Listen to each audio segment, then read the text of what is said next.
Good morning, good evening, good afternoon, wherever you are in the world. Welcome back to another stream. We are super early because we don't want to miss the action. It's super competitive. NA is doing well as NA is doing really good. You know, we're rooting for NA boys. Wolves, let's go Wolf. A7 needs to pick it up or it's gonna be tough to get back in top three. So top three qualify to EWSC, known as Esports World Cup, that keep in Saudi every summer, which every single gamer, it doesn't matter, I think they play every single game. Fortnite, Warzone, Clash Royale, you name it. So this is the PUBG section, they're trying to qualify for it. So I'm super excited. Let's go. Welcome to another stream. Man, it's going very well. Congratulations. Thank you. Great victories and great game overall. Let's go. Well, Jukes, at the start of the show, you said you heard it from Wolves. First is a curse, but does that apply to Vios Gaming?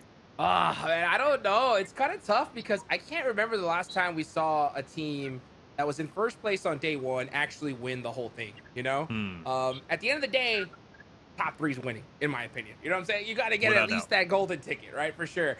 Now, considering that, I mean, Vios had 7 bonus points going to this. Alpha 7 had 27. And Vios put up 64 points compared to Alpha 7's 19. So with a performance like that, I mean, that's some curse-breaking performance, if anything, you know? And not to mention, you got Igor on the team. I got a chance to talk to him last year at EWC. He was with Twisted Minds. So he's got that experience, right? He's got that experience of being in the big show. Him starting off so strong, I don't think they're going to let things slip here, right? They have all the experience, everything necessary to make it to the top 3, but you got to execute.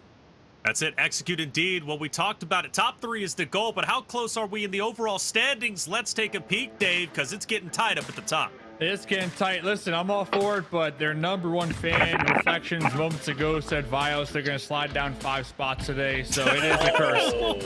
You said, yo, go back in the I bot. said You maybe. said it. You said maybe. it. So I am thinking they are cursed, man. They had a good day #1, but today is all about influence. I think today is all about the Wolves, honestly. Trying to represent North America. It's going to be one of the first times we see a squad from the US of A up here at the top contending for top 3 spot, baby. So if there was ever a team that I want to see kind of grab that momentum and not let it go, it's the Wolves all day long. The Wolves are insane. It's such a pleasure watching them. And I'm not going to lie, we tried to interview them. They said no. I kind of like that. It's the bad boy approach, saying, look, don't mess with us. Don't mess with us. We're here for success. We've got our eyes on the prize, and that's top 3, if not top 3, top 1. Because I'm going to say it, hey, and I'm not even getting wild saying this. It's been wild in the previous season. This season, it's real. I think Wolves, North America, could be on top by the end of today's competition in first place. What an improvement from last year's PMSL in spring and fall to this year. Let's go, NA. First game. Above where we used to be, and I'm so proud of North America and this region as a whole. But here we are, game #1. Let's get it started on good old Sandhawk where the third parties reign supreme. Hot Jukes, where we dropped it. Let's get it going, baby. Oh my goodness. The time has come. Focus. These teams, right, that popped off here day 1 that didn't have a great performance in the league stage. I'm talking Bios, right? You got Influence Rage dropping dead center onto boot camp. These guys are nice and set up. And boy, oh boy, this is already starting to ring out as we see a tense game get the first knock. IG already looking to get involved. That's going to be Camp Alpha up against Shoot to Survive. We saw Shoot to Survive yesterday. We heard Big Bob in the interview. Hopeful, you know, the vibes on the squad Reflections, positive. Everybody's feeling good. They're happy to be here. It's been an accomplishment just to make it this far, but they are here. And I want to see them take advantage of their opportunity ahead of them here today, Reflections, and just do a little better. Tighten up. Already losing 2 of their squad mates in game #1 is not what you want to see. Not at all. Game #1, it makes you feel a little bit nervous, right? Shoot to Survive is a team that we highlighted at the top of the show, and for good reason. They are a talented roster. You know, we had a lot of eyes on them going in to obviously PMSL 2025. A large reason because Bob Casper's Darklight Klaus, like, you've got some great members there. But let's face it, they have struggled to find their footing, not only in the round 1, round 2, but also here in the finals where it matters most. And again, what's at stake? You need to reach the point threshold or at least get close to it so you go into tomorrow, because, boys, let's talk about it a little bit deeper. Tomorrow is Smash Point. Once a team reaches that threshold, which realistically could just be one game, if they win the next game, Hot Jukes, the tournament's over. Where you sit is where you sit. So if you're in 4th place and you just missed out by a point, well, I'm sorry, better luck next time. You're not going to EWC. And it's crazy. We've seen that happen sir. so many tournaments now, right? Just the cutoff being one singular point. So you have to execute to perfection. I don't care if you're in match 5, match 6, right? You got to just sway away from that fatigue, and you got to be able to make it happen here today. I think today is going to be the most important day. Shoot to Survive, losing 2 people off the rip here is going to hurt big time. I mean, yeah, yesterday, game 2, they got a 2nd place finish. So, you know, they showed at least they can start off strong in Erangel. But, you know, being in 11th place with top 3 being the goal, it's going to be tough here, Reflections, because all these guys are going to be striving for every single point they can get. Without a doubt. I mean, you look at, chat, look at the right side of the screen. Those points in the point category is accurate and up to date, and that will continually be updated. And you just see how close the top 3 is, but more importantly, how close it is on down. And we talked about the struggles of Alpha 7. We talked about the struggles of Team Liquid, even Loops. And let's be honest, boys, like, yes, this is a big gap for them to cover, but Dave, it's not unrealistic for Alpha 7 to cover that gap from 46 to top 3, which is currently 66 in one game. I mean, they have been known to drop massive numbers, and that can be said for Loops, Team Liquid, any of these rosters. One game could quite literally change dramatically our top 3. Yeah, for sure. Right now, and if there was a team Alpha 7, I'm not worried. You know, Team Liquid still up there. X-Force, I would like to see a little more from them in order to kind of put them in the not worried bucket right now for being day number 2, game number 1, who can realistically make it top 3. But we're looking at Shoot to Survive already losing 2 members right off the rip. We see they got 31 points, and just based on what we've seen from them so far in this tournament, I think Shoot to Survive on down, Hot Jukes, I am worried for these squads right now. You got to be extremely worried. Yeah, the reason why we're not worried about Alpha 7 for anybody that could be just like a little bit new to this is because Alpha 7, when they get their back to the wall, they get a good zone, they could bust out a 20-30 point game like it's nothing, like literally nothing, right? Now, that might be a little bit more difficult for these teams at the bottom, right? So, yeah, if you're VIP, you're any of these guys, All Glory Gaming, Inco, you really have to go crazy today to even stand a chance, to be honest. 9Z Globin on your screen. Such a great performance yesterday. They start today in 5th place, but tied with Intense Game just above them in 4th at 65. And they're only 3 points away from even taking over Influence Rage in 2nd place. So they're going to be on our radar without question. They've taken a little bit of damage early on, but no worries. They're going to be just fine. Reyes, the top leading Slayer for 9Z Globin, given yesterday's competition at 10. But it was really Milos taking and stealing the show, especially during his plays against X-Force yesterday, Dave. Yeah, in 9Z, another team, they've been really good here so far in this event. And yesterday we saw Colgo and Remix, at least in the first half of the night, not really performing like we're used to, allowing their other 2 squad mates, like you said, Reyes, to kind of carry the torch. But then game 4, game 5, game 6, Colgo, Remix started popping off again. You know, that deadly dynamic duo we've been calling them here, and that's why we see them currently sitting in 5th place.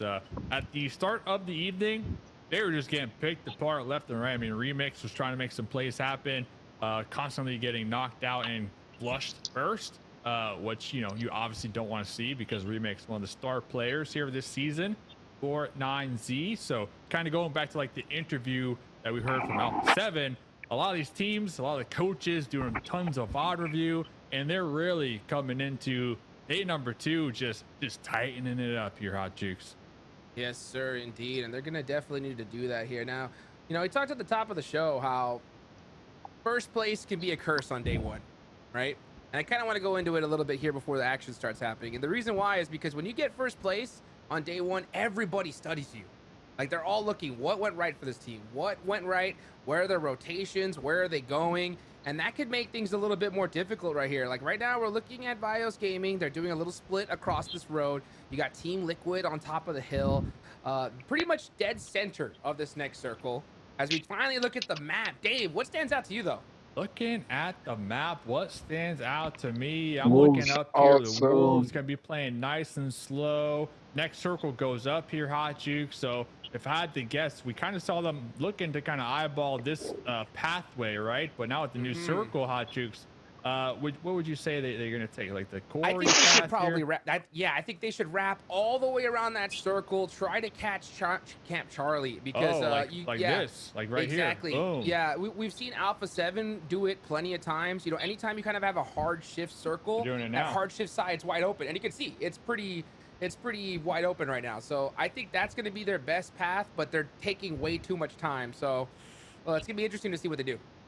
What they do, they are going to have the pressure from the blue zone, and see a couple members of Alpha 7. Mafioso actually thirsted already.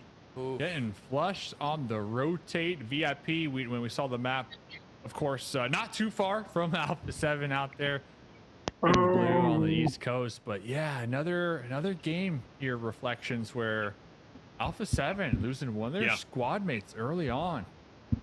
Yeah, you know, Alpha 7 had a ton of early exits yesterday. I think it was Loops who took them down off a rotation on this very map to start off the day on day one. We did notice Squash is back on the roster. He will be competing, at least as of now. Cinetexa currently sitting on the bench, potentially waiting to come in. We'll keep that storyline alive, or at least up to date. But right now it's Squash. But yeah, losing a player, especially Mafioso, is going to be tough without question. But the good news is they still have Revo, right? Revo is by far in between their top slayers. So that's the guy that I would want on the roster. If he gets thirsted early on, Hot Jukes, I'm a little bit worried. Yeah, for sure. I mean, honestly, I'm already worried because, I mean, yeah, we talked about their pop-off ability. They could definitely come back at any moment's notice. But you don't want to open that door, right? Everybody now knows, like, hey, what's at stake, what needs to be done in order to have success and make it into the top three. So, I mean, if you're Wolves, Influence Rage, Vios, it's just consistency, right? Putting up some serious points on the board no matter what. And if you have Alpha 7 dump a goose egg here, and, you know, these top three teams start popping off, no matter how good Alpha 7 is, it's going to be really, really tough to catch them. Well, it looks like X-Force has taken an opportunity to take down a Team Liquid member, at least currently downs, but not out. Team Liquid was opposite of Vios. We noticed them earlier, and Team Liquid's got quite a few around them. AGG, Loops moving in. Alpha 7 is very close, and actually even switching the narrative even more to Vios Gaming, Vios might be stuck between Team Liquid and the likes of Alpha 7, something they need to keep aware of and cognizant. But X-Force, they're chilling on top, man. And for 24K, he's got a literally infinite line of sight, not only on Team Liquid, but more importantly, Vios Gaming down low. And one of the things that Alpha 7 struggled with yesterday is they would crash into a location. They would make the right plays, and they would make some great, wonderful plays. But one of the things that hurt them was the third parties. And I do wonder if Alpha 7 decides to crash in, which they don't need to, but if they do decide to crash in on Vios Gaming, 24K is going to be a nuisance on top of the hill, Dave. Yeah, you got 24K over there kind of overlooking him off on his lonesome. His squad mates, they are within range to provide that support if he does get crashed. But if it's just him up there, he's going to get thirsted without a doubt. So looking at the circle, though, Worlds of War still out there in the blue. Everybody just kind of waiting to see where the next circle goes. Vios Gaming, big chilling. We saw they got that 2-2 split going on right now. They are going to be heavily favored. Does look like one of their splits might be getting crashed here from Team Liquid downrange, but they're laying out some good suppression shots right now, Hot Jukes. Yes, sir, indeed. There we go. We're going to see Vios and Team Liquid get into it very early on here. Now, we talked about those third parties. This is so early that I don't think anybody is going to be in that range to third party it, but they got to finish this fight very, very quickly. You can see Igor there. Oh, a bad nade! Mythic knocking Ayala. That is the worst case scenario for Team Liquid. Yeah, and Marlon took advantage of it. He gets downed himself, but he managed to down yet another Team Liquid member. The question is, does Vios want a full send and push?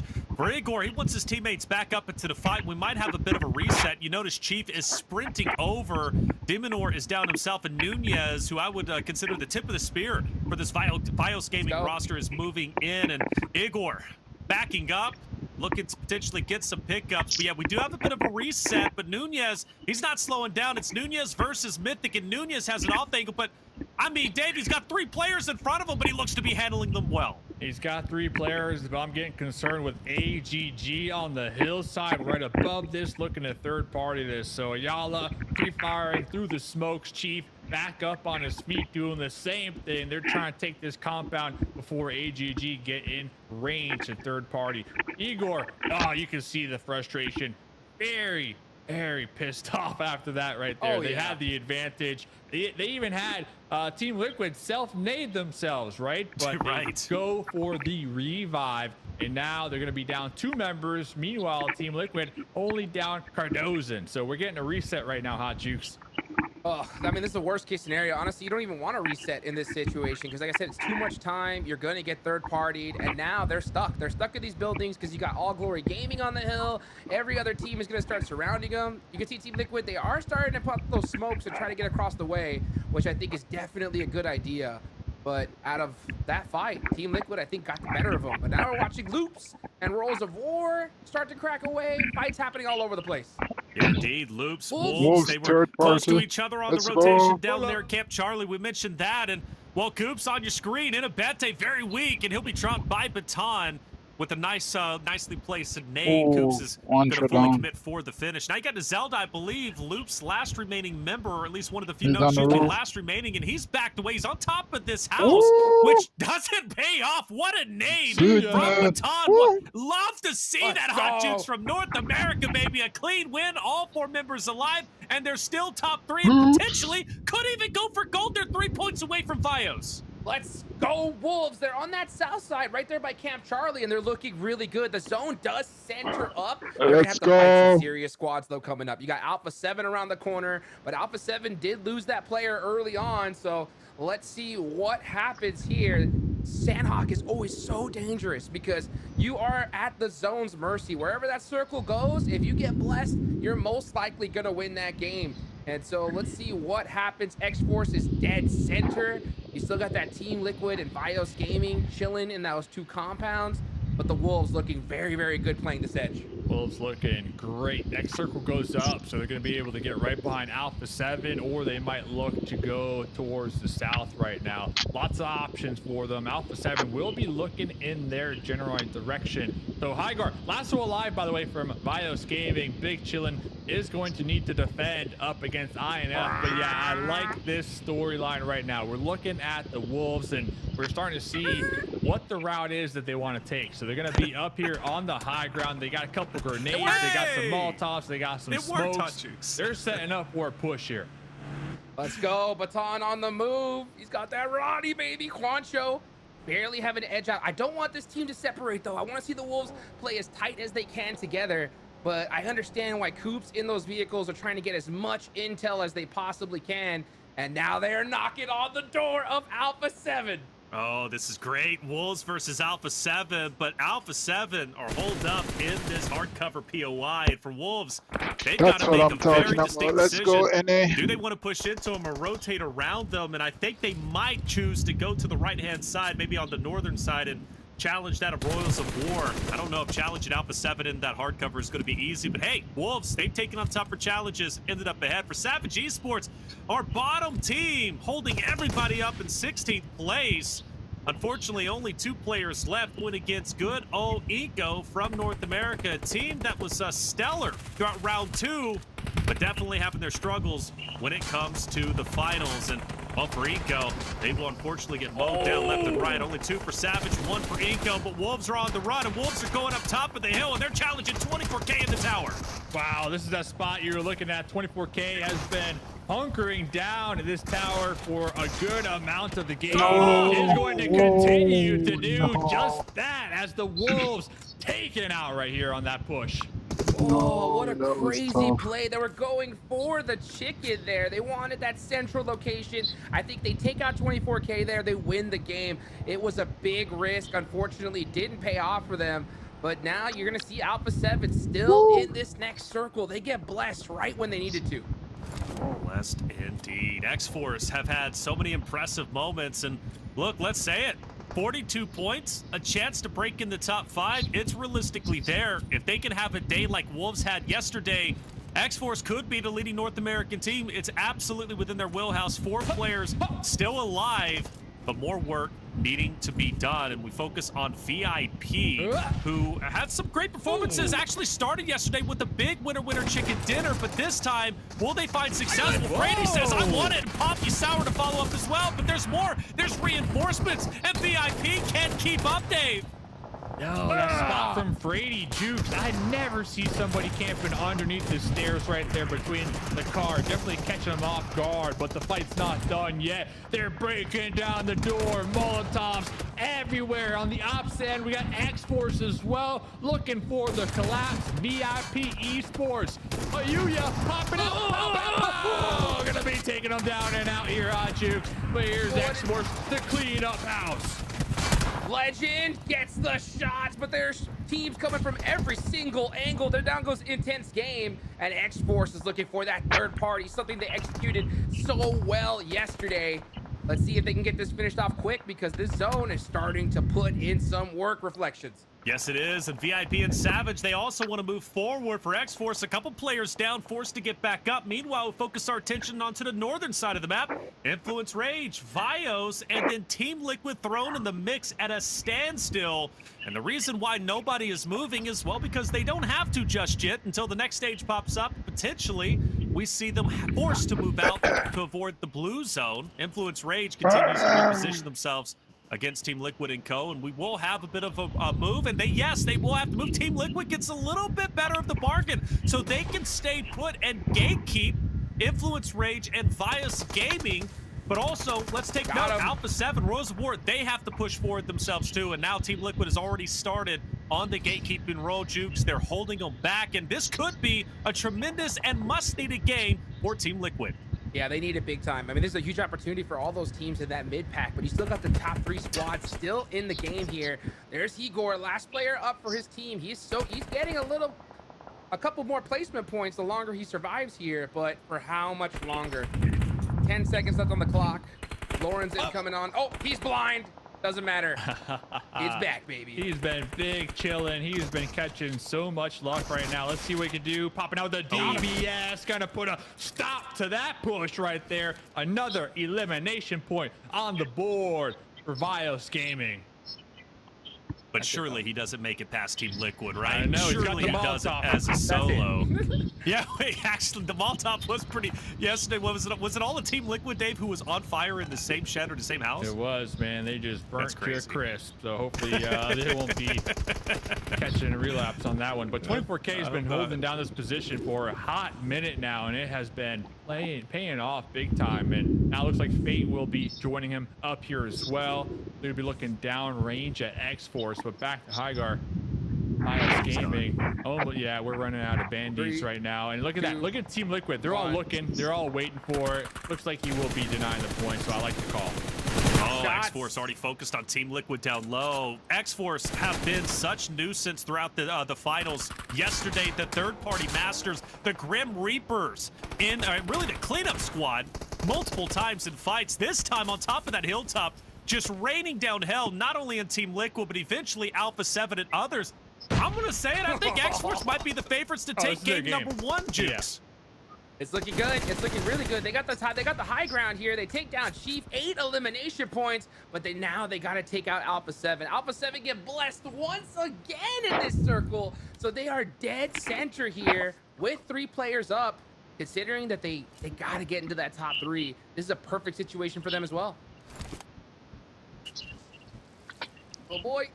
He's going to go ahead and just get out to the blue. This is X-Force all day, but they're going to be up against 3 members of Alpha 7 downrange. Squash Boo really trying to show their worth here. If Squash can get like a 1v4, oh, he's staying in all night long. But let's see, Fate gonna be doing some scouting in the vehicle. Revo cooking the grenade. Looks like that intel will be flowing. We're starting to see the utility be used right now, Reflections.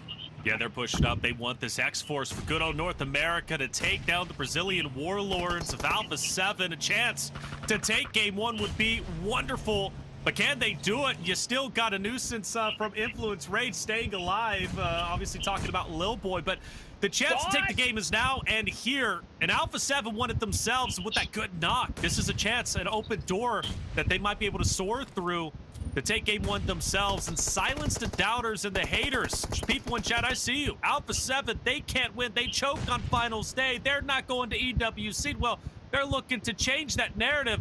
But X-Force, they want to make that narrative true. And Revo with the off angle is going to be the interesting one to me, Jukes. Squash just ate that nade and spit it out. I don't know how he is still up right here. Alpha 7, they're rocking a 3-man split. X-Force have their back against the blue zone here. This next knock is going to be critical. You can't count out Lil Boy, though. I don't think anybody really sees him. Fate maybe got a good idea. There was some intel. He's going to come out. He's going to knock Rebel. No, he's not. What? What a no turn. shot. Are you kidding me? Revo takes him down, and now fireworks are exploding, and X-Force at the end of the day are shining bright. They take game number 1 with 11 eliminations. Alpha 7 to follow in second, and then Influence Rage in third place. Jukes, I cannot believe Influence Rage doesn't pick up Revo. That is unbelievable. I don't know if it changes the course of the game per se on Jukes, but Revo is just unstoppable and unkillable at times. Oh my gosh, I cannot believe it. That was so close right there. I mean, I think it did change the course because it took Rebel's focus away from X-Force. Sure. He was able to get that knock. It put him down low, and then that just let X-Force third party that and make it happen right there. Beautiful game from there, and that was the winning position. So I'm not mad at Wolves taking that risk there, because if they do end up getting that spot, they win the game essentially. Sure, fair enough. And I do think you're right. Revo with that off angle was going to be deadly, because I was setting him up and I thought he was going to be able to mow down X-Force. And I think he would have if it wasn't for the solo of Influence Rage. Game 1, Dave, was incredible for so many different moments. I mean, 9Z Globin, for example, having times to shine with 6 eliminations. But Vios Gaming staying alive as long as they did after losing a couple early on. And let's be honest, botching that fight against Team Liquid. Team Liquid were botching the fight for themselves too with that grenade. I mean, you don't see that often, teammate on teammate nade. But yeah, Bios surviving. I believe 5th place. They walk away with 3 elimination points, but 24K up there on the tower, just putting in work. 24K walking away with over 1,000 damage done and 6 eliminations going his way. But shout out to VIP. We saw them yesterday. They got the first winner chicken dinner. They were trying to throw it together here again today, Hot Juice, but they just got sandwiched. And well, one of those teams sandwiching them was the X-Force squad. Yeah, X-Force, I mean, they picked the best spot in this next circle, right? They had that high ground. They had so much vision. So many teams were trying to take it away from them, but they defended it, and that is a lot. That's very difficult to do. 24K though, right? From that angle, 6 eliminations, over 1,000 damage. I mean, considering where they were on the leaderboards yesterday, Reflections, I mean, this is a huge win for the squad. Oh, without a doubt. Yeah, coming into today's competition, X-Force 10th place with a total of 39 points, not even getting close to the top 3 discussion. But game 1 opens it wide up, potentially puts them up into the running. 21 points should put them, I would say, honestly, maybe top 6 potentially. We'll see when we get that updated, but 21 points, great way to start the day. Alpha 7 also getting a win. I think their biggest game, I think game 6 yesterday was their biggest game, but we'll take this to debate with 11. And Influence Rage, a team that started today in 2nd place, I believe that's enough to overtake Vios and should be in 1st place for themselves. So some big shakers and movers, not only from the 2nd page to the 1st, but also within our top 5 conversation. Sad to see Loops at the bottom. They continue to struggle. They started the tournament, at least the finals, in 2nd place, and now they continue to fall down further and further. We look at overall, Dave, and again, shakers and movers. What do we got? All right, Influence Oh, Rage wow. at the top, BIOS right beneath them by only 1.9. Z also moving on up, taking advantage of Wolves getting wiped out pretty early on. But looking at the winners, so currently X-Force, after that one game, Hot Jukes, right there in 6th place. Let's go. Big jump. A much needed one for them. And honestly, like, you know, when you got teams like X-Force putting up so many points, you got Alpha 7 putting up 10. If you're the top team and you want to stave these guys off, right? You want to make sure they don't make it into that top 3. You really need a 30-point lead, right? Because one good game, like we just saw from Exports, they're going to jump up right here. So now they're in that running. One more good game. And I mean, we could even see X-Force jump to 1st place in this next one. It's possible. That's crazy, isn't it? Not only could we have Wolves, which already Let's go. within the top 4, but we could have X-Force and Wolves battling for top 3. Let me not get carried away, but also, Juice, let me get carried away. Bro, imagine North America take 2 of the 3 top spots to go to EWC, bro. There is a world that can happen, believe it or not. I'll cry, bro. I'll cry tears of joy, man. That would be so insane. X-Force did it. And you know, like, there's nothing better than going into day 2. You know, you had you know, not the best day 1, right? You come into Sandhawk with a chicken dinner, and Sandhawk is that dice roll map, right? You don't know who's gonna win it. So to be able to take full advantage, right? They had the best position. You could see some mid-pack teams get scared, right? Just like, hey, let's just hold on to it. Let's just get as many points as we can. But now X-Force said, this is our chance. Let's go crazy. Let's put some points on the board. And that's exactly what they did here. A lot more matches left to go. Hopefully we can see another one like that here for X-Force. Oh, without a doubt, I hope we see 5 more because we got 5 more games to get through today. North America open up day 1 and day 2 of the finals with a win. But how far can they continue to go? Because coming up, we've got 3 back-to-back-to-back Erangels, and we know it can get quite spicy. We're going to take a quick break. When we come back, Erangel coming your way.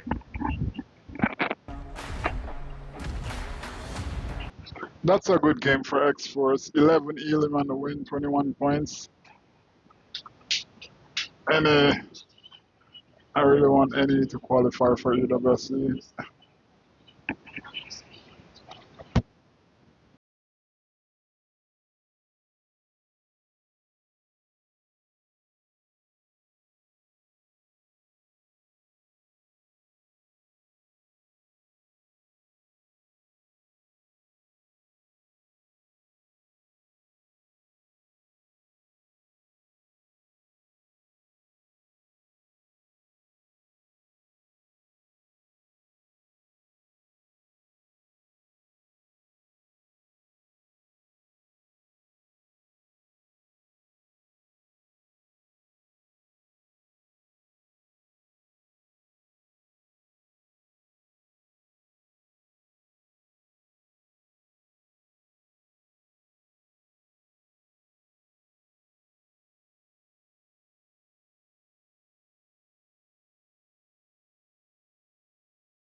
Lil, tem cara comigo, me ajuda agora. Mano, segura um pouco, Léo. Nossa, tô sem cura, velho. Tu me tira das costas, mano. Tá travando muito, velho. Tomei capa, mano. Caí também, velho, já era. Ah, eu sabia que vocês iam perder.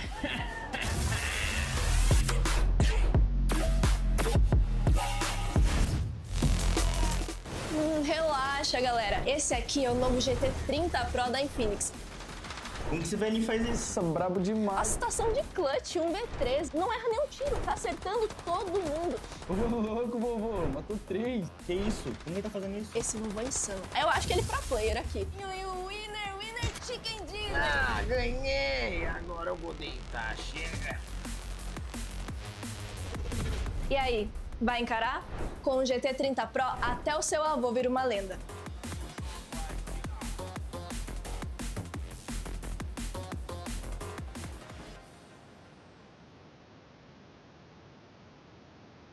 Welcome back, everyone, to day 2 of the 2025 PMSL America Spring Season We are Finals. back. Taylor Reflections, double joined by Mustache Dave and Hot Jukes. Game 1 was exciting. North America take the win once again. Let's X-Force go, getting their NA, first let's victory go. during our finals, go, and they NA, elevate let's themselves go, all the way NA. up to 6th place. And NA now strong. a real narrative is starting for North America to potentially have 2 places in the top 3. But let's just start with X-Force breaking in to top 5. They're on the precipice of doing so, 7 points away. It's a possibility. Dave, yesterday we headed into Erangel Map 2, and this is where we witnessed Vios Gaming truly wake up from their slumber, and it started their roll, at least for first place. They walked away with the winner chicken dinner, 13 eliminations. Game 2, my eyes are on Vios. Yeah, and shout out to Enigma for coining the term dirt ball. Still don't know what it means, but yeah, they started the dirt ball yesterday. Enigma, man, I love that guy. But I was there's part of me last game, I was kind of hoping that Squash would get like a 1v3, 1v4 grenade, just so nobody questions my dude again, because I can only imagine, you know, that thought lingering over you when you're gaming, that, hey, if you don't perform, you might get benched, right? And I just hope that's not the case here today. Yeah, game number 1, we already saw a good start for Alpha 7, showing up in the late game, getting a couple eliminations going their way, Squash with 2 of them. So, hey, shout out to X-Force, though. Of course, rooting for the North America squads. They definitely need it. But going back to the overall leaderboard, and I think Juke, you mentioned this, like, it's totally open. 10th place on up, 1 chicken, boom. You know, you are right there. 10th place on down, you might need 2 chickens, which obviously a little more challenging. But today is the day, Jukes and Reflections, like, for any of these teams to really take advantage of the 3-day tournament. But hey, let's check out who's popping off the most here when we got the elims, because round 1, round 2, Revo, wonder who's gonna be right now, Reflections. Yeah, curious who it's going to be. I forget who it was yesterday. Was it Nunez? It was somebody leading the charge, if I'm not mistaken. Hot Jukes, what are we looking at? Let's take a little gander here right now. Look at that. You got Diego from Influence Rage leading the top there. 13 eliminations, tied with Nunez. Okay, all right. Lorenzen has been popping off recently. I mean, I don't know if it's the Zins, because we've seen a couple other players really do really well here, but with a good dozen right there, he's got to be happy. Also, it's good to see Fate, right? It's good to see that USA flag up here. It may be surrounded by 4 Brazilian flags, you know what I'm saying? But we'll take it. We'll take it. Yeah, we're used to it, aren't we? Fate, like I said, good-looking guy, looks like a competitor, love his interviews, would love to see him on the stage at EWC. Chance he might be there after their Game 1 performance, but one thing is for certain, Dave, I mean, it's tight on that elimination ranking MVP race. I mean, we're talking literally 2 elims separating all 5 of them. But, hey, like I said, 2 eliminations separating all 5 of them. And whenever it comes to Fate, Fate's been on fire. And I've been a big fan of him without question. And I believe we had a chance to interview Fate from X-Force. Sarpatch is putting in a ton of work over there. Let's listen in to what Fate had to say. What a start to day 2. X-Force being able to come out on top with the win on Sandhawk. I got none other than Fate with me. Fate, I had an interview with you yesterday on the 7WG on Instagram. You were telling me you're now the IGL. How did that change impact this win? I'm a lot more loud and I want stuff to get done. So if I see something not being done or my teammates not being proactive, then I'm usually pretty fast on telling them, yo, you have to do this, you have to do that. We have to clear this team. We have to play patient. Sometimes I do get a little bit too ahead of myself and it does cost us matches, but I think majority of the time it's definitely, it's more of a strong thing rather than a weakness. And on top of that, too, yesterday you told me that if you guys did end up winning some fights, you felt like you would be in the top 3. You felt like you guys were just missing that tiny thing. What was the main difference, especially here for this win in Sandhog, in regards to rotations and engagements there towards the end against Alpha 7? I would say playing a lot more patient. We ended up getting crashed by one team, and I feel like majority of the teams would probably, oh, we want to clear these guys out, we want to take them out. But no, I know how to play those compounds. I've played them before, and I've died in those compounds also pushing them. So setting up a trap is pretty easy on those, and they ended up getting crashed by another team, which was honestly pretty funny. 24 ended up getting pushed by Wolves. He did a 1v3. It was amazing. And then another team, I think 9Z, tried to push up on him. He handled that on his own. He's a really good player, individual player, and we just gatekept the rest of the other team, which I don't know. He ended up dying to zone or something, trying to mid off, which is pretty lame in my opinion, but whatever.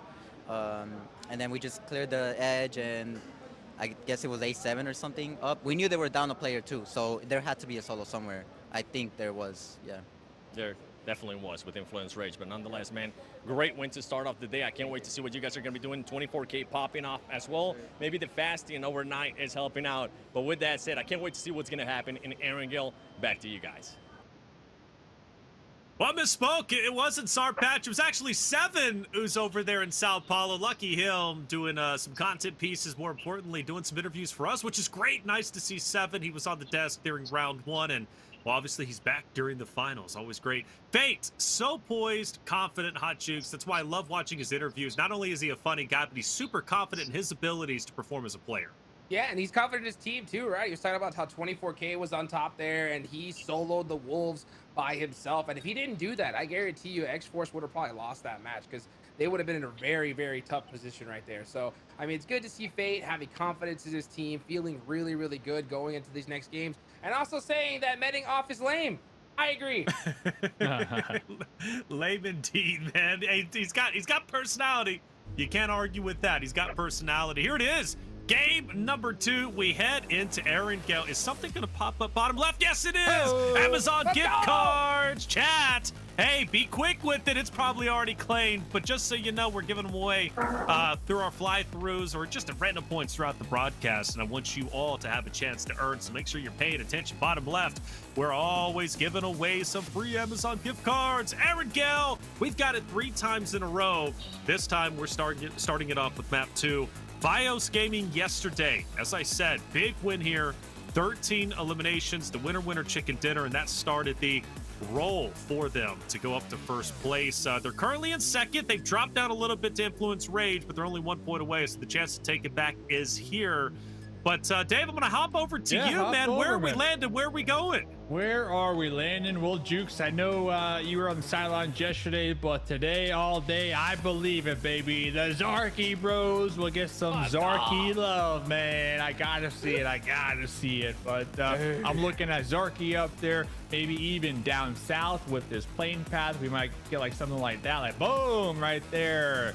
The Zone Whisperer. I love the interview, and shout out to Seven, by the way. Seven crushing it out there, boots on the ground. But the confidence, Jukes, you mentioned it. We were looking at it, we heard it. The confidence from X-Force after that winner chicken dinner is exactly what you want to see from a squad who they were behind. They got that win, they're feeling good, and they got the whole rest of today to really put themselves in a good position on the overall leaderboards coming to tomorrow. That's not the Zone Whisperer zone. What happened? That's what I said. I said right over here. I said square. Hey. I like the zone though, Jukes. That's going to get spicy. Military zones on Erangel, at least when it comes to our 2025 PMSL America Spring Season, brother, have been nutty. Oh, baby. You can see everybody already hopping in the vehicles. You got X-Force. They landed on that beach line here on the west side of the map.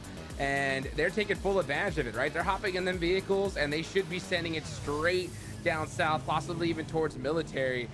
This is the worst zone for the Zarky Bros, considering that the plane path was so north. These guys are going to be so behind. So I want to see how VIP, you know, Alpha 7 decide to go through this rotation. It's a big opportunity, right, for a team like X-Force, who is now in 6th place, to rack up some more points, right, and put them into that top 3 position. Pull up the map. Pull up the map. I need the map one more time. I'm locked in now because yesterday we had 3 Aaron Goal games, and every single game we saw 9Z instantly send 3 of their members over here, maybe 1 on the shoreline. Listen, fellas, the VOD review, clear as day. We got Loops. We got Rules of War. 2 other squads looking to do exactly what we saw yesterday from 9Z. So now 9Z here, Reflections, they got some competition, man. I mean, Loop's already leapfrogging them right there, getting ahead of them here. That's huge. Well, and that to me proves that a lot of these teams do a ton of VOD review and a ton of homework behind the scenes here every single day. But also the split is interesting. They leave 2 players behind, and they pincer in Royals of War. I don't know if this was a strat they were wanting. Royals of War might just go ahead and send it straight through, which good on them for doing so, because things could have got weird, not only for Royals of War, but also 9Z Globit. But hey, all is right with the world. They'll get together. Loops will take dead center, military, and Team Liquid run into, it looks like some battles on the bridge. United for Gaming pincering them themselves. Hate on one end, and then the others onto the top end. And Team Liquid desperately need to get onto military where they feel comfortable, Jukes. Yes, they do. Yeah, I mean, usually at this high level, teams sometimes when they get like toxic zone shifts like this, they kind of do a little bit of a handshake agreement, right? They're like, hey, let's just get to circle and let's not try to make things worse for each other. Because even if you do try to gatekeep, it could really put you in a bad position. You could lose players early on. So I'm not shocked to see teams just kind of send it through the bridge, get into the zone, and then allow some other teams to do it. But, you know, Team Liquid, we have they're not taking any risks. any right? teams Ayala in top 6 right now, which is really and good. he is keeping a good eye on here because it looks like Hate had a little something else in mind, if you know what I'm talking about. Hey, what, you wanted to gatekeep them? Potentially? I don't want them to gatekeep them. I don't think they should have, but they just said whatever. But Team Liquid said, no worries. We got a hovercraft. We're good. Hovercraft. Hey, hovercrafts are nice, bro. Hovercrafts.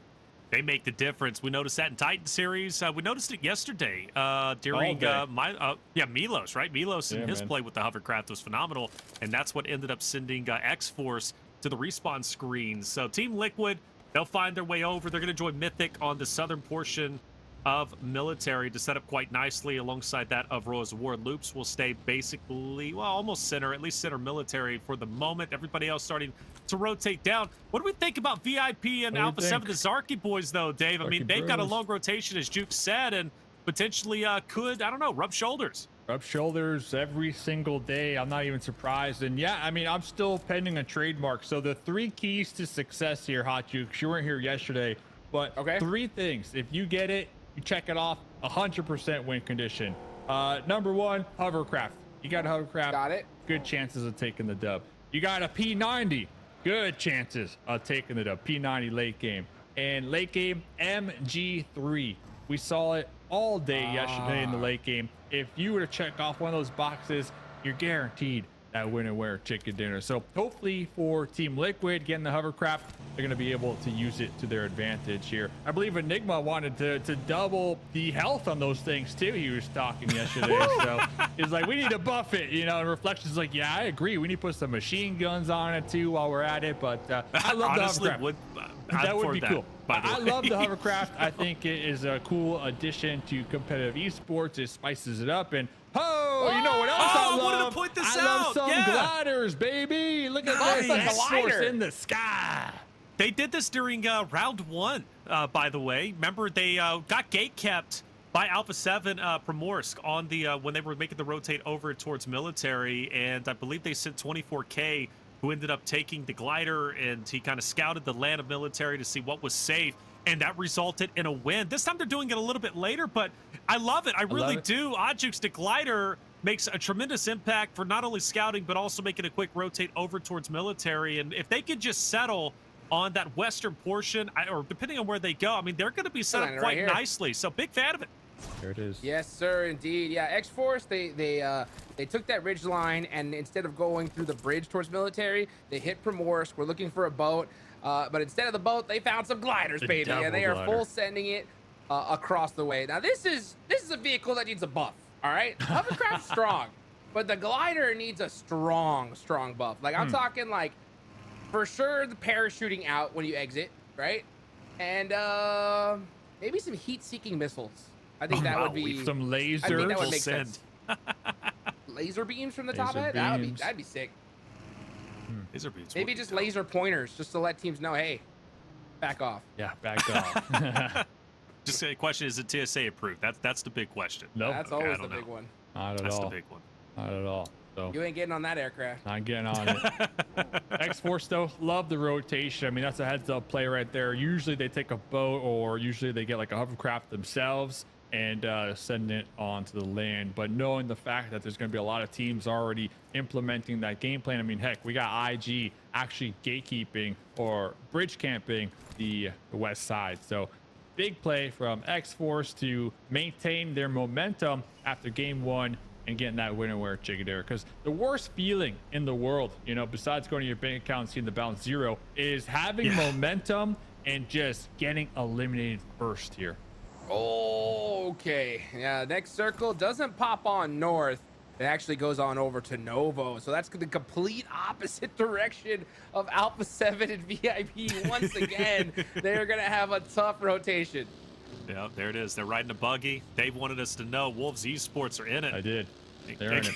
Coops, I love the telestrated, dude. I swear, it's just a treat every time it pops up. It's phenomenal.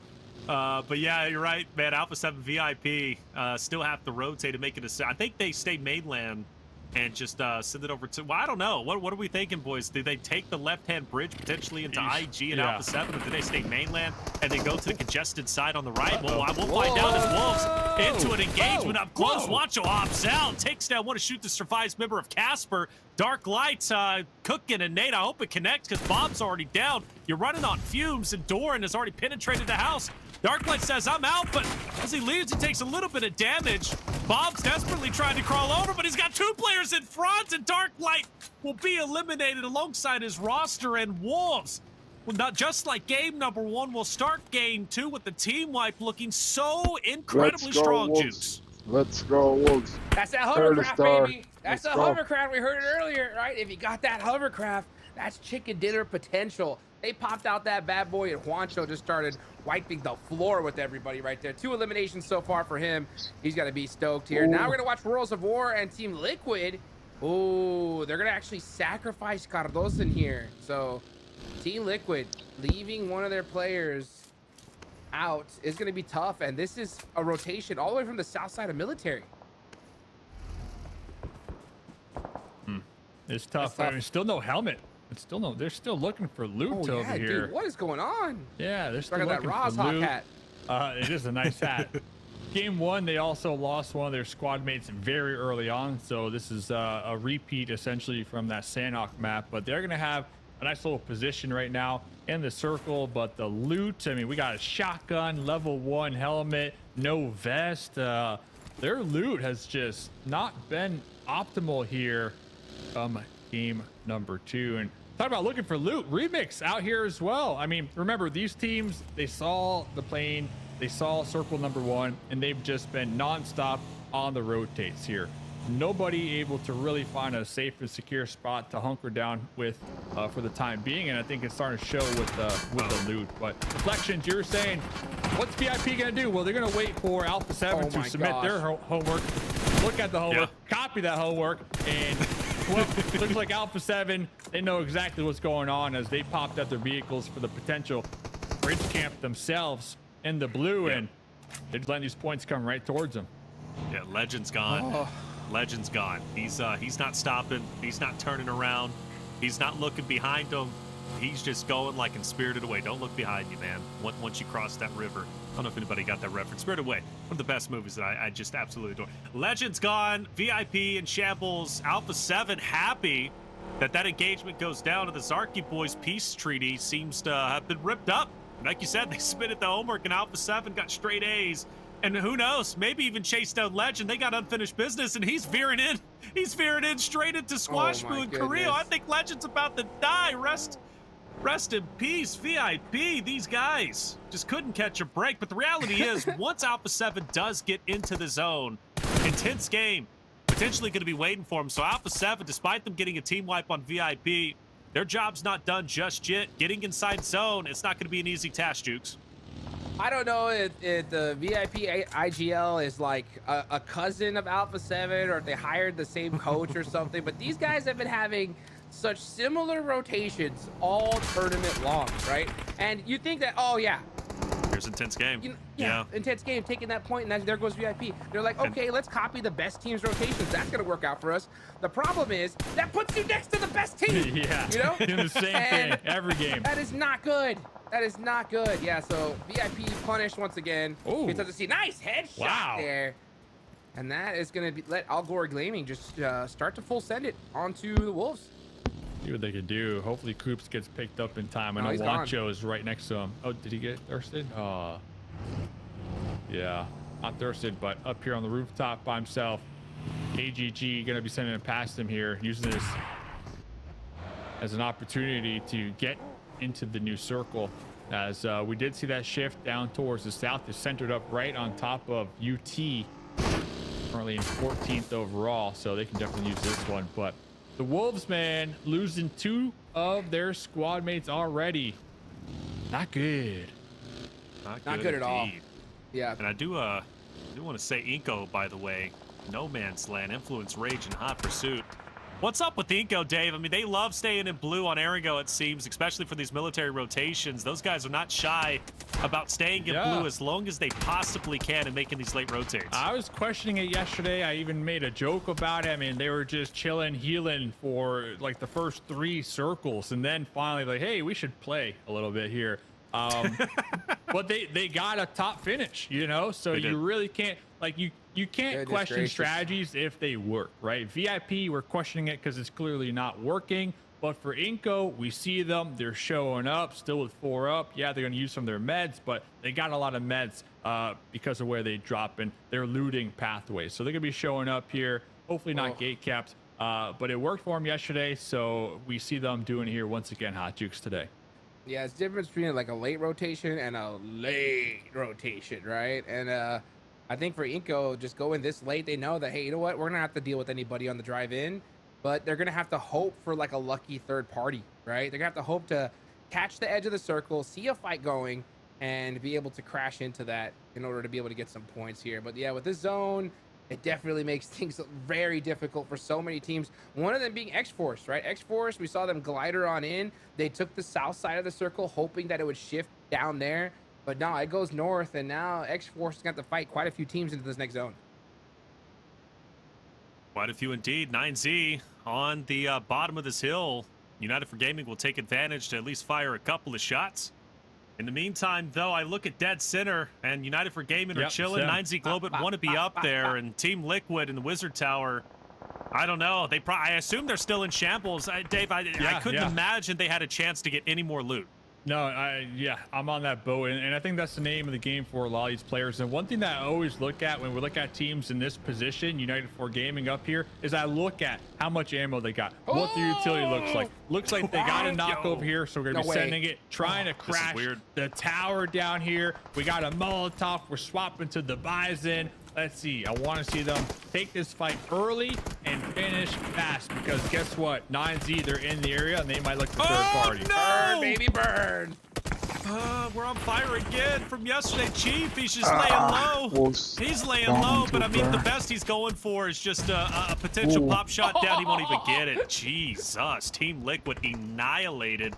They go from shambles to out of the lobby that quick, and they are currently in 10th place. Now, officially on the second page, boys, they have yet to get anything started, and it's highly concerning because usually military, at least traditionally, is where they found great success, and they've had plenty of chances on military now to find success, and they continually fall short. The only opportunity they had was yesterday on Erangel, the third Erangel. They got third place with 5 elans, but aside from that, doesn't matter if it's military or mainland.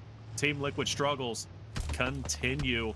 Zones getting smaller and smaller. We're losing teams relatively quickly now, and for those teams on the edge, you know, you look at X-Force, you look at them maybe moving into IG, Royals of War. The good news is for Doran, he's got a McCrate in front, and Savage also down low. And one thing about Wolves, they may be few, but they are mighty, still trying to break into first place. Can they do it with 2 players? That's the question. They're throwing that util. Doran's got that level 3 crate. I mean, he really needed it, that's for sure. So he's looted up to the teeth. He's actually a little bit low on 5.56 though. That's going to make things pretty difficult for him. You can see Fate, the X-Force. Yeah, they're coming from that south side. Like I said, it was going to be a tough rotation for them, but they seem to be doing okay so far. Valak does get knocked, but they should be able to be okay here in this bowl. Looks like he's crawling back, tossing some smokes. We do see Royals of War out there towards the east as well, trying to take some shots, trying to blow up the US limb.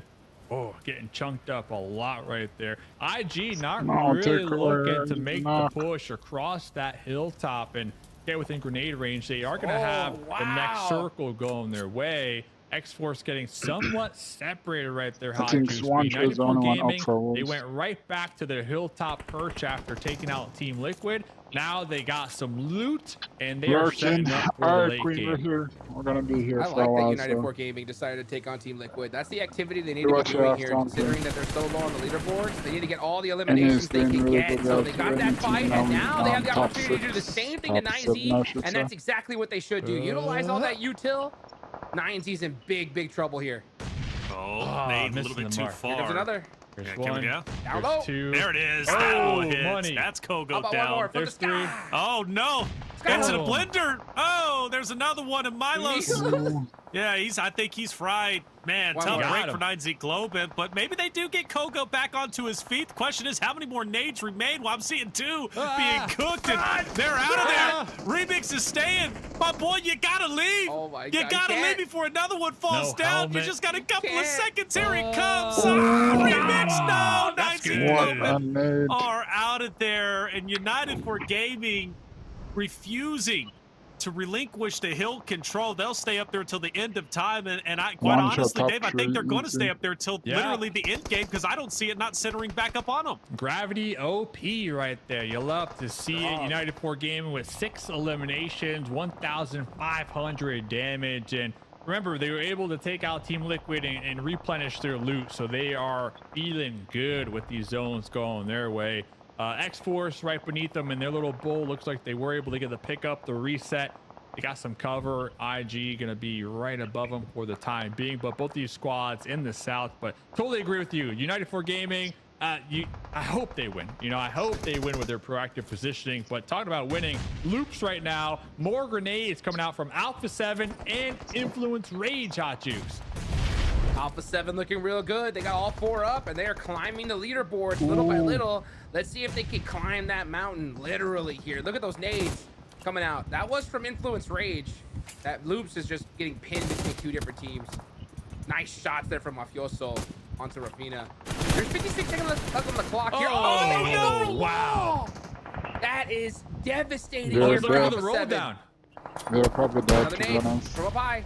It looks good. Oh man, these guys are done for. Yeah. It's just Carrillo left. One more nade. And United 4 on the high ground, third partying it, peppering them with shots. The pressure right here is just unbelievable.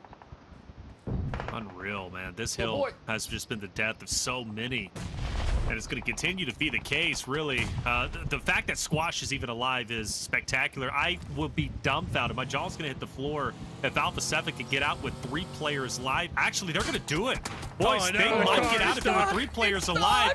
But they're forced to stay. They're forced to stay for a little bit longer, but the hill climb will continue. Jukes against all odd. Wolves are out. Loops are rolling in. Alpha 7 get a second life.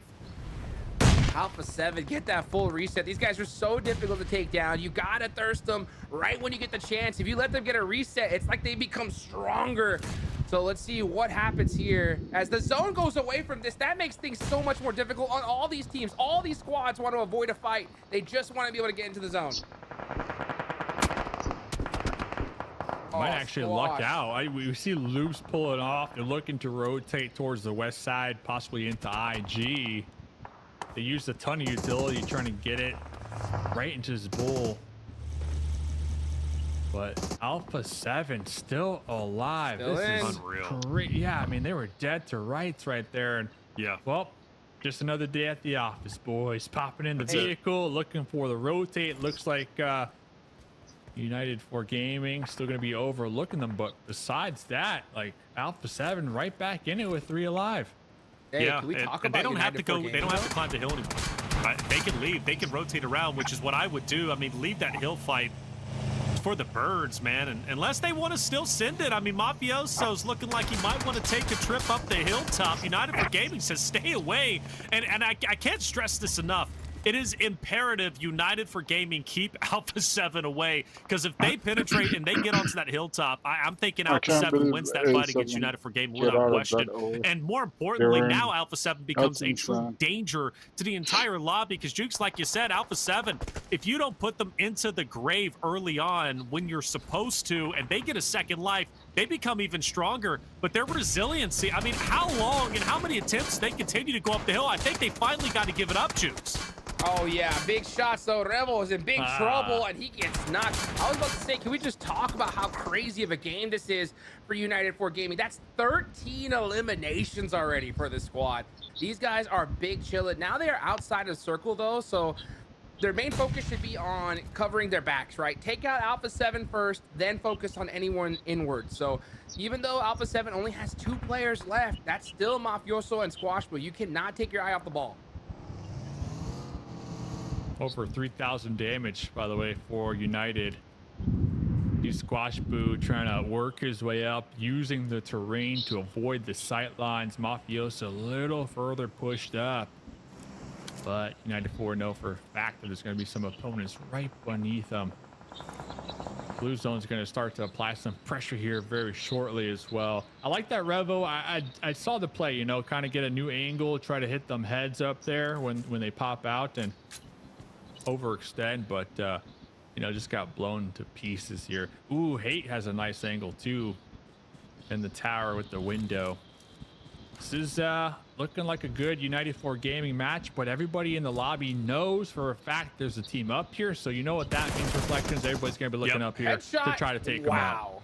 Yeah, good shots. United for Gaming will at least have a downed player. Alpha 7 will continue to go up this hill. I thought they were going to give it up. I really did, and rotate over and live to fight another day, but they just want to get up there so badly, or at least break away if they possibly can. Mystic rolls up on the Squash Boo, trying to hold his ground as much as he can, but Squash, if he penetrates that hilltop, he's going to get mowed down by Hate, who's also up ahead, so he focuses. Focuses on Mystic, can't get the 2, but Squash, for a moment, was looking unstoppable. Alpha 7 down to the last player. That's Mafioso caught switching guns. Finally, the Alpha 7 run will be put to an end, and it will be United for Gaming. But United for Gaming does start to take a couple of losses. They've had a tremendous game, 15 eliminations. The question is, when does it end? Because now they officially have to move. And Dave, like you said, everybody knows they've been up there. Yeah, I think it's over for them right now. Now they're getting stuck. You know, the blue zone's going to start to close in. We got GYRO over here. 2 more grenades, 2 more Molotovs. Knows for a fact there's going to be a revive happening. 8 is going to be getting picked up, but Loops now with the zone control. There's 4 members of Loops still active. There's 4 members of X-Force. X-Force still alive, by the way, Hot Jukes. Dead center, looking for that back-to-back chicken dinner. So we'll see if United 4 can survive, as now they have to push down their high top position.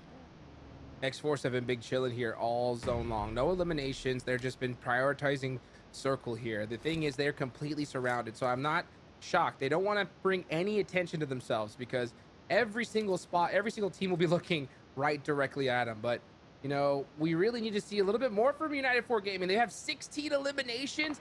This is their chance, right? They need that 20 bomb chicken dinner to rocket launch themselves up the leaderboards here. Let's see if they can continue with that dominance. 16 eliminations is nothing to shake your head at. That is for sure. Well, I mean, it dwarfs everybody from yesterday's competition. Vios was our top elimination leader team, and that was from map 2 Erangel yesterday. This time around, 16 has already broken that. In fact, we could see our top elimination leader in United 4 Gaming, depending on how they close this out for the entirety of the 2025 PMSL America Spring season. That would be a miraculous performance from a team that desperately needed to come up. They started very far down the leaderboard, but now they have a chance to hop on up. Of course, starting in 13th, I believe, going into this game number 2. They started at 15th place, which is just crazy to say the least. But yeah, all 4 members alive. They start to move around. Joko breaks off to the left, but he'll most likely be joining his roster relatively soon. Not a lot of teams remaining. We're down to top 5, but everybody pretty healthy, Dave. That's the big thing. So even though United 4 Gaming have tore it up with 16 elims, with everyone relatively healthy outside of Royals of War, it's still anybody's ball game. Pretty healthy and fortunate for X-Force. A lot of the remaining players, the utility is going to be low, right? Because all it takes is a couple grenades and well, that'll flush them out right here in this dip. So X-Force just kind of waiting it out, trying to see who might crest the hill first. But United, Outdoor Gaming, making the push downhill, not really getting punished here. Going to be moving towards Victex, the last one alive from Royals of War. Behind the vehicle, using it for cover. A little seat swap action right there, but IG with the pull-up reflections. Pull up indeed, but it doesn't stop there. They now focus their attention on Hate, who's just up ahead. Joko to join as well. Intense game, looking to pop off. In fact, they've already done so with 9 eliminations. Let's put that in perspective. One of their biggest games yet. The team that could very well jump up into the top 5 off this performance alone. But United 4 Gaming, you got to think at this point they're superheroes. I mean, they've had such a tremendous performance. 17 elims, already the highest scoring game we have seen so far when it comes to the finals performance. But how far can they continue to go on for Pedrino? Shooting fish in a barrel. X-Force in this bowl. They're about to get just peppered by not only nades, but shots. X-Force, this surely is the end of it. That was the last nade he had, though, and he missed it. That was such a big loss there for Pedrino. Let's see what happens here from the last couple players of United 4 Gaming. I just got heard in my ear that this team has not won one single chicken dinner all tournament long, and with Hate going down, that might still be the case, but they've got so many eliminations here. Intense game. Oh yeah, they smell weakness. They are on the push here. This is their chance to get a big win. Oh, drive-by action right there with the shotgun. He's behind the boulder. Blue zone going to start to close in as well, but Loops, Reflections overlooking all of the mayhem right here. Yes, they are. 4 strong, 1 player down, but they have a chance. They've got the off angles, but Intense game. Hold it down. 10 toes down, baby. Refusing to give it up, but are they forced to give it up as X-Force starts to move up themselves? Guys! Back to back. Back to back. Are we freaking kidding me? Look, this is a chance for North America to jump up even further, maybe even past Wolves, but Loops is a team not to play around with. And also on the opposite side, you got Intense Game starting to get back up, but Loops are done. Now X-Force can focus on Intense Game, but Intense Game want to take the fight to them when they're doing exactly that. Fate taking a lot of shots, and that's going to be Adrian, a star-studded player throughout round 1 and round 2, making an appearance once again during the finals. And with this peak, not only will 24K be able to see him, Aleem, also the player to the left, but Adrian, if he plays this right, he could be pivotal in the success of Intense Game, Jukes. This nade, it comes down to this. Will it hit? It's good! And that is going to be a massive start for Intense Game. It's really up to Aleem here, all by himself with the shotgun. It ain't going to be enough. That is an Intense Game chicken dinner, and that is how you do it, folks. But hey, you know what? Great to see some good consistency from that X-Force right there. They held it down strong. Unfortunately, weren't able to close out the chicken dinner. Unfortunately not, but even still, like you said, the consistency is there. They're playing lights out and looking good for North America as a whole. Intense game, 14 elims. Rafa, the leading charge with 8 himself.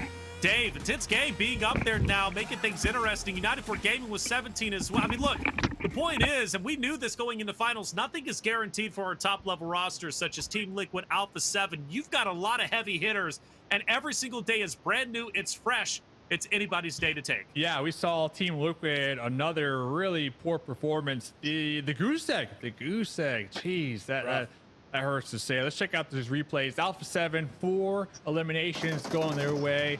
X-Force, though, with the glider rotation. We see them in the late game. Really no information, though. No meds, no utility towards the end. They were just trying to survive. And like you said, Hot Jukes, that last grenade right there just did them in. I mean, that grenade was money. So shout out to Intense Game for their 14 elimination winner. Check it here. United 4 Gaming, though, this is a team that we don't talk about a lot here, fellas. 17 eliminations. Holy God. And that's the record too here for eliminations. I don't think that's gonna get passed up, to be honest. Like, that is insane, and it's so crazy to me to see so many eliminations and them be where they're at on the leaderboards right now, you know. And it's so crazy because anybody else would be like, yo, yeah, 17 eliminations, you're good. That's the performance right there, and it is a great one, you know. Just considering where they're at, I would love to see them close out this chicken dinner. They could have had a 24 bomb here, Reflections. It would have been crazy to see, but I mean, if you're gonna get started when it comes to the finals, now's the time. That's for sure. You're talking 24 eliminations. That would have been, that would have been nutty. I think that would have been one of the highest scoring games I've seen. Maybe, I don't know if I've seen 29. For some reason, that's standing up in my mind from like previous Titan series, but to do it in PMSL, it just would have been crazy. Rafa, 8 eliminations. He says, look, I saw the MVP race. I've been looking at the numbers, doing a little bit of number crunching.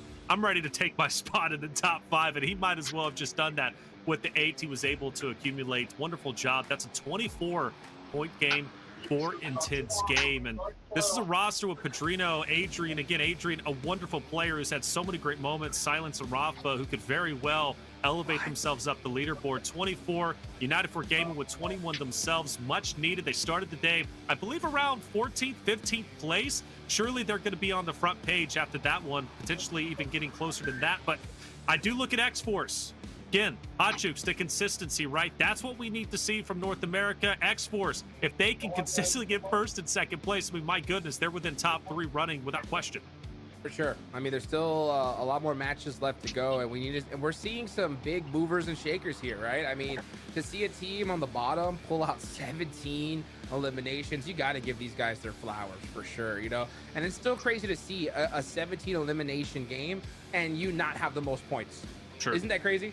Yeah, Intense Game still busted out more, which is wild to see. And you said that United 4 might be moving up to the first page, and it would seem so, that would be for sure.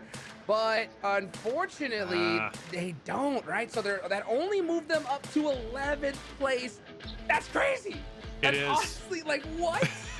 Well, I mean, you guys said it though, right? I mean, it's like for some of these teams at the beginning, I think, Dave, you mentioned, you know, for some teams it's going to take one winner chicken dinner. For others, it's going to take two or maybe 3. United 4 Gaming's in that camp. Yeah, but you know what? That's the start that they need, you know, to get that momentum going, get that confidence going, like we heard from the interview from X-Force, you know. So this was their match. Yeah, they were proactive. Yeah, they got a really strong power position, but they held it down. And not only did they hold it down, they were proactive with taking fights downhill to overthrow squads that they got a knock on. You know, they got in, they got out real quick, and then went right back to the hilltop to defend their high ground. So United 4 Gaming, they weren't just camping up there. They weren't just taking little shots here and there, being a pest. They were being proactive through the entirety of that match. And I even thought like they were done way before they actually went out, because everybody was kind of looking up there. They still managed to make it down that hillside alive, which I was impressed with. So United 4 Gaming, this is a start. Let's see what you can do with it now. Let's definitely see. Intense Game go from 5th place to 1st. The first time they're in 1st place. They've got a great lead, 91-83 of Vios Gaming. So Intense Game looking serious. Vios still definitely in the running. Influence, Rage will round out our top 3. Wolves dropped down a bit, but that's okay because they're still top 4. And now X-Force is just points away from catching up. X-Force off this next game could very well jump up into top 3. And man, that would be just insane to see. But we're here for it, and we're here for it at least the next 4 games. That's 2 games done. Map 3 to come your way shortly. When we come back from the break, Aaron Gale coming your way.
Alright, chat, give me a sec. We'll be right back.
and they do. They get that first knock, and here comes Savage Esports on the push.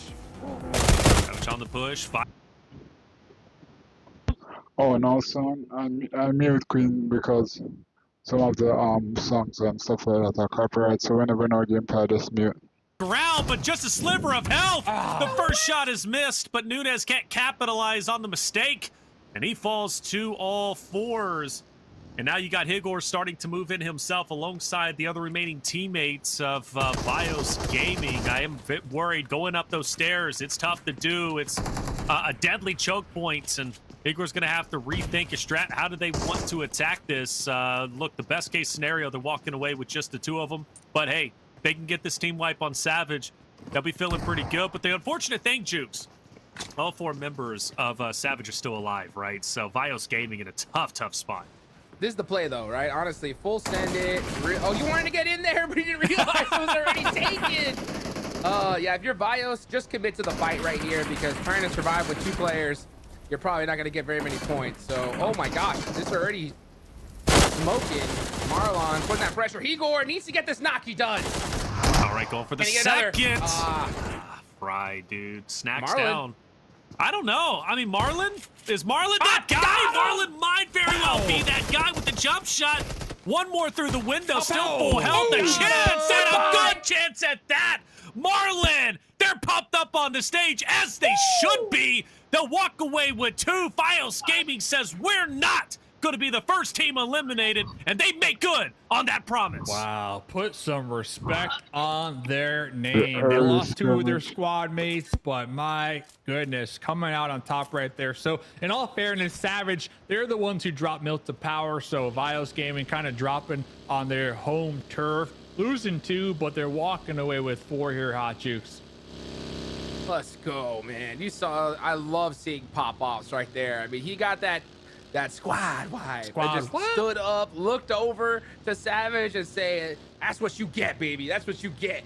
So you got to let him know. You got to let him know. And that is devastating, honestly. If you're a Savage Esports fan, that has got to hurt right there. But for Bios, man, to win that fight, like I said, it was the right play. I think you see a lot of teams in that situation. They'll just leave, right? They'll just be like, oh, let's just survive with 2 players. No, you got to commit to it. If you do get the squad wipe, it really brings things back for you. Having that player cam was great.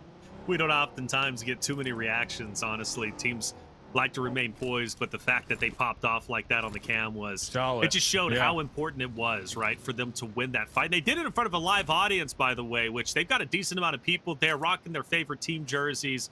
Maybe we'll get a chance to show them in a little bit, but they've got a live audience there, everybody. And Dave, I believe that's the first time, at least for PMSL, that a live audience has been in the venue. So a different experience for some of the competitors. Let them know. Listen, if I was there, I'd have an air horn go, ba, ba, ba, ba, you know, I mean, the boomsticks. The boomsticks. I mean, it just adds that much more pressure, honestly, to these players. Yeah, they got the headphones, cancels out some of the sound, but you could feel it, the vibrations, right? So the pressure is on, not only to get as much money, not only to be top 3, but also, like you said, Reflections, to put on a show for the fans who are showing up, cheering the boys on here this weekend. So there's a lot on the line, and a lot of these players, man, some of them never been here before, some they have the experience when it comes to LAN. So there's just a lot of mixing and matching out here. And that's why I love competitive PUBG Mobile, because you never know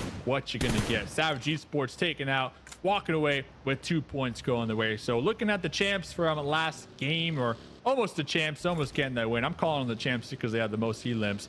United for Gaming. United for Gaming. We talk about momentum. Listen, you have a game, Hot Jukes. You drop 17 eliminations.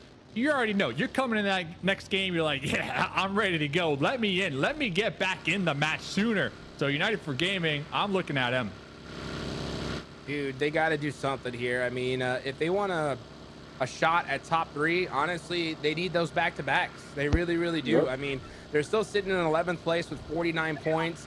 Top 3, that's going to be Influence Rage there with 80. That's a good amount of points to cross, considering that, I mean, you already see Bios with 4. You know that Intense Game and Influence are going to most likely put up some points here. So, yeah, it's going to be difficult considering that you know, they got so many points with such an advantageous position, but they're just gonna have to find a way to put themselves in another spot like that here for Flexions if they even want a shot at top 3.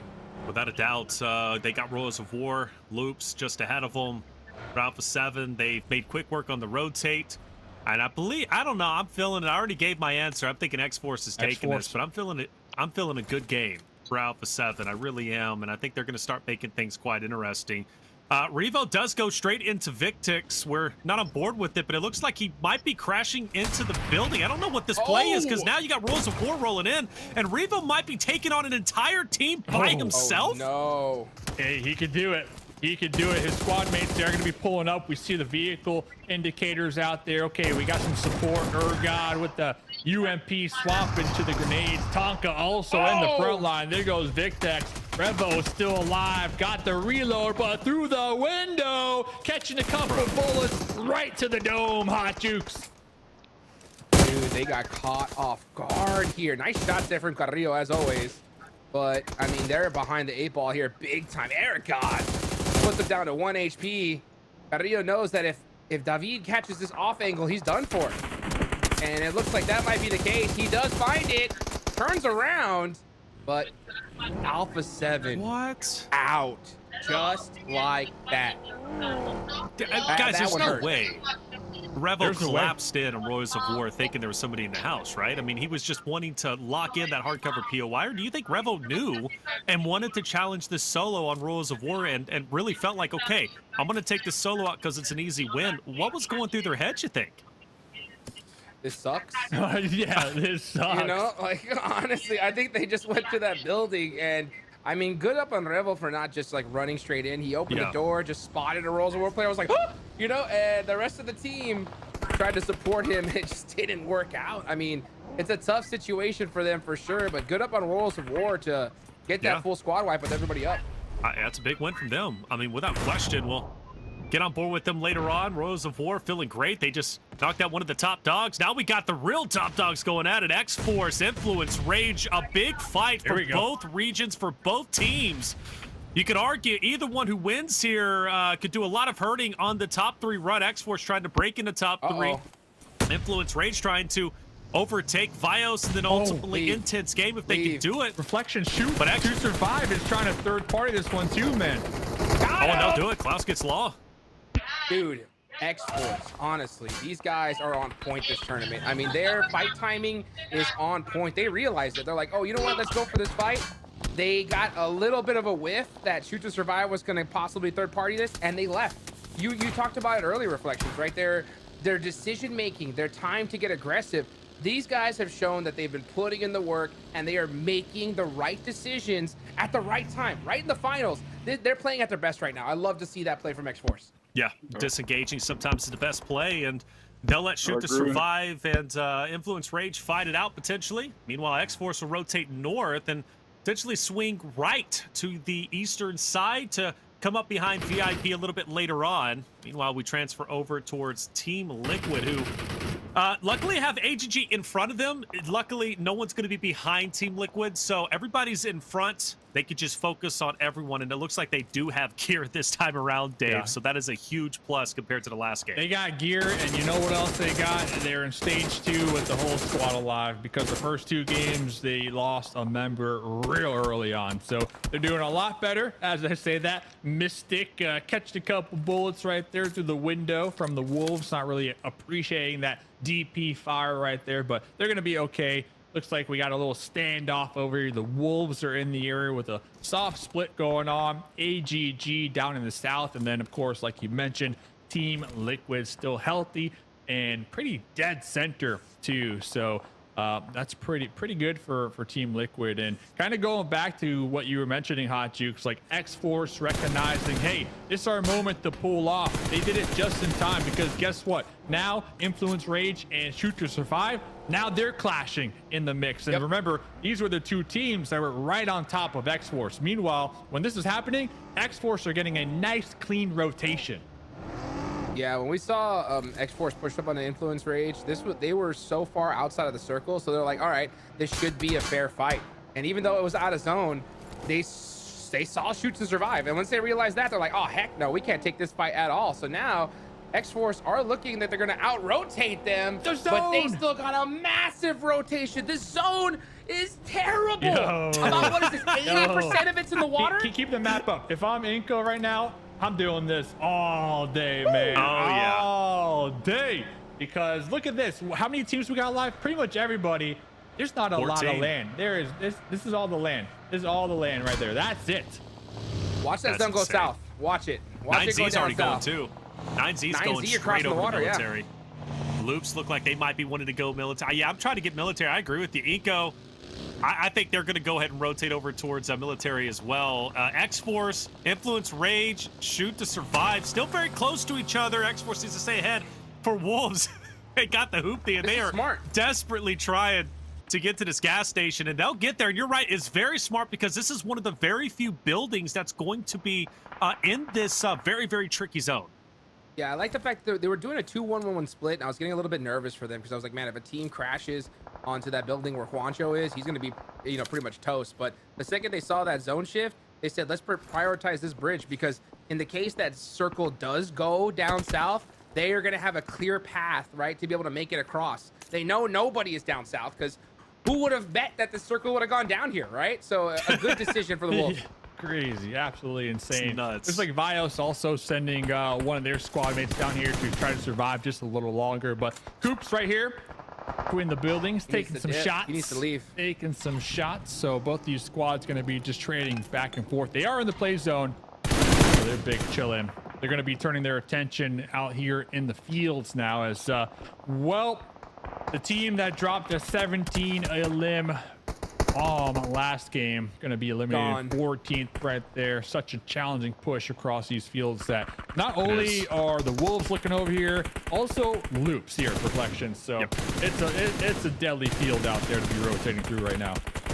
Yeah, potentially deadly even on the military side. It's getting quite congested with the limited amounts of lands. IG makes the long rotate on the western bridge, now down low of 9Z Globant, who I believe have sniffed out that IG is going to be below them. So there's a chance those two rosters fight. And with Reyes moving, yeah, I do think IG and 9Z Globant are going to be fighting tooth and nail for the limited land on military. And 9Z Globant's going to have the advantage because IG's been in blue for a long time on the rotate. You got to question how much health are they going to have once they do get into a potential fight with 9Z Globant later on. But as far as this little sliver of land for intense game, yeah, I mentioned it. Well, one's already going to be down. That's Padrino. 9Z Globant potentially closing the door on IG's opportunity of going back-to-back. Yeah, one bad drive, getting your car stuck right there on a rotation is always going to be tough. So they're most likely, yeah, going to lose Padrino here. This is stage 4. The zone definitely starts to tick hard. But at Ted's game, I think they're kind of adjusting their strategies, and I don't blame them, right? They're on top of the leaderboards. It's just about putting points on the board. You just do not want to end up with a goose egg. You don't want to let anybody catch you. So they decided to go the safe route towards Military Island, and they're still alive here. So but look at they're going to definitely put up something, most likely. Nasty shift. I mean, this circle is so bipolar right now. Going north, going south, and then, hey, guess what? We're going right back where we came from here. So, you know, IG going to be down here. Bios Gaming, 9Z, like you mentioned, Hot Juke. So a couple squads just fighting for a sliver of land. They're gonna be running across that bridge because I don't think any of them have hovercrafts or boats at this point in the game. So I'll be surprised to see if anybody survives, because honestly, VIP, we've seen them play the north side of that bridge a couple times right now. Heads up play from VIP, who might be looking to pretty much annihilate everybody across the water right now. Inside zone. Man, I like this rotation here from the Wolves because they were doing a 2-2 split right here at this compound and then the bridge. But then once VIP decided to take the other side of the bridge, they're like, you know what? This is going to be too chaotic. They sent the rest of the players back up on the squad, and now they're finally starting to rack up some eliminations. Could be a big game for the Wolves. Dang, with all the shots ringing out, I feel like I'm back in the Army at the qualifying range with just non-stop bullets flying everywhere. It sounds crazy, but I love it, like you said, from Wolves. And I like this. I want to point out Vios Gaming are only too strong, but so many times we have seen them on this right side bridge on the eastern side, and they work this bridge very well. Gaming, they may be small but mighty. With only 2 players, I still think Vios Gaming could have a decent finish. 9Z ended up getting a hovercraft, and they're just zooming right underneath the bridge here. Vios Gaming, totally agree, man. Looking to hopefully see this duo have a solid finish, but talk about just pulling out the reverse card right there. 9Z, they're like, nah, we are sending it past this but they're running action. into trouble with VIP, though. And they're going right towards VIP. It looks like a grenade on the board, and just like they won that? VIP set up in a defensive position, not able to handle the heat right now. Reflections from 9Z. Yeah, but they got to recover quickly. Vit and Zelda potentially testing the waters. What's going on that shoreline? Do we want to get involved? Inko, too, potentially rolling up, and this is not what 9Z needs. And when you talk about rolling up, my boy's rolling in deep, but Vitali's already down 7 on the high ground. Takes down 1 from 9Z, but there's a couple more remaining. Reyes off in a distance. Kogo, 2 standing strong. Not a guaranteed win for Inko, not by far. But with 9Z Glow, but looks like they are finally going, have 1 foot in the grave. Reyes last alive. Inko's full send didn't pay off the way that they wanted it to. They can still win this fight. They surely should. Brunozen should put the final nail in the coffin, and he will. But Hot Chicks for Inko, that send was a little bit too spicy, and they paid for it. Yeah, it was a real spicy one, but you know, when you're so down on the leaderboards, you got to do some kind of desperation play, and I think that's exactly what it was. They just sent it to the center zone, just try to get some eliminations, and unfortunately, they lose 2 players in it. Now you got Vios. You see Igor. Ooh, with the cheeky position here. Look at this, though. Look at it. Look who's out here. Big swimming, man. Big swimming. Oh, man. I love a swim Tate right there. Maybe go right here. Swim Tate. He's going for it, man. Burning them calories out here. Next circle does go up. You know, we see it. Team Liquid, though, definitely in a nice position up there. They need it, right, Hot Jukes? Because they've had 2 really bad games. Even yesterday, kind of questionable. So Team Liquid, hopefully they can take advantage of their spot up here in the north. They got X-Force, Reflections. I know you're rooting for that squad. They did lose 1. They shouldn't be shooting. They're going to be across the way. But I hope this is Team Liquid's game because they need it. They need it bad. It's going to be hard. I mean, they have a really, really dominant position in the zone, but it's going to be very difficult to get any kind of eliminations there. The only one that's going to probably be available is Diego, but he is so far in that dip that there's no way you're going to be able to even see him. Like right now, Team Liquid, they're popping shots off here, but they're not going to get an elimination. You know what I'm saying? They'll maybe get a knock, you know, knock down some of these players' utility, but that's it. I think Team Liquid needs to kind of be planning where they're going to go in this next circle, because on this north side, the way the zone's been shifting, they're most likely not going to be in this next zone here for Reflection. Wolves need to I rack think they're up go as south, much kills. maybe towards as they Eco can. Loops, potentially Wolves, AGG, still looking pretty solid where they're currently at. They're not going to move. Eric Gods from Royals of War, he gets a bit too overzealous. I think trying to scout the land, but unfortunately, land will scout him. He gets taken down. Ayala will get the finish. Rest of Tonka then. The Tonka Trunk himself starts moving in for Royals of War. Not taking note from Eric God, who was just finished off potentially in the same fashion Tonka did. Yeah, I don't know. Royals of War just sending 1 by 1, and now the rest of the crew starting to get eliminated. They were already in a tough spot. David last up, Tonka bleeding out no man's land. He won't get picked back up. Nobody's going to be able to help him, I don't believe. And Teamwork. Rose of War, best case scenario, they walk away with 2. Loops have the 2-2 split. Rafina and Abente will start to join Vitten and Zelda. They pretty much have a safe rotation unless Wancho or Co. Maybe gun them down, but I think they'll be fine. But yeah, Rose of War, I don't know. Tonka, I think he's down, but David's giving it a good effort. Oh no, Victex running into the wall. The smoke's blocking his sight lines right there. You got Loops, you got the Wolves, everybody trying to take out David, who's honestly just trying to be a good squad mate right now. Hot Juke's trying to get that pickup, and regardless if they get the pickup, they're in the fields, man. You are not going to survive. Victex was able to get behind the hay bale, but you got not 1 but 2 different squads just lasered in on your position right now, Hot Jukes. Yeah, I think they were just trying to find any way to get in this next zone, and that was pretty much their only option right now. So we're gonna see Vios, right? Team right there, 2nd place, 5 eliminations so far. Now going to start creeping up onto Inko. Inko is down to 2 players as well, so this could be a really big opportunity for Vios Gaming to get 2 more points and as well a good position in this next zone. All right, couple seconds. Where do we go? Team Liquid, we said probably going south. There is a chance they'll still be within that zone, but like you mentioned, it's been going south, and it will go south. And Team Liquid, they were nice and comfortable, but now they got to go. The question is, can Diego play spoiler to any TL members once they break away from the house? It's possible. He's been hanging out in the field behind that hay bale for the longest time. Ooh, Mythic had just got knocked and thirsted too. So that's a tough time to lose a player, especially right there on the circle shift. That's going to make things very difficult for Team Liquid to move on. All Glory Gaming have their eyes set on them. And look, Cardozen is hunting down a position, and this is way too late. Like, the second that zone popped, they had to get going, but they are stuck outside of the blue here. Yeah, I like the fact that AGG really just focusing on those teams, X-Force, Team Liquid, maybe even Diego. AGG, another team that yesterday we saw some glimmers of life from. You know, they showed up in the late game. But talk about showing up in the late game. IOS Gaming, Reflections, they're just holding on for dear life, playing it so slow on the bridge, still with the do you just go whatever off the top of your head, or you just love to use a keyboard? Although this is probably the first time I'm seeing not even, you know, Inco, both these squads, I guarantee you they're not even expecting anybody to still be on the bridge at this point in the game. So iOS Gaming could play spoiler, in my opinion, here. But if they got their eye on the prize with showing up in the late game, getting those placement points, they're going to remain calm and not fire the weapon at all. But here we go. Big fight right now. Team Liquid versus X-Force. Yep, and Valak gets the first shot. And they will ring true to Cardozen. Ayala trying to swing wide on the left. Valak snips it out and takes him down. That's 2.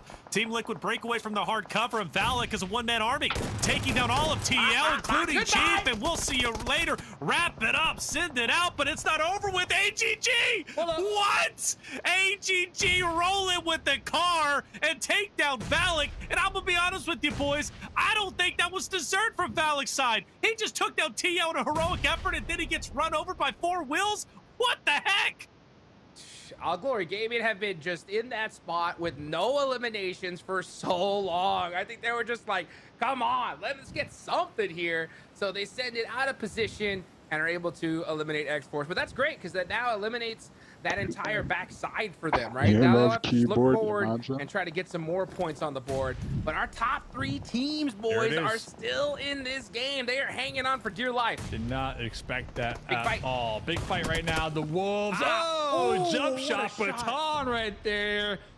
Getting knocked out with the shotgun door and trying to get the heal off right now. AGG Melgar on the high ground on the rooftop.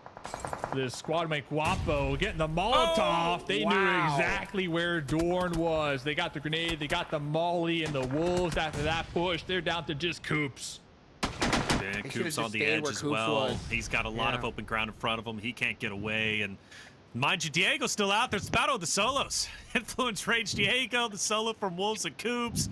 And they both got each other in the line of sights. Diego taking a lot of damage. He might not be able to break blue. I think he's going to go ahead and take himself out in this moment. And AGG rotates up. They might actually see Diego. They will. No, that was Coops. Coops gets Diego solo on solo action. So good on Coops to at least get an additional point. They're dangerously close to breaking into the top 3. Now on board Marlon from Vios Gaming. You know, Hotchooks, we set it up on that right side bridge. They're known for it. We questioned, does anybody know they're there? Well, clearly they do.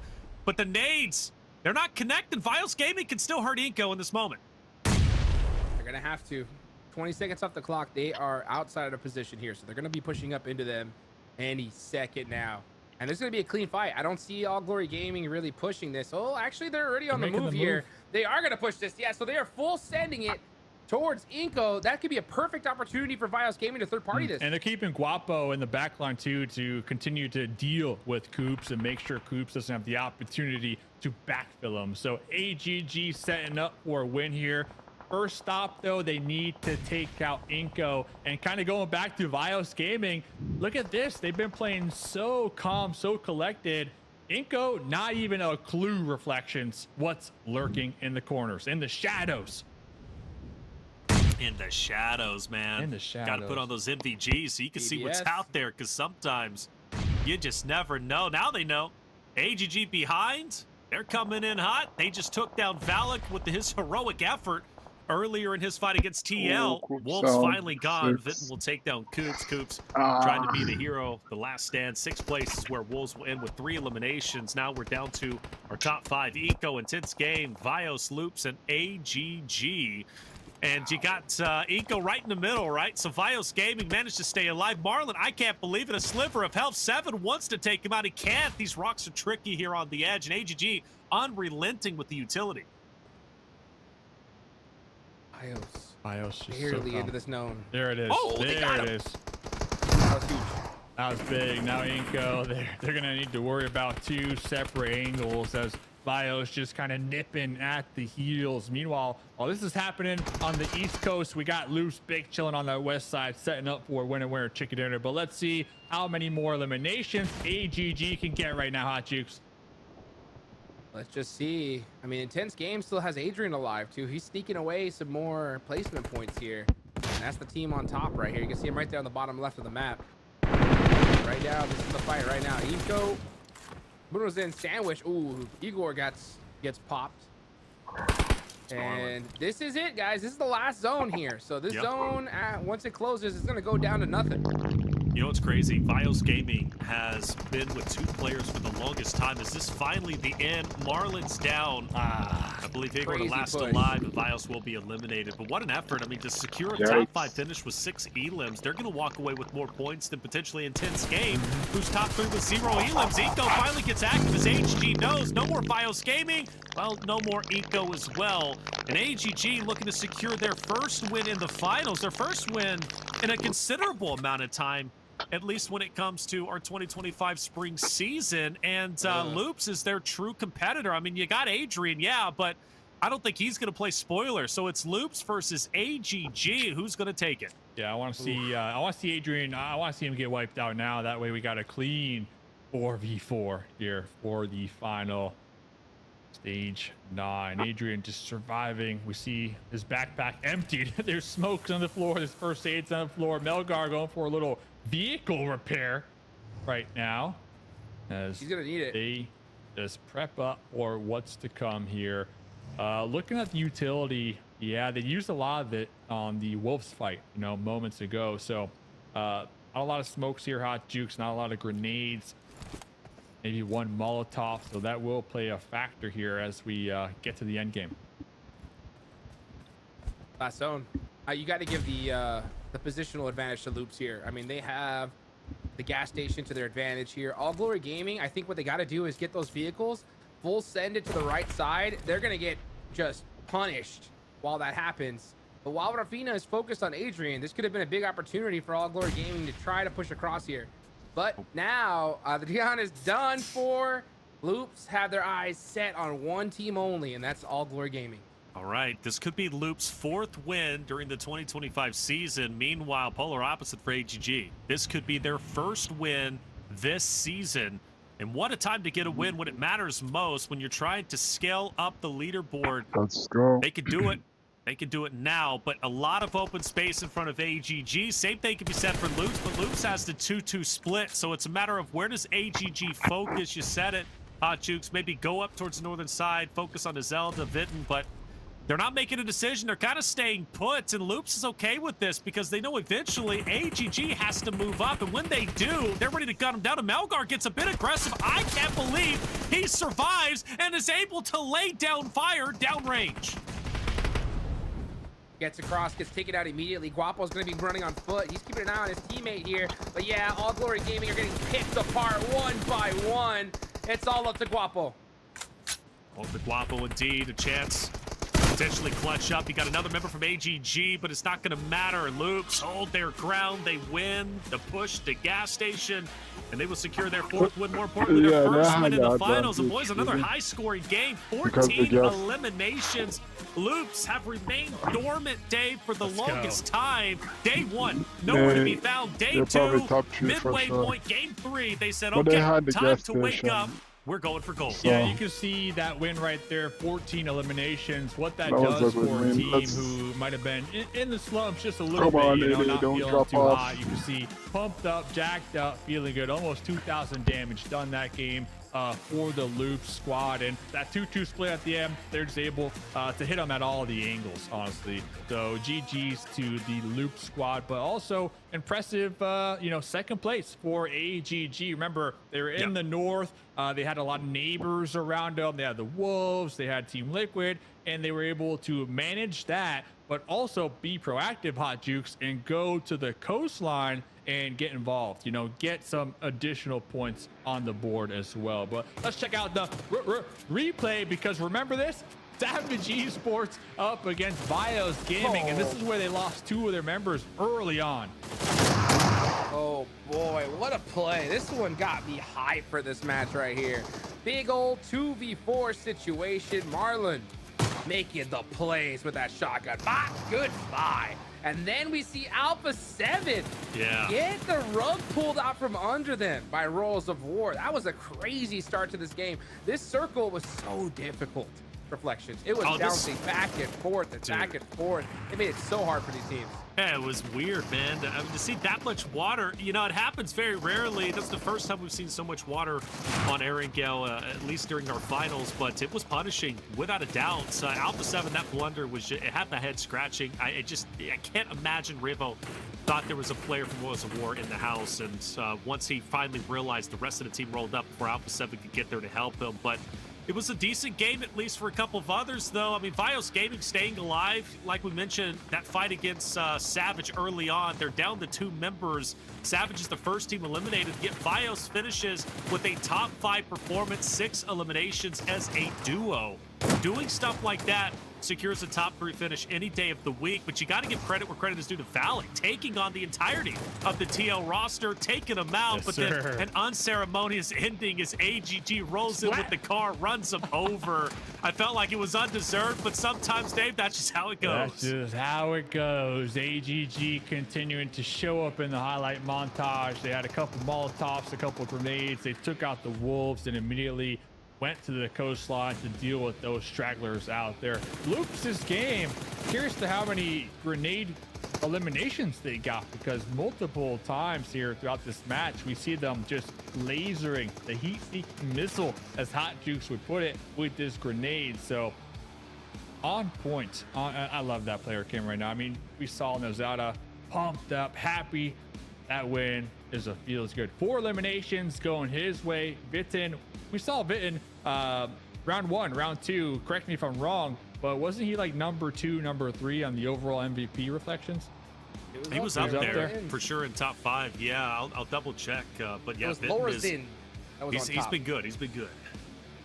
Yeah, those I'm telling you, you got that IN at the end of your name, you're gonna put up some you're in. Yeah, sure. Yeah, these guys aren't messing around. Honestly, Loops, these guys, they got that chicken dinner, and I guarantee you, they are very, very happy that Wolves left the gas station. Could you imagine if they decided to group up there instead of back in those buildings? It would have been crazy. It would have been crazy, and I just checked, by the way, Vitten, yeah, 14 eliminations. Rafina just below him at 12, Nazelda at 10. So all 3 of those boys just playing so well. Loops, 24 points, so needed. Guys, they came into the tournament. They came into day 1 of the finals in 2nd place behind Alpha 7. Loops was the only team, at least from this point, to beat Alpha 7. Remember round 2? They dethroned them. They got 1st place in round 2, and that's why they came in with so many bonus points.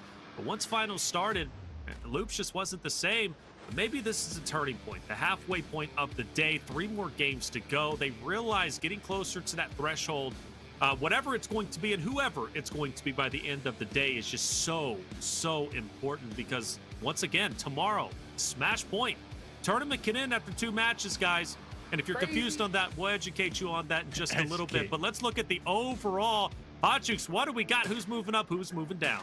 Let's take a look. You got Loops moving up even further. Now, look at that. You got 4 Brazilian flags up there in the top 4. Loops, 84 points, tying with Influence Rage. They could definitely jump up there even further. Intense game, hold on top there with that little straggler, Adrian, being able to put up some placement points. But man, look at that. Wolves go down. X-Force goes down. These guys need a pop-off game in the next Bro, Without a doubt, Wolves but it's and still close, X-Verse right, need to Dave? I pick mean, it the up, to reality be honest. is top 5, and They obviously need look at to the top 3 more closely. get a but good top game. 5, top 3, still very, very close. Anybody's ball game. Yeah, it looks like it's not just because we see Alpha 7 on that second page, but they're only 22 points, right? And looking at the winners here tonight, they would get the win, and there's like 12 plus eliminations all night long, right? So that's really, we say this multiple times, that's all it takes to get right back up there for that top 3. Looking at Team Liquid, they're 31 points right now behind Influence Rage. Team Liquid have been a little slow here tonight, not gonna lie. So going into the second half of today, hopefully they can kind of bump that aggression up just a little bit more. But yeah, 22 points. Reflections, I know you got your finger on the alarm. Hold off for now, though. Hold off for now. You know, don't sound the alarm yet. Not yet, at least. Wait, Okay. 2 more games. 2 more games, I would say. Let's wait. Well, with Alpha 7 not finding success today, do they now do what they did yesterday and switch out Squash with Senatexa? That's potentially going to happen, but of course, that's up to them to decide. 3 games down, 3 more to go. That includes 1 more Erangel and 2 Miramar. We're going to take a quick break. But as we do head into break, luckily we had Sarpatch on the scene to speak with United for Gaming's Hate after their massive game number 2. All right, guys, here we are after match 2 with Hate from UT. Almost got the victory, X-Force with the back-to-back. Hate, congratulations, you got 17 LMs. How are you guys feeling after this match with that amount of kills? Well, we're feeling great. That's a game we need, and that's all. Are you going to continue playing like this, aggressive, getting the kills, looking for eliminations? We can try. It's not easy. We can try. It's the idea, but the save we help us, and made the next game can continue that game. Maybe you can get the zone again on the next game, and it'll help you out. Yes, exactly. That's it, bro. Congratulations, you guys are doing great. Let's go back.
Welcome back, everyone, to day 2 of the 2025 PMSL America Spring Season Finals. I'm Taylor Reflections Double, joined by Mustache Dave and Hot Jukes. 3 games done, 3 more to go in our final Erangel. We still need to get through. It's been fun. That last zone was chaotic. Loops get their first win of the finals, their 4th during the PMSL America Spring Season. Can they keep it going? Well, it's up to them to decide. Dave, you asked me earlier, you know, when Vitten was concerned from Loops, was he still at the top of the food chain when it came to the MVP race for eliminations? Let's find out. Let's take a look at it and see where our top 5 MVP runners are. Let's check it out. He had 5 eliminations this last game. Won't be showing up here, but Coops here on the page with 14. You'll love to see it. We got IG up there at the top with Rafina. You got 19. Almost 3,500 damage done to their name here. The one thing that's sticking out to me, though, Hot Jukes, is we're seeing Nunez, and Nunez has been on point with his utility, not only during the finals, but throughout the entirety of the last 2-3 weeks, honestly. So I'm happy to see Nunez up here. Nunez up on top. A lot of this being from day 1, though. I mean, Nunez really popped off there. And unfortunately, I'm looking at the, today's performers here. And right now on top, Rafa with 10 eliminations on the day. Next, you got Vitten there from Loops with 8. So even though he has 8 and he's in second place, compared to both days combined, we're still seeing a lot of big names here on top. And it's good to see All Glory Gaming up here, especially after that last game. These guys got to be feeling good. They're putting up points, but unfortunately just short of those chicken dinners, Dave. I mean, when is it going to happen for them? It needs to happen sooner rather than later. It does. They're putting up big numbers, but they're not getting the finishes. Granted, last game was phenomenal. We'll give them their flowers, right? I mean, they get 8 eliminations, and they do get second place. That zone was just a bit too tough for them. They didn't know how to execute at Loops with their experience. 2-2 split locked it in. I don't know when they'll get that win, but if they can start getting them, plus those elims they're already achieving, they could look pretty good. And I love that you brought to the table at least the performers of today, because at least from that game 2, it was Rafa, with 8 eliminations. So he's been tearing it up not only yesterday, but today. More eyes have to be on him from Intense Game. They're clearly doing things right. Rafa is leading the charge in that category. And for Dave, you mentioned Vitten. Vitten is still at 14. He wasn't in that top 5, but he's still up there tied. I believe it came down to damage, so Vitten is not far behind from the discussion for Loops. We have our 3rd Erangel about to take place, and now I start to question Wolves and X-Force. They were leading, well, at least Wolves, right, started the day in top 3. X-Force, at the start of the day, was on the come up. A winner chicken dinner, a second place finish, slowed down a little bit, but they still have moments where they're in charge and they're looking good. Valak, for example, taking down Team Liquid. Let's compare the 2 teams, Dave. Yeah, let's check it out. And X-Force and see where they land. Let's check it out. I mean, looking on the overall leaderboards, they're only 2 points from each other. So this is a good little head-to-head right now. Damage, almost similar. Average placement points to be expected. So, yeah, I mean, both these teams representing North America here. We saw Coops on the page for the MVP, that is, of course. So Coops having a good finals tournament. That's what you like to see, Hot Jukes. But honestly, at the end of the day, I feel like there's only, I'm going to say it, only one North America team that has the possibility of reaching top 3. I mean, listen, X-Force, they had a big dub. They had a nice dub. But if I had to pick one of these squads, I'm still sticking with the Wolves, man, top 3. I mean, I do agree with you. I think that the Wolves, like, even in that last game, they were just doing a little bit too much. You know what I'm saying? They were trying to find the best spot in that circle.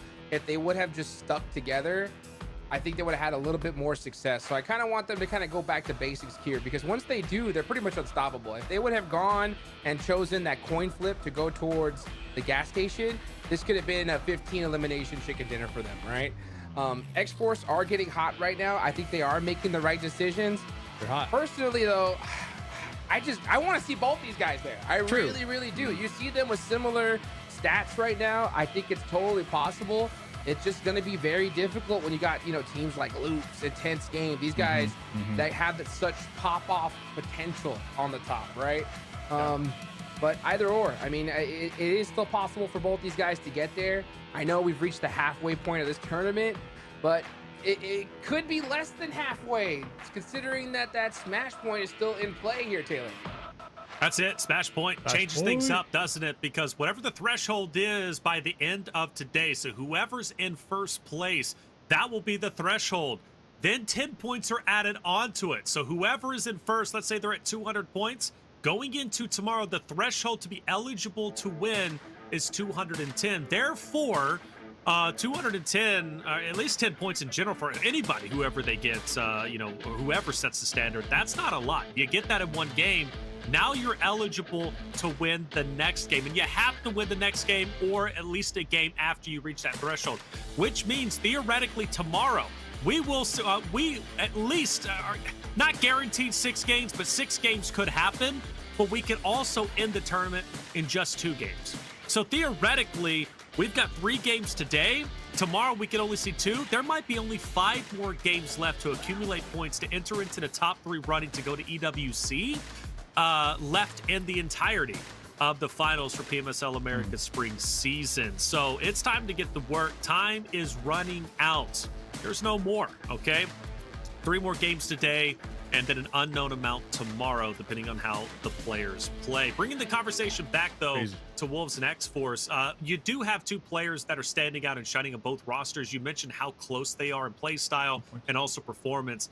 Coops for Wolves at 14 eliminations, Fate from X-Force at 14 as well. So both very, very similar.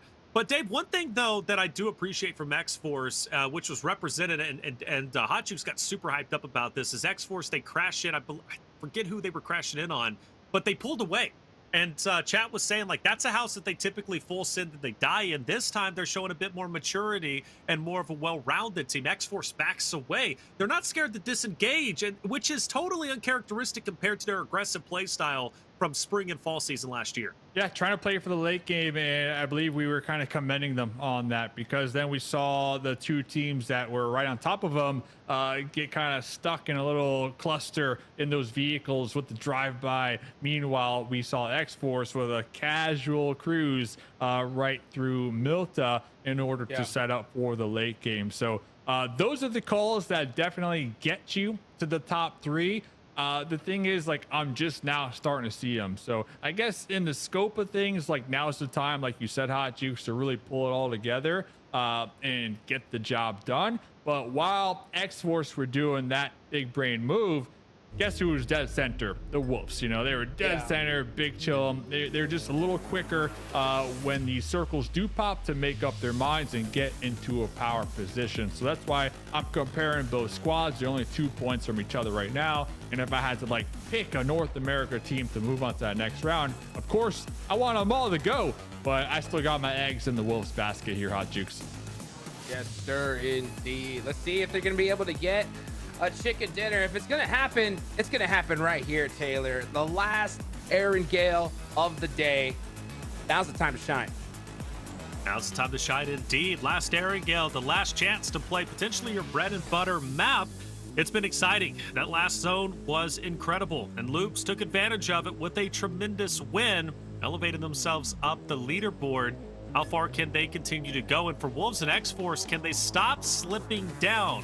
Well, only they can decide that. They're not very far from breaking back into the top 3. It's incredibly doable based off of this map alone. And, you know, I've got to favor X-Force again, not necessarily for the win. I don't know if they're my favorite necessarily based off the performance last game, even though I thought they were great. Valak taking down Team Liquid was phenomenal. But if we do get another military zone, which seems likely, X-Force is my team to be the favorite to have a deep run. Dave, I'd love to pass it to you. What are we seeing? Love it, love it. So I'm going with my prediction then. I am going with the Wolves. You got X-Force, I got the Wolves here this game. What about you, Hot Jukes? I'm picking both, baby. I want to see first place Wolves, second place X-Force. We need to see it. All right, it's going both. That's a new one, but I like it. Why not? 2 is better than 1. Not all the time, but in this case, okay. We're going north. This is the first time we've seen such a northeastern zone. Last time it was all the way towards military. This time a little bit different. Zarky boys, taking their time getting over there. Do we see a bit of a shift up? We do.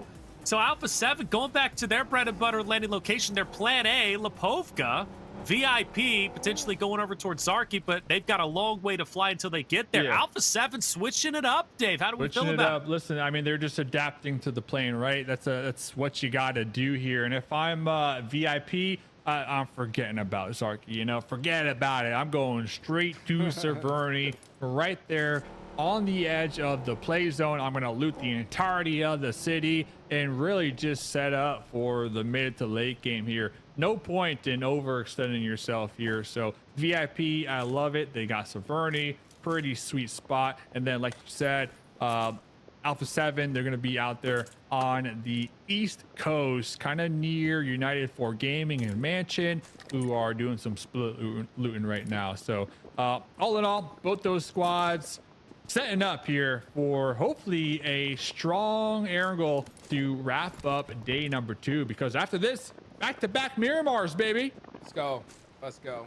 Yeah, Alpha 7 dropping in their secondary drop spot. Real common for them here. You know, it's just, it's actually a really good thing that they did, right? They commit to Lipovka, their second spot, and the zone happens to be right here. So this is actually a very big opportunity for them. They've had some pretty tough zones they've had to deal with pretty much all day long here. So let's see if they're able to kind of reset and get that good game under their belt, because I mean, with that smash point rule, Taylor, I mean, it's crazy the fact that we could see this over in just like 4 games after this. Yeah, it's insane.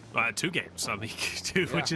which is well, yeah. I mean, I guess yeah. If you're adding in, of course, what the map we're currently watching, it's Smash Point's exciting. It's a format that's been played throughout multiple other esports titles. I know that we have also tried it on the global side of things, if I'm not mistaken, right? Smash Point, or at least in another format from PUBG Mobile. But I'm glad that it's here in Americas, because it does create a lot of unique narratives I'm excited to bring to the table tomorrow for all of us, and it puts the pressure on teams to challenge those who are on Smash Point. You know, do you want to take them out so the tournament continues? And more often than not, the answer is no. Teams just do not commit or change up their landing locations, because it's like, well, why do I want to be the martyr? Why do I need to be the guys to go over and take out the Smash Point team so the tournament can continue, and then sacrifice my tournament life? Because I mean, not even theoretically, if you're landing on the Smash Point team, you're landing on the #1 team, and who really wants to do that, especially if you're still trying to catch up? But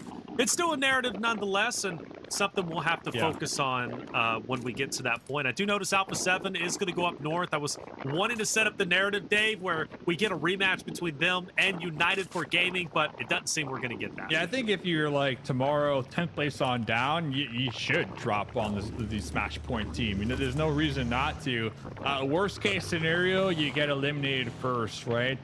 Best case scenario, you keep them from ending the tournament, right? So there is definitely a risk versus reward there. And when we're looking at teams like Savages, we're looking at VIP, honestly, there's nothing but rewards at that point, right? Because yeah, you might be able to pop off, get some wins, but realistically, you're not going to be top 3. And realistically, if you do move up, you're only adding maybe like $500 to $1,000 to the bank right there that you got to split between 4 people. So why not Hot Jukes drop the Smash Point team, man, on the final day? Oh, dude. Well, I mean, I want to see all the teams just like focus the Smash Point team. You know what I'm saying? Like, if I saw that happen, and is a hovercraft. Once you I'm have in that the position where hovercraft, they could end the tournament, it's like, oh my gosh. Stop. If you realize You where can they could finish even high. All you have to do is just hide it, and then we have focus the all your Wolverine gun, guns you on just them and repair just it. pressure them down. But So, I mean, it for this game, I'm definitely rooting adds a for crazy Wolves, you know, dynamic to the and tournament. X-Force, And I can't wait to see NA that strong. We tomorrow. need NA to But, you know, qualify. now it's just all about putting A7, up I don't points, know, and but we're they looking can at still those pick points it on up the because right-hand it's not side. too late. They're This not is that a far big off top 3, game. really. They're the last Erangel of the day. Like These the stream, squads to if pop you off. haven't And I'm already, talking, it goes a I'm long gonna way. honestly And if give you're it, new, subscribe. Thanks for hanging out. I'll say even 10th place, like Team Liquid, right? Team Liquid on up really need a chicken dinner here badly if they want to really kind of fight for that top 3, because these top 3 teams, they're putting up points consistently here. Yeah, they are. It's quite impressive, really, how so consistent the race has been. You know, I feel like we go back to previous PMSLs during the grand finals, and there's typically a team that has a really good lead, especially like our first and second place teams, right, who have a massive lead. A lot of that was owed to the bonus point days. Yeah. But now that we got rid of that and we've had 2 phases and we come into grand finals with a reset, or at least a bit of but you know, we have a bit of a reset. Granted, you do have the bonus points going into the grand finals, but it didn't have as much of an effect as I thought it was going to have. But these teams are highly consistent, so you're right, Hot Jukes. I mean, from 10 on up, you need a winner chicken dinner, and you got to start now, because tomorrow it's just gonna be crazy, to say the least. So time to get the work, and even for X-Force and Wolves for North America, let's see them go. But looking at the previous champions, the previous winners of loops, they're moving and grooving nearly center zone, but I think they're trying to take this left-hand bridge and go up towards Influence Rage potentially, or I don't know, maybe towards Shoot to Survive. They're just figuring things out. Yeah, it looks like everybody definitely respecting each other here on the final angle of the evening, just trying to get a nice little position with this northern circle. VIP just got done looting Severny, thinking about going to Stallmer. They're going to be in their vehicle. Same with INF and IG up there by shooting range. So all these squads just foot on the gas, pending to see where circle number 2 takes us, and then depending on that, we'll see a nice little migration. Yasnaya dead center right now. Inko holding it down. Bios Gaming, they know what they need to do here today, Hot Jukes, and that's just maintain, man. That's just hold on to their spot that they're currently holding down in that second place. And they've been doing just that, because they've been getting into fights, and when the fight doesn't go their way, they try to send 1 or 2 members to kind of just play the insurance policy, try to survive and get those placement points, and they're sticking in second place after a explosive day number 1. So Bios Gaming just continuing to maintain their consistent points per game. That way tomorrow, you're within striking distance of being that first place victor. So I am all for the Bios Gaming, but over here at Jukes, Team Liquid getting shot up right now. Yes, they are, and this is a very classic esports circle right here. Yasnaya Fields being the main prioritized area. Team Liquid are looking to kind of take an advantageous position very quickly. They are going to lose a player on rotation. Could even lose 2. Bartos in. They didn't realize that there's a big trap set up here by Inko. Oh, he gets knocked. Inko could actually take this fight. They have plenty of time to do so. They could. Inko, do they want it? Team Liquid, you could view them as kind of a soft team at this moment. And Inko, granted, hasn't had the best performances, but what do they have to lose? Well, they've got a lot more to gain than that of Team Liquid. Team Liquid been on the struggle bus, and maybe the nerves start to hit them. Winning this fight is imperative, but Cardozo already down. You start to worry. Bruno's in working on the flank. Oh, Mythic, very weak. I think Team Liquid's going to die here. I really do. Inko's got a lot working with them on the flank, on the off angles. They're set up quite nicely. TL still trying to get their health, and I just saw a nade go by Mythic. He's still being being challenged, excuse me, as he can't even pop a med kit. Mythic is down. Chief, he's going to be the last one alive. Cardozo can't get saved. Mythic is gone. Cardozo's still down. Who's left? Chief? Yeah, dude. Inko, I don't know. Can Chief pull this off? He's done so in the past, but Dave, I think Team Liquid's about to have another early exit, but Chief is putting out some damage. He's putting in some damage, but best case scenario, they get the 4 eliminations, and they're still down 2 members here very early on. You know, we're looking at this city, it's pretty dead center, so it's going to get congested here moving forward. So I'm looking at Team Liquid, and we're looking at the mid-pack teams. Like, we're not only looking for them to get a couple elimination points, they need to get the winner chicken dinner, right? Because the goal, top 3, and we're going to continue to say that throughout the rest of tonight and tomorrow. So right now, Team Liquid, they're sitting on 53 points here. Hot Jukes, they need 32 points to get to 3rd place, right? So they need the whole squad in order to do that. Yeah. Let's see what Inko's going to do, because Inko, they're in a position where they're so down on the leaderboards, they need every elimination they can get. So I would have liked to see them commit a little bit harder to clear out Team Liquid completely, because every elimination counts. But I understand why they're hesitant, right? Because they're in such a good spot. They want to ward off anybody that could be rotating towards them, and forget Yasnaya Fields. This thing goes all the way up to the north. Alpha 7, easy rotation up top. So now they're going to have a dominant position in this circle for the first time pretty much today here, Taylor. So, I mean, all eyes are on them to perform. All eyes indeed. Chance to potentially elevate themselves up. We'll see if they can do so. It's a big moment, without question. AGG also on your roster have had plenty of chances to shine throughout the day. And I do have good faith that they're going to be okay where they're currently at. A lot of buildings to work with, so they're going to stay put where they're currently at. VIP, United for Gaming, Influence, Rage, Chief, all within the same area. Alpha 7, nothing there. I do look at the left-hand side, yeah, where Loops is currently at. They're pincered in between X-Force and Royals of War, who are moving out of blue straight into Loops, and a couple of warning shots are going to be fired off. There wouldn't be surprised if these two teams potentially get up north, stop, and choose to fight each other if they seem like the moment is right. Crazy. Let's pull the map because there's so many of these teams right now going for the same rotation. And what's crazy to me as well is that VIP, they were holding down the spot that IG are currently locked in at, right? So VIP hedging all their bets that the Yasnaya will be in the final zone. So we'll have to see how that goes for VIP. But Hot Jukes, when it comes to VIP specifically, I'm not looking for a safe spot, right? They're in 15th place on the overall. They need to start looking to get involved early. They need to start looking for some team fights here. I'm talking about VIP, man. So if I'm VIP, I'm looking to get into as many fights as possible, similar to what we're seeing right now up here on the edge. 9Z, Rose of War, and Loops right now, Hot Jukes. And all of them battling it out north of Yasnaya. Yeah, VIP, anybody down low need to like have a crazy game. They need that 17 elimination chicken dinner if they even want to be in this at this point, because they are so far behind. Rose of War though pushing, topping out. Big Tex with a nice little 180 blast there. That is gonna be a loss for 9Z Globin, man. These guys, unfortunately, losing 2 players in this position is gonna hurt. Yeah, Cold Gold is trapped against Loops.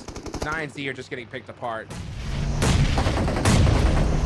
Loops, chance to potentially take them out with 4 members up. This is their opportunity to break into first place. Man, they started the tournament in second. They fell way down the standings, but after that last game, I think they've got a lot more confidence. All it takes sometimes is one game, but Kogo, he's been known to make some moves, and he's looking to do exactly that, but he gets shut down just in the nick of time, surprisingly, from Victix as well as Tonka off in the distance. For Nazelda, he's got to be happy with the assist, because I think he was dead to rights. Dead to rights. Next circle goes up. Alpha 7 with their rotation. Big chiller right now. Wolves, Loops, X-Force, right on top of each other. Loops currently getting sandwiched. Looks like X-Force trying to open this one up with a couple shots. Loops in their vehicle. And of course, Hot Jukes, the Wolves with the hovercraft, the tank out here on the edge of the east side. Oh boy, Wolves, man, a must-win game, I think, for them at this point. They're in 5th place. They could definitely reach that top 3, but with the craziness that's going on tomorrow, you need that point boost. So let's see if they can take this fight and clear out Loops here, because Loops are completely pinned between 2 teams, and they're both in a squad. They are both in a squad. Wolves getting some love, not only from us, but also from the fans, and they're taking that energy and they're applying it to their game plan. Nazelda, taking down 24K. That's got to hurt for sure, but Loops refusing to budge, refusing to give up their ground. Fate moves up. Nazelda sees it, spots it, takes him down. One-man wrecking crew, even with the Lean's pressure from on top of the hill. Nazelda refuses to budge, and now he's going to have to challenge Wolves. He's going to take on everybody. Vinton's fully gone. Nazelda gets ran over, and that's what it took. It took a hovercraft to shut that man down. Coops with the game plan right there is like, hey, you guys could pop out, get the shots, but I'm just going to stay in the hovercraft, baby. Get those runovers. Wolves currently sitting on 5 eliminations. The victors right now of the east side, as we did lose a couple opponents out here. A limb from X-Force, last one alive right now, swimming, just trying to get these placement points. So shout out to the Wolves right there with the big brain play to use that hovercraft to its full potential. Oh, that was so huge. Such a big fight, especially considering that it was against Loops, right? The team that's currently in 3rd place. So Wolves, I think the second they got that elimination, they got that much more hungry, right? They were like, we have to take this team out. We can't sit idle. We cannot wait. So a good up on them. And now that opens the door, right? Because it's top 3. And to take out that 3rd place team here and now is massive. Massive indeed. You shouted at Alpha 7 a little bit earlier. They still have the dead side of the map, but I do see a team sneaking up potentially behind them, Vios Gaming, who have just been so good, not only at surviving, but also thriving in chaotic moments. That's why they're currently in 2nd place, 3 points away from IG, who's currently in 1st. We focus our attention on Influence Rage, posted up in the building. Like so many other teams ahead of them. They are one of the southernmost teams in the zone, so there's a chance they're going to have to rotate up. I mentioned Vios. Well, Inko says, hey, talk about us too. As they roll up, Marlon, though, looks to even up the odds. 7 might get away. He tried his absolute best, but he can't get that far. And Marlon has a full team in front of him. And he's got to try and take them all out. It's not within his realm of possibility. He will drop Nunez. Now, this is the guy, though, in your clutch moments, you want to stand up tall. And the question is, do you fight it? I know, Hodgix, you're constantly saying there's no reason to run away and stay alive and go for placement points. Do you think Nunez should fight this out or leave? Fight it. Might as well. The zone is here. You need every elimination you could get if you're Vios, because the amount of points you're going to get afterwards are going to be so slim. So put on that pressure. Show us what you could do. We saw a crazy 2v4 earlier. Let's see if Nunez can do it. Perfect nade. Just on the money.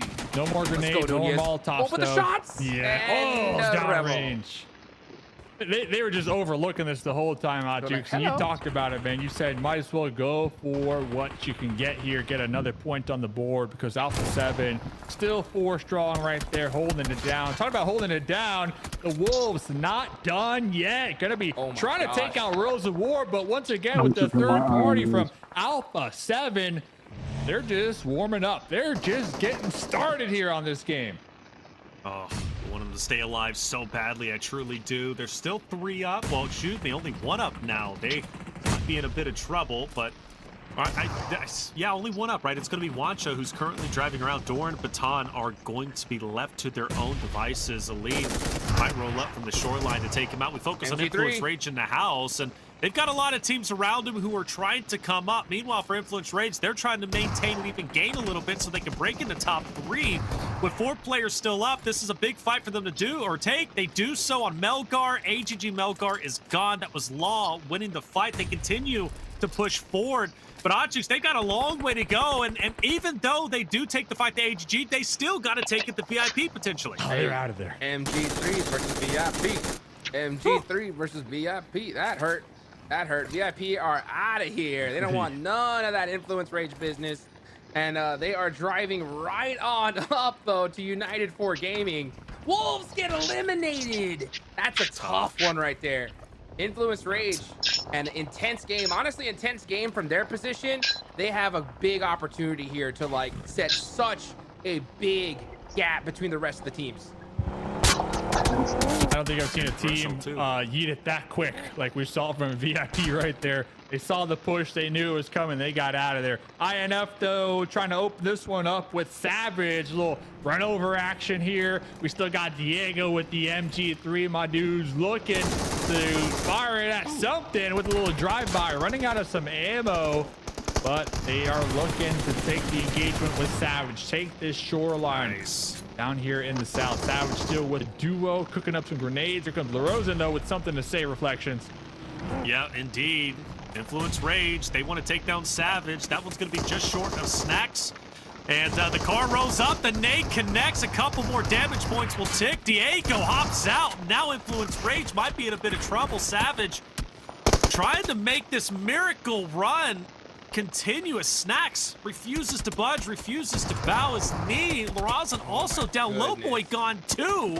And Snacks still alive against all odds. And maybe some help from Shoot to Survive up ahead, who's going for the 3rd party. But I can't believe Snacks is still here. And also, I can't believe that one team had the MG3, Dave. And it looks like they might not win. They might not win. Hey, we still got Law, though. We still got Law. Snaps I is mean, like, A7 centers right now, so Hey, we ran out of bullets though, all right? So obviously you need some bullets, can win. reflections in order for And the they're heavy on G3 to 10 come out clutch. kills. But we No keep way. talking about this squad. I told you to hold the They're alarm friendly button. I with saw it. your finger moving towards it before this game. No. Well, It's it better close. be far now because Alpha 7, all four alive. The only other squad looking healthy is Intense Game, but Alpha 7, guess what? 10 eliminations, and guess who is at the top? Squash at the top with 6 of them, Hot Juice. Man, I tell you what, this Alpha 7 team, all you got to do is just get lucky one time. You know what I'm saying? They get one good position, and once I saw that circle go north, I was like, uh-oh, we're going to see a big game from A7. And what do you know? It's exactly what happens. They've been having some pretty tough circles here early on and some pretty rough fights, but once they're in a good spot where they can just get like a good lay of the land and just start shooting everything in sight, they're the best of the world at that. And you could just tell right now, I mean, they are starting to spread out and apply pressure everywhere. Their only big threat right now is Intense Game, in my opinion. Let's see if they can do something here. Yeah, Intense Game is a true threat for sure. An Intense Game already in first place, and shutting down Alpha 7, well, that's going to make them feel a lot more comfortable, right? Especially if they're having this good of a game. Theoretically, everything ends here. Alpha 7 walks away with 20 points. That's a lot of points to catch up, right? Because the winner chicken dinner is 10 points in itself. Adrian wants to take GYRO and co from the hilltop, but he can't find the head needed. And IG, the rest of them, just below that of Alpha 7. They've got to traverse this hill, and they've got to do it appropriately, or else Alpha 7's going to gun them down. But I still feel A7 just in such a power position. I don't foresee them losing this unless Mafioso maybe dies here and then Alpha 7 loses the man advantage. Nah. That's a possibility, but Everybody's Korea's going to join him on the opposite Nah, side. that ain't happening, bro. That ain't happening. They got that little. Listen, it ain't happening. Reflections, all right. They I got wish we the could've 2-2 split right that. now. Squash is trying to not get benched, so you know he's gonna be playing his heart out right now. Chief, the solo, can play spoiler, but currently sitting on 0 eliminations for Team Liquid. So if there was a squad though, Reflections and Hot Jukes that could do it, maybe Intense, because they have been on fire here today, if I'm being honest with both of you. But this is Alpha 7, and they know how to close out games when they have the advantage. That's a 16 elimination chicken dinner from Alpha 7 coming up right around the corner. Calling it here. 16 elimination chicken dinner, Intense Game, 3 eliminations, second place. I'm so looking forward to looking at chat when they win, because they've been so critical and harsh on how Alpha 7 can't win in finals. They're done for. They're not the team they once were, and it's like, just hold on. Now it is being. Now look, I will say it has been scary.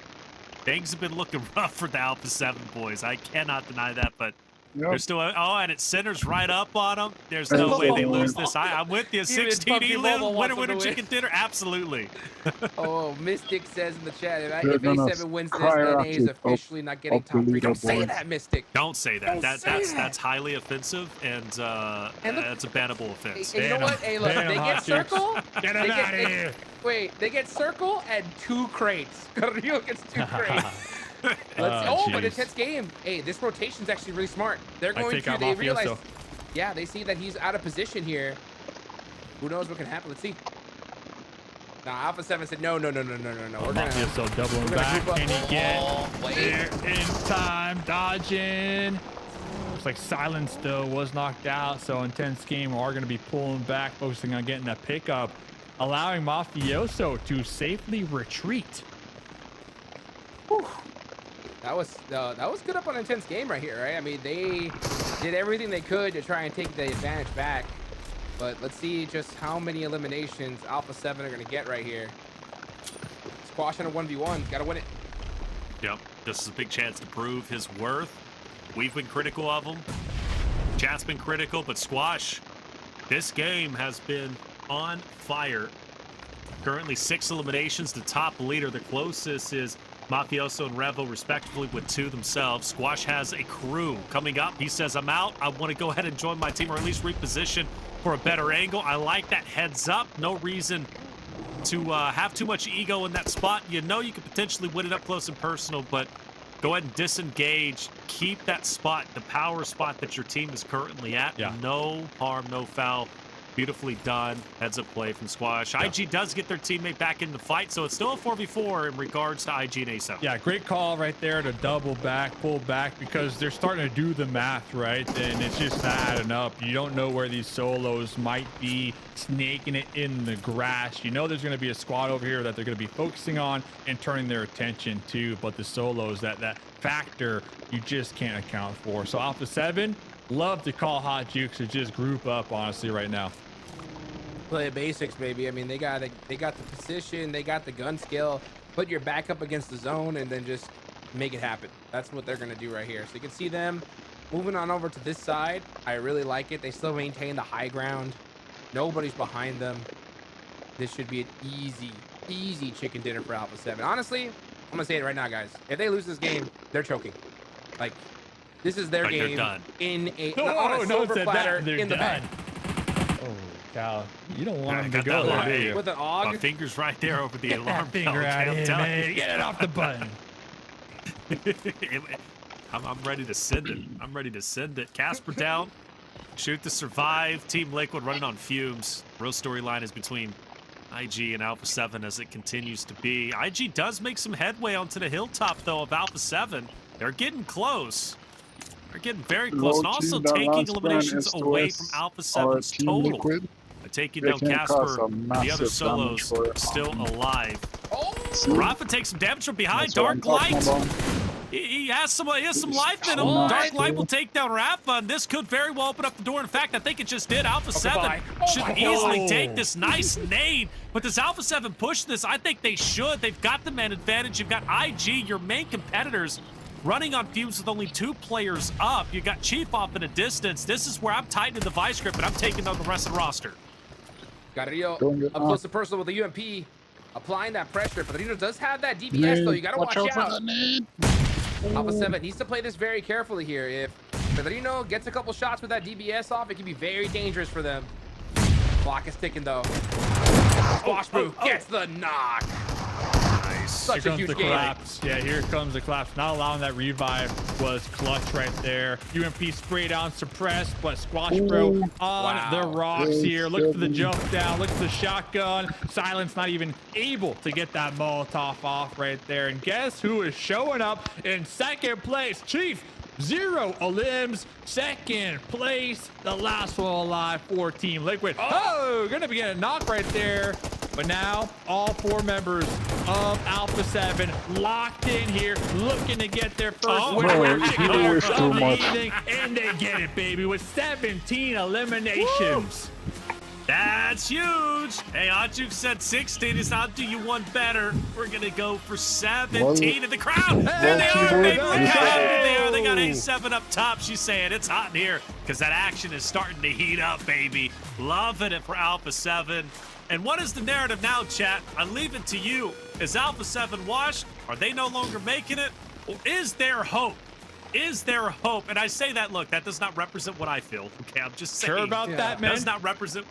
It doesn't represent what I feel, but I've been looking at chat. You know how they are. They get crazy. They get wild with it, but we love you for talking either way. Squash, we set the storyline up at the start of the day, Hot Juke. Squash, is he the guy that is going to be replaced by Cinetexa, by Synap? Well, not in this moment anyways. Squash finishes off with 8 eliminations. He gets 8 of the 17. I won't blame him. You You said it. Yeah, I mean, And that's a good win. 17 kills, they support. I think they probably skyrocket up the leaderboard. And seeing the owners, which we got a little glimpse of there in the crowd chat, you know, they had the trophy, and I looked at her hand, and it was like white knuckle. You know what I'm saying? She does not let go of that trophy. And they're not going to let go of it here. They want it once again. It was just really about just getting that lucky position. You know what I'm saying? Once Alpha 7 got a wide open spot, I mean, I was like, this is going to be a big game for them. And it was. I mean, 17 elimination chicken dinner. I need Wolves to keep their foot on the gas. Also, X-Force. Bios game, and you give them credit. They looked good up to a certain point. I thought they were going to have a deeper run, but they will finish off with 2 eliminations. Inko ended up getting the best of them. And Inko tried their best as the game went along with 5 eliminations, and ultimately were finished off by TL. I really thought Influence Rage was going to win this fight against Savage, but they fell short. Finished off with 5 elims, and it was Savage Esports who ended up getting the best of them, I believe, with the help of Shoot to Survive with the third part of it. As we got deeper into the game, it was Squash Boo, or Squash Bro, as it was said, who just started to really I love Squash Bro, baby. Man. He's been lifting. And you know what? And this, to me, just puts, it squashes the whole storyline of, oh, are we going to replace him today? Are we going to put him on the bench? Because Squash, he is the bro. He got you here in the first place, at least this season, when it comes to the synergy on the squad. Back-to-back weeks, they're at the top. No reason to put him on the bench this late into the game. So I think yesterday they were questioning it. They were testing it out. Yeah, they had a good game with 10 eliminations, but it's just not the play. You got to let Squash ride out the entirety of this tournament and then reconsider if things don't work out. So Squash, this last game, 8 elimination points going his way. That puts a stop to the whole question, oh, are we going to bench Squash, bro? Not no more, man. Not no more, Hot Cheeks. Not even close, dude. I mean, after a performance like that, these guys are so dang stoked. So, I mean, I can only imagine where they're at on the leaderboards now. I mean, after a game like that, you know they're way, way up there, Taylor. Yeah, without a doubt, they have to be. Alpha 7 going up the leaderboard, looking so very strong. Exciting times, especially for Squash, being replaced by Sinitexa yesterday. Clearly lit a flame under him, and he said, look, I want to be on this roster. I'm here for a reason. And I want to show the fans and everybody at home, plus the competitors, why I am here, and clearly made a tremendous impact. Game number 4 is done. 2 more games to go. Miramar to finish off the day. We're going to have it back-to-back games.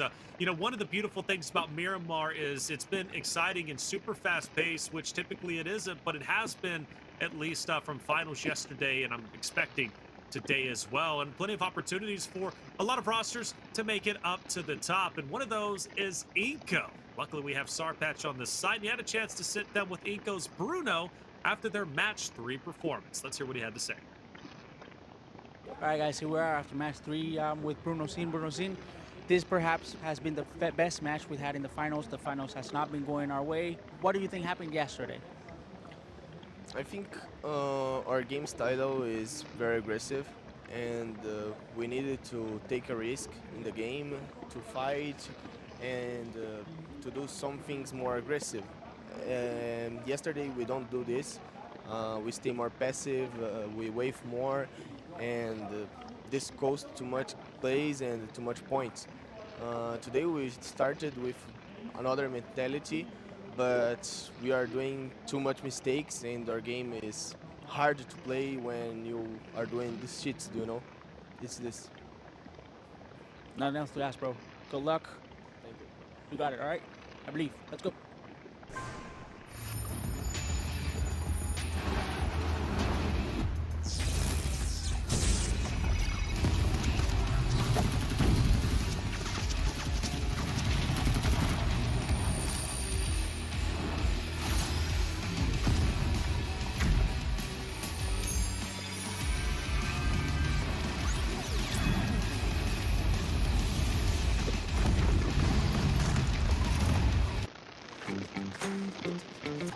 That's a really impressive win from A7.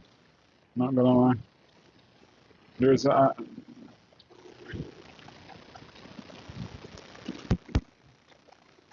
Oh, give me a sec, chat. I'll be right back.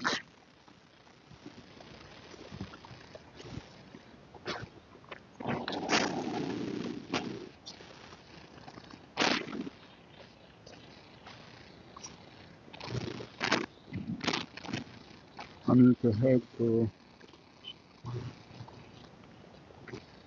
Need to do something on TikTok real quick. Where is it?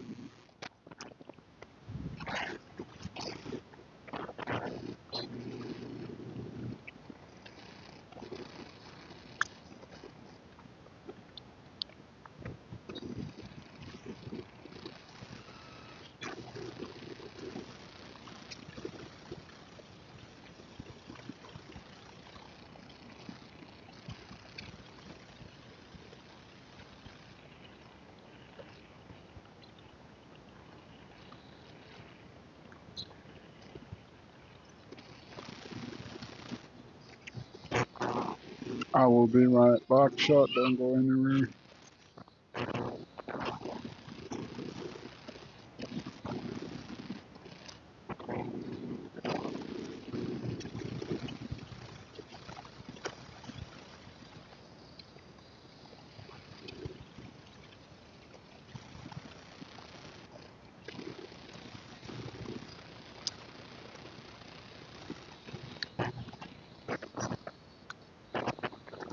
We will be right back.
All right, chat, we're back. Hopefully the games are back as well.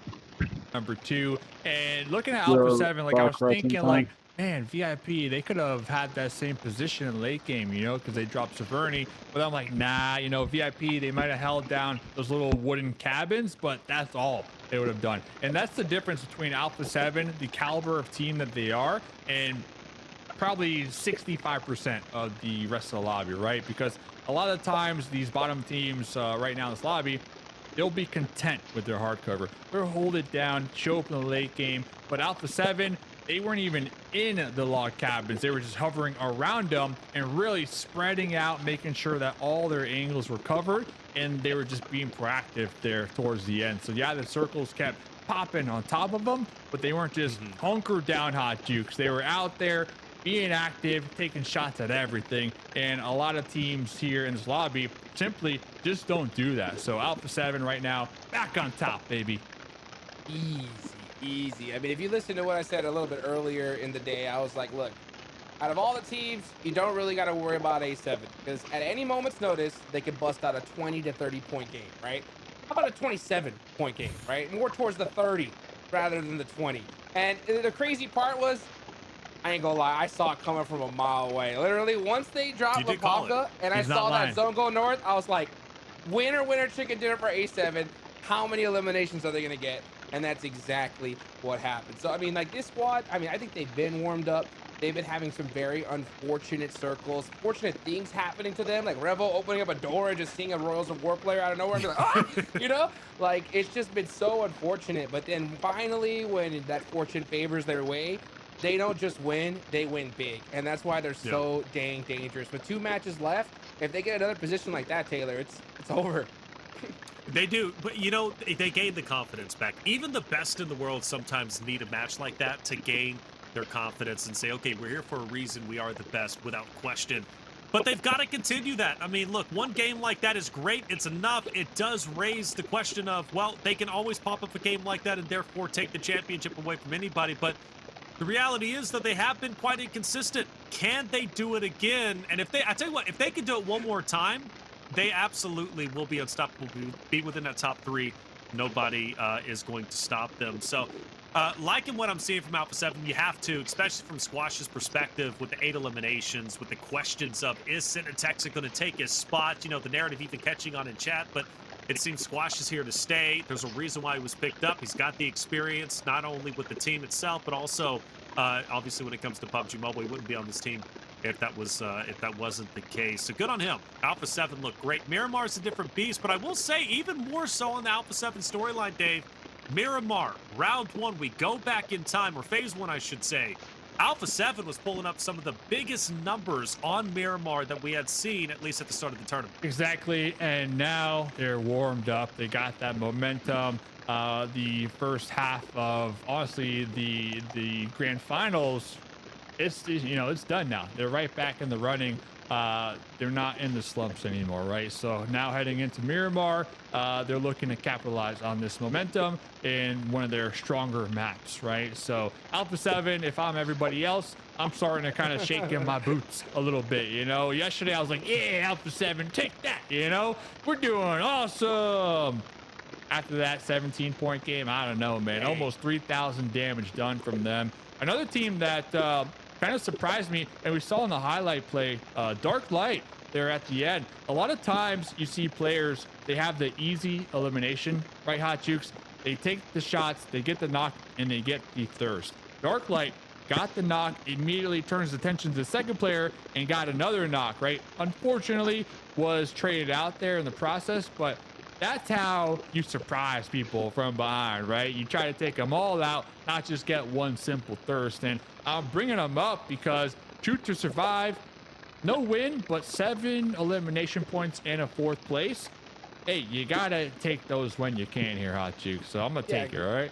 Give them the flowers. Give them the flowers whenever they get the chance. You know what I'm saying? Because it's probably not going to be for very long without some of these other teams are playing. You know, Taylor, it was so funny you're talking about, you know, Alpha 7. You know, I will say this squad, I don't think will ever lose confidence, right?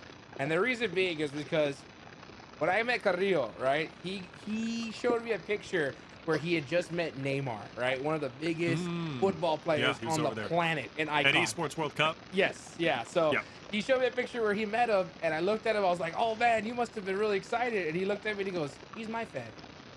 You know what I'm saying? Yo, that is GOAT.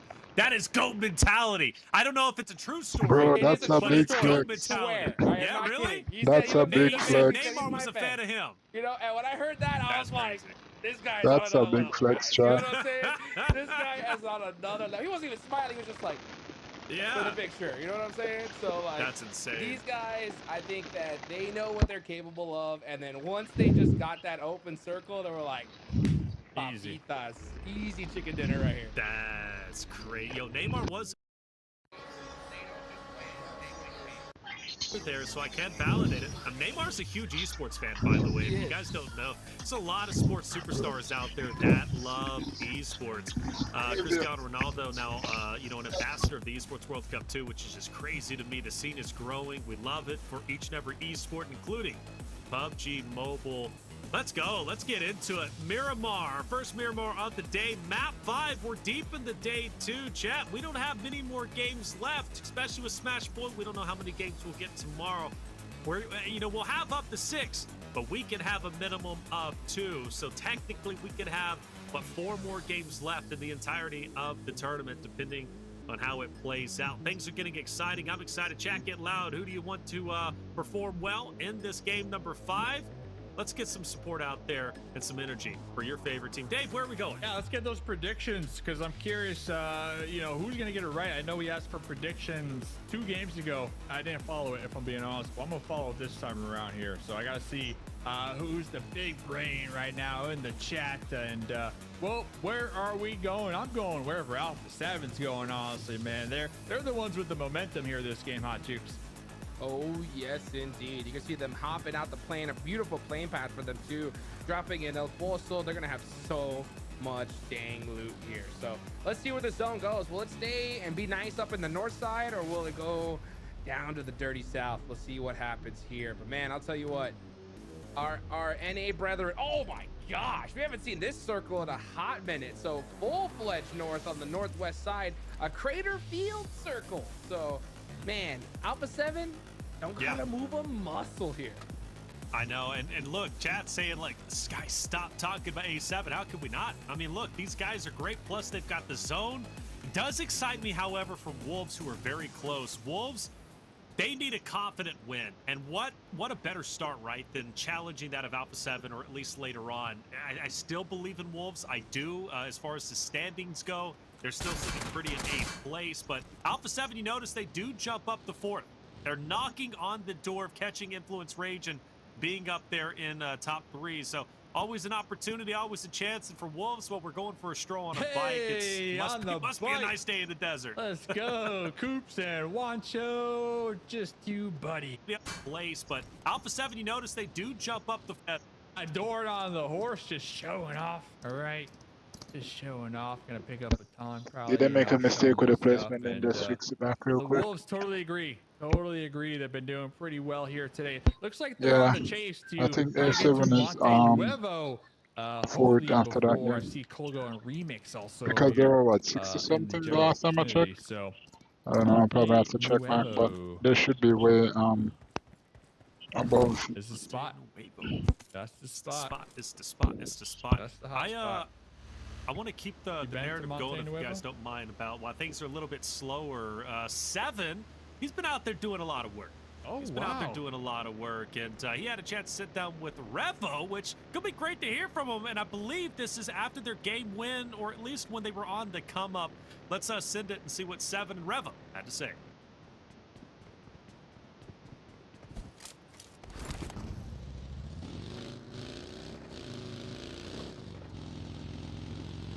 I didn't have to say a lot.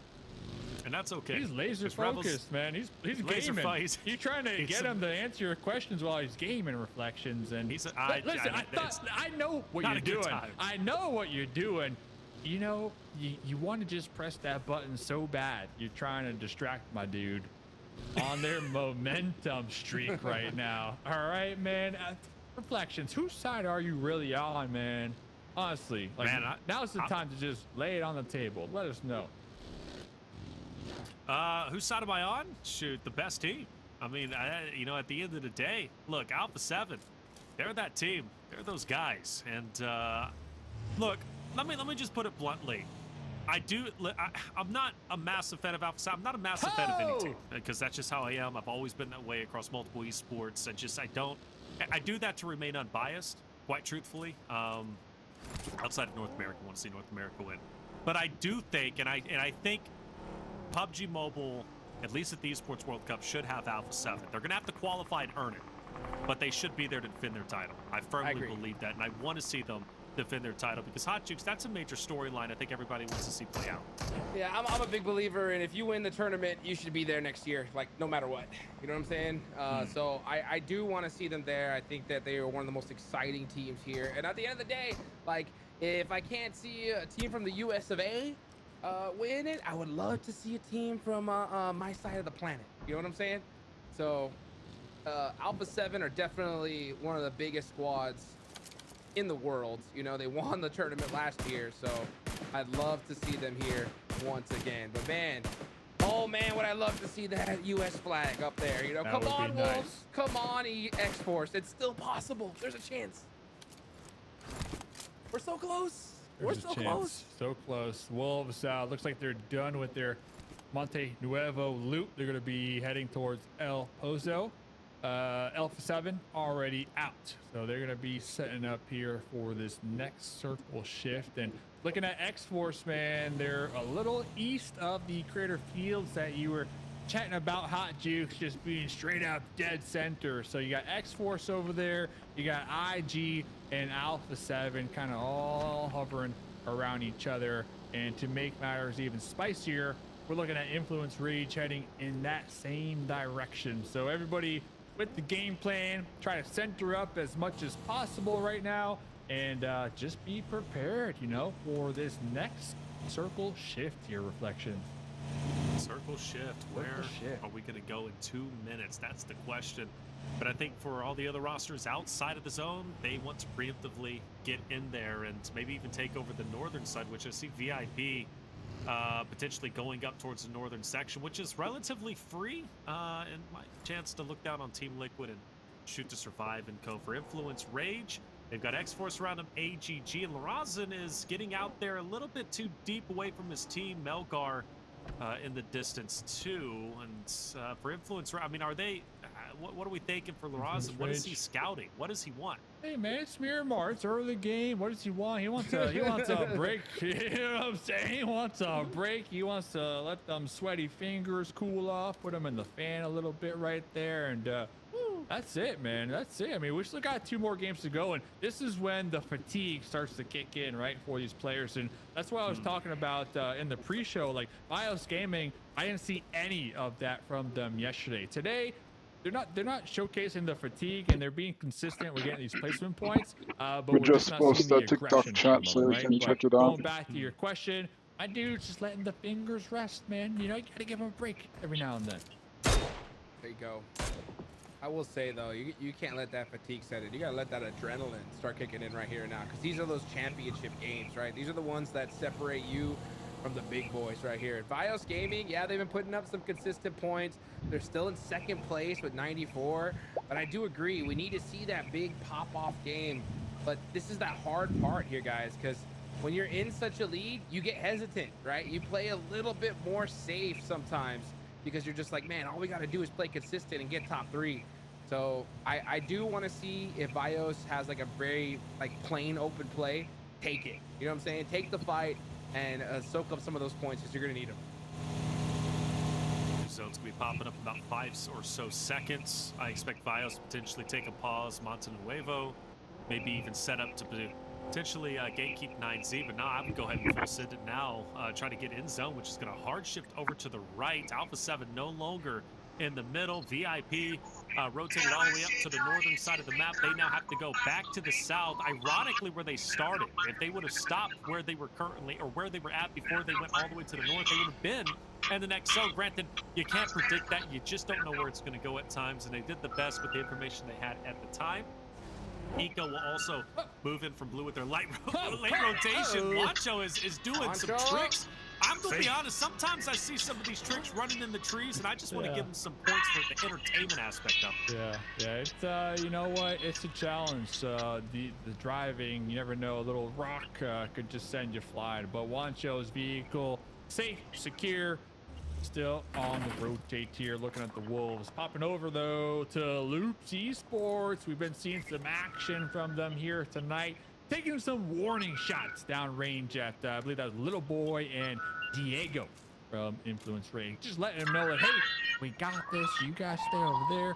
We'll stay over here. Everything will be nice on this Miramar game. As I say that, some little pop shots through the window right there onto Loops. So Loops, pretty center right now, all things considered. Influence got a little 2-2 split going on right now, Hot Jukes. But looking at the map, we might have some clashes happening. X-Force gonna be one of them out here just getting a little skirmish. But I'm looking at Rose of War and 9Z down there in St. Martin. They are clashing, just running right through each other.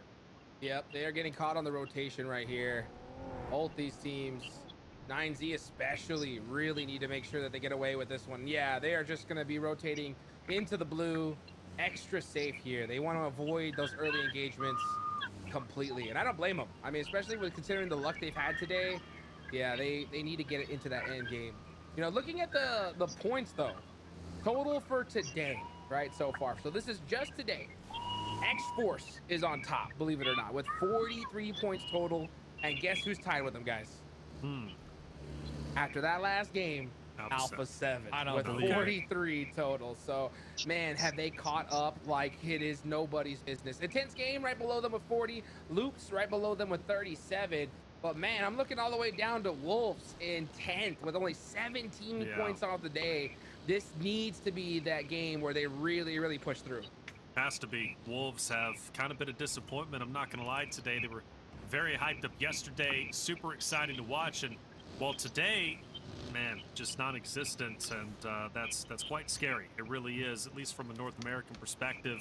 That's why I was hoping X-Force would continue to explode and do as well as they have, at least earlier fight here in the days. And yeah, for Wolves, they are looking to take a bit of a fight, at least firing out a couple of pop shots. You got VIP, but scarily enough, you also have Alpha 7, which they've been close to since the drop of the game. So there is a chance when Wolves does go into the zone, if they don't take a little bit of a path towards the northeastern side of the top of the zone, they might go straight into A7, AGG, VIP. So Wolves have to play this rotation in the zone very carefully and keep their head on a swivel. If they don't, there's a lot of competitors in front of them. So true. It looks like they're going to be doubling back. They might even take a little bit of blue zone damage just to avoid those squads that are going to be lingering on the edge right now. So AGG, Alpha 7, X-Force, I think that is the right call for the Wolves. And if I had to guess, Hot Jukes, they're probably going to send it through Crater Fields and maybe even pop up in the south towards San Martin. If we have an opportunity to pull up the map, we can check out the Wolves rotation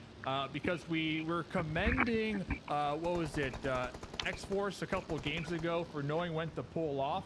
The Wolves doing just that. I mean, that's best case scenario right there, Hot Jukes. Yeah, let's see. They haven't done the full wrap yet today, so I wonder if they're going to try to cut through, possibly take on Intense Game. That would be absolutely crazy to watch. Fate, though, getting lit up on the rotation. Bardos then takes down one of the members from Alpha 7. That is huge for the lobby. But X-Force going to be losing most likely a couple players here on rotation. Yeah, 3 players could leave. Fate is kind of caught in the middle. He's down. He's not going anywhere. So you're right. A couple players will be lost. It's Alima Valak who are going to go to the outskirts of the current zone. Don't worry about rotating when that happens. And Alima Valak will just go ahead and heal up as much as they can. I'll tell them. Figure out where they're going. Alpha 7, they've got United for Gaming, who's going to be on a hilltop, I believe, just above them. Influence Rage is going to be on the opposite end. Or did I see... No, it is going to be United for Gaming. And that's the team that held them, remember, a couple of maps ago. So they've got history. We talk about VIP and Alpha 7 sticking together. With United for Gaming, Alpha 7 today at least, have always found each other on the map in later stages. So they've got a bit of history. And United for Gaming has won a couple of those fights against A7. So they've been their nemesis today.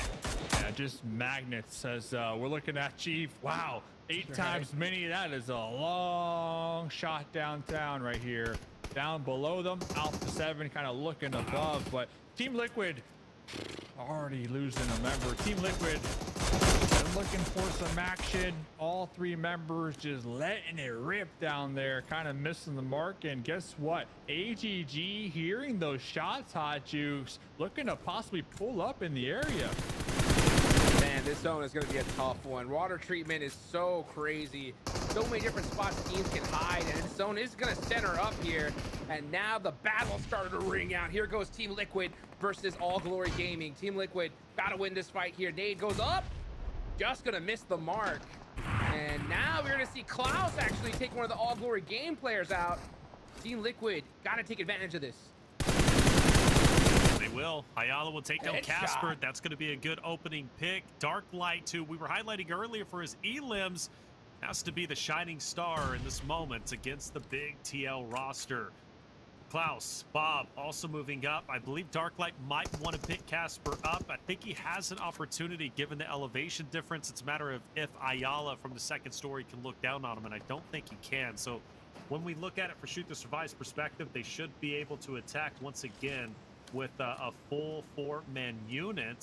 For Team Liquid, they still have an HG member, and yeah, that's going to be Melgar, and Melgar is doing some damage. Chief is gone. Cardozan will find Casper for the down once again. We focus now on 9Z, Globin, and Wolves, who are crashing into each other.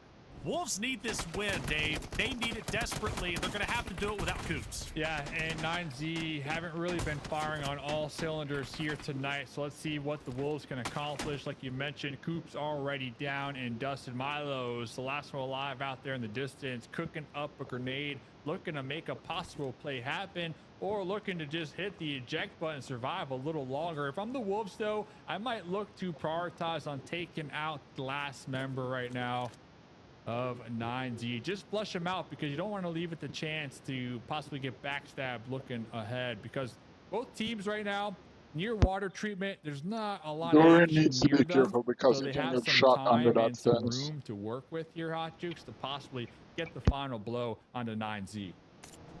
Yeah, they got to finish him out here. Right now, just reset. You know, with the blue zone coming on in, this should be an easy finish for him. But are they going to rotate? Let's see what they're going to do. What's on? About to pop in the vehicle. And everybody getting popped over here. Uh-oh, he's actually in a really bad spot. Yeah, jumps over that wall. Because he was completely exposed there.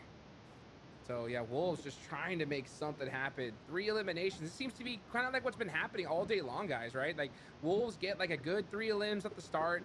And then just have been getting picked apart bit by bit. Yeah. But, yeah, Back on board with tough start. It is, and for Team Liquid as well, right? Team Liquid seems like, okay, they're in a fight. They look to be in control, but something always happens where they've got to disengage or just eventually they get finished off. And Ayala, I believe his teammate, Cardozo, they're going to go ahead and dip and get away from the shoot to survive, finally pushed up. And really what hurt them so much was Melgar from AGG, the solo, who found a way to take down 2 members of Team Liquid, one on screen, one off. And that's so unfortunate from TL's perspective because they had shoot to survive, in my opinion, dead the rights, Dave. And yeah. If it wasn't for Melgar, they win that fight. So unfortunate here is, well, only one more game right after this here, Reflections, and then we are heading into the Smash Points day, which is wild to think about. This is coming towards the end, and at the end of this, top 3 go to the World Cup. Valak, though, should be able to get picked up. Was able to crawl to this little shack just in time here. Come on in. Come on in. Let me get you right back up. They're going to be down 2 members with 0 eliminations. And, well, the sad part here, Hot Jukes, of this is even if we get the pickup, it's not in the play zone. And you have INF looking at you. You got Loops looking at you. And IG. So there's 3 different teams looking right at that shack. But, oh, Melgar, Inko, they're going to be in a little clash right now here, Reflections.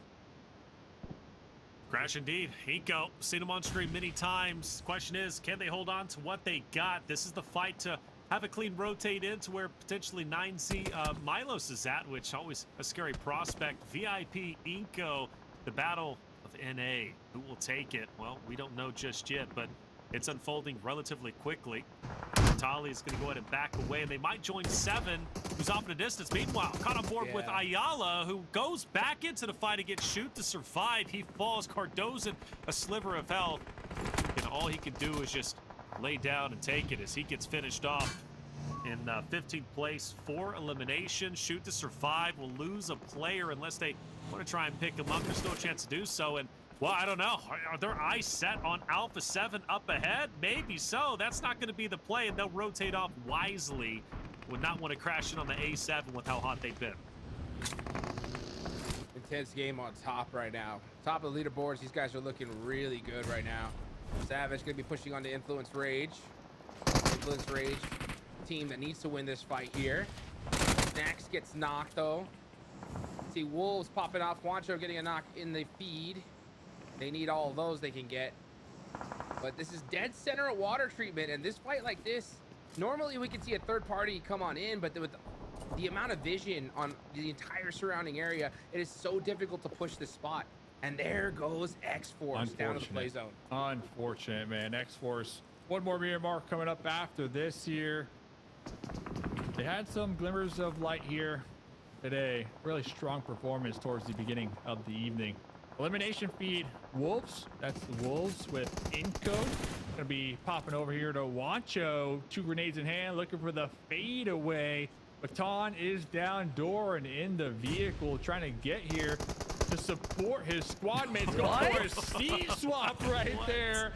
Talk about feeling it, Hot Jukes was taken out in the process. Even just Juancho, but up here, oh, the front door. Alpha 7 in a fight, Hot Jukes. Alpha 7 in a fight here. This is with United for Gaming. We saw them have a crazy pop-off game earlier today. But Alpha 7 on fire after the last one. Literally, Carrillo gets eliminated. The Wolves are eliminated. Alpha 7's gone. This is a big opportunity for quite a few teams. Without a doubt. So who are we looking at now? Influence Rage still alive with 3 eliminations and 2 players up. They've been on the come up. In fact, they're looking quite healthy in terms of the standings. Intense game, right? The big dogs currently in first place. They are sitting still alive with 3 players, 2 eliminations. 9Z Globit, the solo. We'll see how far they can go. Vios Gaming, they've been relatively quiet, but they've been holding on tight and having plenty of star-studded moments. This is their game to take. If I'm Vios Gaming, all 4 members alive, you got Loops behind you, you take down Loops, you take down IG, the game opens wide up for you to take over first place once again, be back in the driver's seat, and be very healthy going into the final day. That's their chance to really open this one up and get and claim their spot right on the overall leaderboards. Once again, we've been seeing some nice grenades tonight from Nunez and honestly throughout the entirety of the tournament, but Loops have also been performing at the top level here. They got that one winner chicken dinner. Looks like they're gonna start to get sandwiched, so making the call, where do we go? Just driving donuts right now. It's gonna be United 4 trying to get the vehicle explosion, jumping out just in time, but getting shot from all angles right now, Hot Jukes. Wow, that's Vios that takes them out. Loops, this was their chance considering that Alpha 7 went out.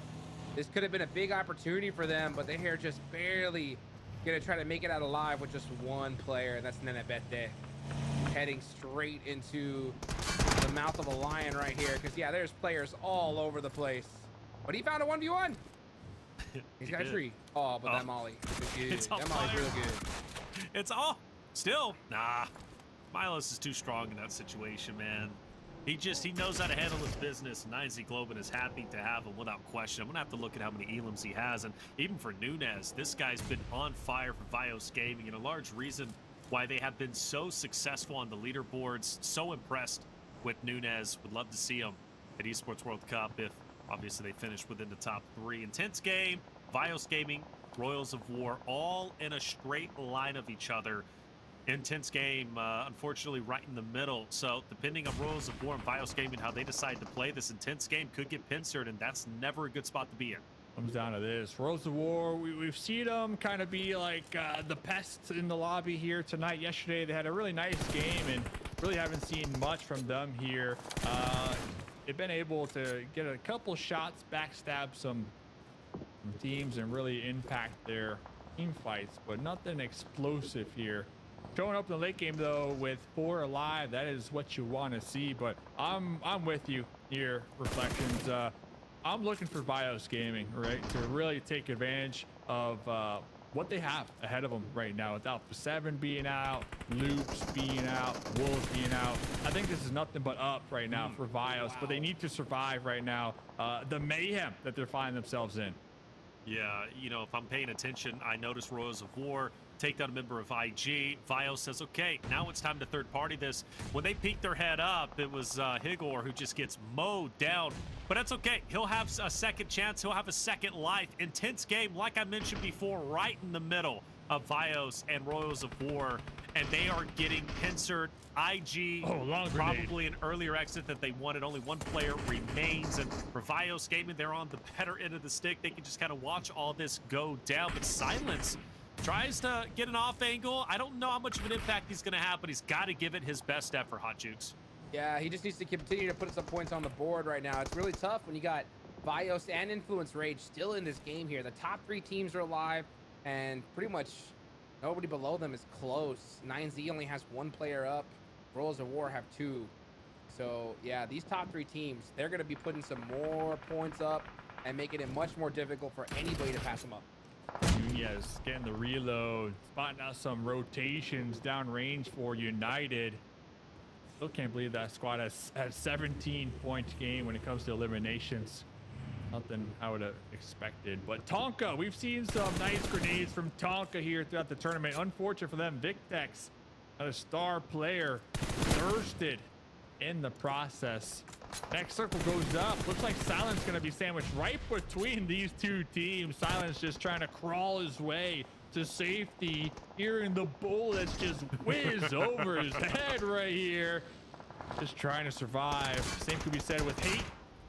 Buggy missing a tire. Milo's cooking a grenade. He's cooking it. He's getting ready to toss it. Hate is going for that heel. The bounce, and there we go. Look at the player cam. He's like, that got me.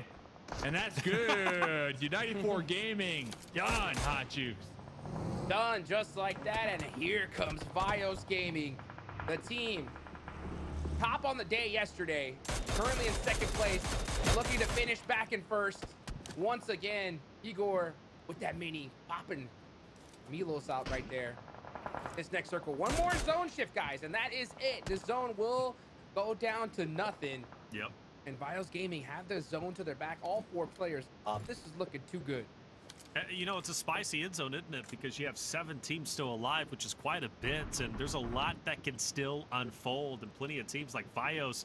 Royals of War, throw them in the mix. Inco Gaming, looking very healthy in terms of their roster, and even more so now, you got, Savage Esports would too, but they get blessed by zone. Silence is still hanging on by a thread. You got Milos also hanging on by a thread, but really all eyes on Vios, Royals of War, and Inco Gaming. Vios, a real chance to overtake first place if they can win this game.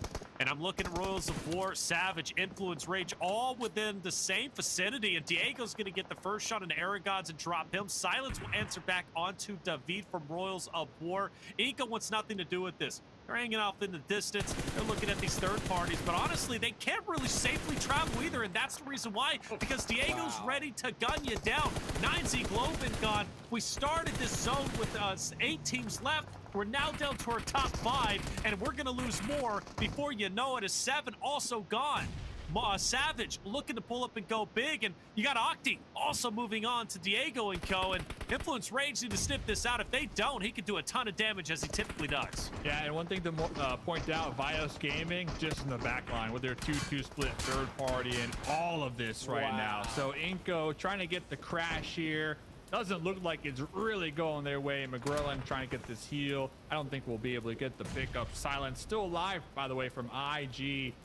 But yeah, Vios Gaming, Hot Jukes, this has to be their moment to reclaim that first place position. It's a wrap, dude. It's a wrap. This is a chicken dinner for Vios Gaming all day long right now. It's about who's going to get second. And you got Influence Rage still in the mix with a duo.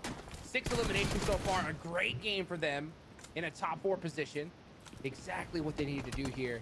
So, man, I'm telling you, these top 3 teams, this is why it's so difficult. No matter how good of a performance you have, if these squads at the top are able to clutch up a good game towards the end, they're going to be too tough to beat.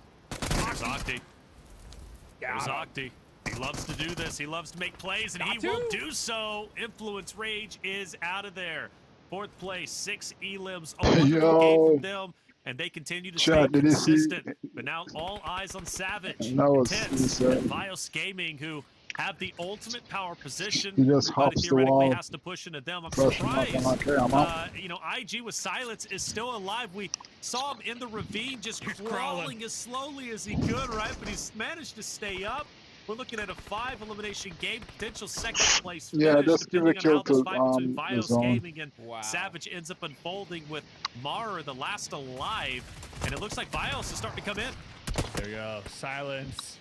Second place with the army crawl. Ooh, throwing the mayhem right there. I'll take that. Consistent points and 5 eliminations. But you'll love to see it here, fellas. Vios Gaming coming out on top of this Miramar game with 9 eliminations and the winner chicken dinner. 1,600 damage done. High fives all around right now. By the way, anybody in the chat? Did anybody in the chat get Vios Gaming coming back with the dub here tonight and possibly retaking first place on the overall once again? Yeah. Was it on your bingo sheet? I don't know if it was. Call it out because you called it, baby. That's nice. Vios Gaming, a wonderful job, well done, and great to see them. I mean, you know, Vios has been highly consistent throughout finals. The question was, Hot Chicks, coming into today, could they maintain their spot in first? Well, the question at least is answered at the moment before Game 6. The answer is yes. Yeah, I mean, what a beautiful game for these guys. I mean, they got a great position in the zone, and they were putting in work from that edge. I mean, this game was crazy. We don't see a circle like this very often. I think it definitely put some of these teams for a loop. It was so difficult just to even try to even get into this zone here, but Bios clutch it up. Another team I gotta talk about is Intense Game, dude. I don't know what these guys have been doing all day long, but they've been finding like a way to find one player up towards the end. Almost every single game now. I've seen one snake survive and be able to put something on the board. Yeah, and you also have Rafa, too, who's been one of our top elimination leaders on the MVP race. He's sitting at 20 for the day, maybe even a bit more after this last game. But, yeah, all of IG have just done such a wonderful job staying alive, and you got to really give it and hand it over to Silence, who is also, you know, very well done. 13 eliminations for the tournament, at least in regards to final state, but staying alive as long as he did, that was not easy. Yeah, I mean, they got sandwiched, right, between Worlds of War and Bios Gaming, and then just hit the dirt. That's what I call the insurance policy right there. And it paid out big time, that second place right there, securing some much needed points. But Bios, right here, getting that winner chicken dinner. And you know what, team effort here, fellas. Everybody across the board putting in the work here. GYRO, one of the standout players from the squad. I feel like we keep talking about this individual sitting on 4 elims. Reflections. Yeah, 4 elims indeed. You know, he was towards the bottom when it comes to Bios Gaming in terms of elims, but you said it best. It's a team effort, and everybody is very, very close together in elims. Outside of Rafa, who is just, you know, taking a lead, or excuse me, outside of Nunez, my apologies, who's at 14. But well done from this roster to just perform as well as they have, and such an improvement from round 1 or phase 1 and So phase 2. one more Miramar chat. With 19 points and One more Miramar. and Influence Rage. And then that's a wrap for day 2. Score despite them being in 4th place Wolves with a total need to clutch up Savage. Nice and to see win them making an first, attempt. They played quite well. or Top 3, X-Force. we'll take that to the bank. They have to at least get something out of the last game to be like you got to really worry. I mean, because the top 3 teams are the teams that got a bunch of points in the championship round. if they want to be contenders, especially for a spot for EWC, they need to 1 point as have opposed a good enough or a big game, if not a big game. Last game of the day, man, it's a must-win. I think for a lot of teams here. I think it's a must-win for Alpha 7 to secure top 3. Let's see it. Let's look at our overall standings. I assume Vios will be in. No, they won't. They'll be 1 point away from the 10th game, but the lead is starting to develop a bit, right? Over the 3rd place, which is Influence Rage, so 13, 14 point lead for Intense Game and Vios respectively. You got Alpha 7 still trailing behind. They're 10 points away from catching Influence Rage, but the reality is, you know, a far cry difference from where they started. They were so far down. They were on the 2nd page yesterday. They started the day in 8th place. They're now in 4th, so they're looking a lot healthier, as well as Loops. And, you know, let's throw Wolves in there, 9Z Globe and X-Force. You can see how close the race still is. And we said, okay, Alpha 7, top 3, but boys, I'm not, again, not alarm bell, but I'm just keeping it real like Dave. No, I'm serious. What? Like, you know, you look at it, the race is so close, and with it being Smash Point tomorrow, getting in top 3 going into tomorrow's competition, in my opinion, is imperative. You need to be there to have any relevancy of safety. Yeah, but if I had to like put all my UC on the line, and if I'm looking at a team to get a win tomorrow, definitely Alpha 7. I mean, it's just, it's written in the stars, you know. I had a cup of tea today, and I thought it said A7 in the tea leaves, so we'll have to see, man. We'll have to see. Maybe it was chocolate milk, maybe it was tea, I don't know. But Alpha 7, that one game, Hot Jukes, it got them in the conversation, and that's what we wanted to see here at the start of the day, because day 1, nowhere to be found. They had 17 points out of 6 games. And then this last game, they were able to get those 17 eliminations. But shout out to Bios Gaming. Reflections, you talk about bingo cards. I guarantee you this squad was not on anybody's bingo card. Even if you were to look at the Brazilian teams, I guarantee you the home crowd didn't even have Bios on the bingo card. I mean, you had Team Liquid, you had Influence Rage, you had A7, but Bios, talk about a come up from Brazil. This is what this tournament's all about here.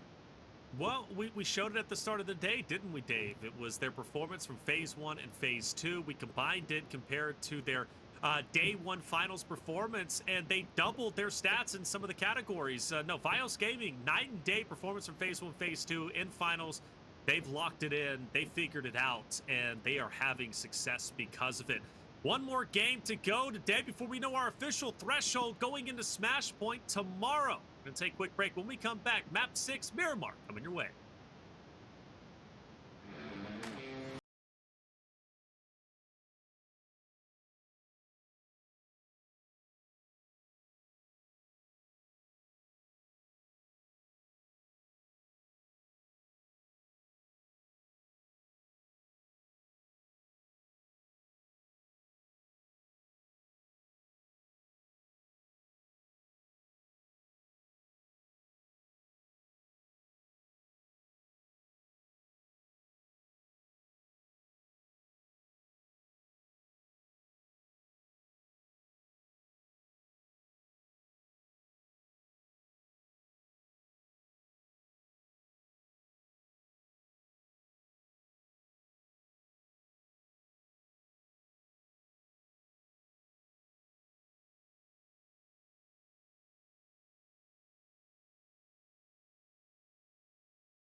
Welcome back, everyone, to day 2 of the 2025 PMSL America Spring Season Finals. Here it is, last game of the day, the last chance to secure a top 3 finish, but more importantly, for the one team to set the threshold heading into tomorrow.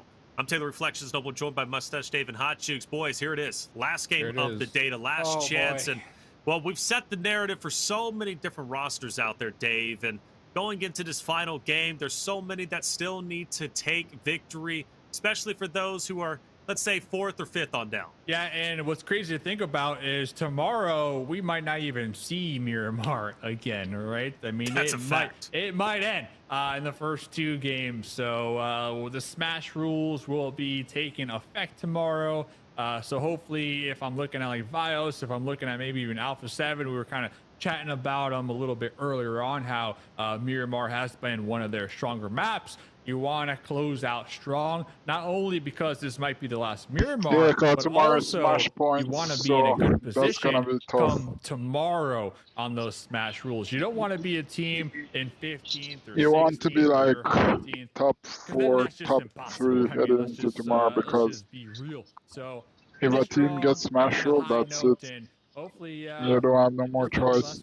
So it went. Tournament. So we'll see. That's true, and that's a sobering experience. How the Smash point works, that's all. There's a certain amount of points.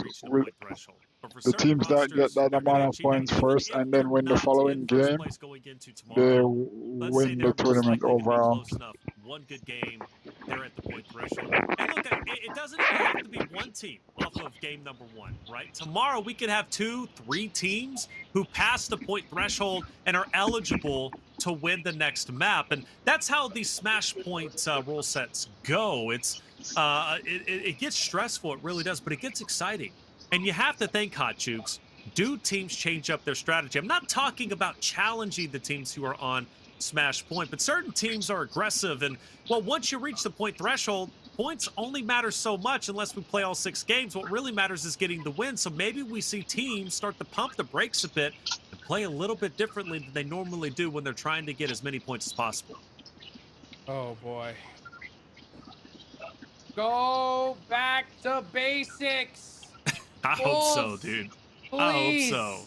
Go back to basics, dude. You're talking about changing strategies, and Wolves, I'm just like, they're doing something different today, right? We're seeing these crazy pushes, these awkward splits. I think they're overthinking a little bit too much, you know? They're letting the pressure get to their head. I just want to see them play their normal game. When they're grouped up and they're fighting a team 4v4, they can beat anybody. I really do believe that. You know what I'm saying? It's just they're putting themselves in awkward positions. Coop's going off an off angle, getting, you know, taken out. Juancho getting taken out on this side. It's going to be tough. It's going to be tough going into this game. If you do not win this game, if you're the Wolves, X-Force, any of these guys, tomorrow's going to be unbelievably difficult. So I want to see that win. I just want to see a USA flag somewhere in the top 3. You know what I'm saying? Seriously. Like, please, just show me one. I don't care who it is. Please, please, just one time. Anybody. Show me 2. One time. Put baby. X-Force and Wolves up there. Show me 3. Let's get to 3. I don't know about 3. I don't know about 3, but 2 for sure, man. 2 maybe. That would be cool. That would be cool. I really do feel like our region has improved a ton. We've been talking about the narrative from spring season last year to fall, like, okay, North America's improving, but we still got a long way to go. And I think we're getting to that point where we're getting pretty close, Dave. Like, genuinely, North America's getting pretty close to finally making an impact on the global stage. And well, here it is, the final map of the day and the final code of the day. Get your Amazon gift card in the chat. Everybody, be quick with it. Hey, the final opportunity. We'll have more tomorrow, I'm sure of. This is your final chance of the day, much like the player's final chance to get close to that point threshold or establish it. Chat, let us know. Final predictions, who's taking it, where are we at, how are we feeling? And Legion, great to see you out there. So random to see you in the PUBG Bubble chat, but Legion, my good buddy, love him to death. He's incredible. Wonderful player, and it's great to see him compete. trying at the top echelon, but sometimes it doesn't work out for him. But hey, he gives it his best. That's why we love Legion. Country Craig out there, baby. Let's get it going. Dave, where are we landing? Yeah, man. Hey, Legion in the chat saying the Wolves taking the final dub of evening. So we got one in the chat. I'm going for the Wolves. I'm speaking for Hot Jukes. He's going for the Wolves. We're looking for a Wolves winner chicken dinner here, Hot Jukes. Let's get it. Let's get it indeed. They're going to be heading north towards Monte Nuevo. We are going to see a team landing pretty close to them right here, so they could be dealing with a little bit of a hot drop situation. Actually, I think that's exactly what's going to happen. Coops, mighty close here. Things are starting to get dangerous, guys, and it's do or die time. Let's be real. I mean, with what's possible tomorrow, you gotta put up a big performance here, but Wolves landing right next to Alpha 7 does not bring me a lot of confidence. I'm not gonna lie. Oh wait, no, Alpha 7 are taking off. Yeah, they're on the move. Okay, good. Good. Thank goodness. Oh, I was starting to sweat, man. I know you don't see me, but I got water. Wait, Poncho's driving in that direction. Did he see them flying? No, okay, good. He backed off. Good. Good, Juancho. You know, the zone lands directly onto Alpha 7's drop spot. This is intense gamer in a perfect position. Alpha 7 in a perfect position. I mean, let's be real here. It is everything's pretty much going against these NA teams. They just gotta have to make it happen regardless. They are. Come on, North America. Let's bring it home, baby. Let's bring. And seriously, guys, they're not far behind. Like Wolves, yeah, we've talked about the struggle today. X-Force has had a great day, by the way. But Wolves been on the struggle bus. But 88, 82 points, very realistic. They can get close to top 3. Either way you look at it, I mean, Dave, they're going into the final day in my opinion, a very comfortable and realistic spot to still make top 3, even if they don't finish in the #1 spot today. Definitely. And we'll have to see. Wolves, talking about teams that have been just constantly improving throughout this season of PMSL. Wolves, one of them, right? BIOS Gaming, without a doubt, one of them. And I think those would be the top 2 teams, in my opinion, when it comes to looking at round 1, looking at round 2, and now kind of pulling it all together here in the grand finals. So you got to continue to root for those squads to continue to improve day after day. Talking about teams, though, reflections. There's a couple, man, below the cusp, down there at the bottom. That's a whole other conversation right now, man. Sure. Well, look, you talk about towards the bottom, and it is a different conversation, different world. I might as well be on Mars at this point. They've got so much to come up, but hey, it's not over till it's over. Don't let go of the dream. But for one of those that are at the top of the food chain, BIOS Gaming, one of the reasons why they're so successful is because Demonor has been out of this world. And we had a chance with Sarpatch to sit down with them after one of their incredible games. Let's listen what Demonor had to say. All right, guys, here we are with Demonor. They just won the 5th match. Demonor, congratulations. How are you guys feeling? Good rotations all around. You guys are looking great.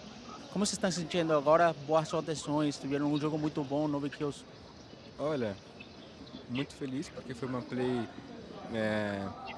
meio que eu achei que foi meio difícil por conta que nós vimos de baixo, daí não sei meter uma fechada para cima na 2, mas é isso. Nós estamos muito felizes agora que foi vencer Miramar. Yeah, he says that we're really happy we got that Miramar. We had to come from the bottom, go up on the map. We were able to find a good place and we got the win.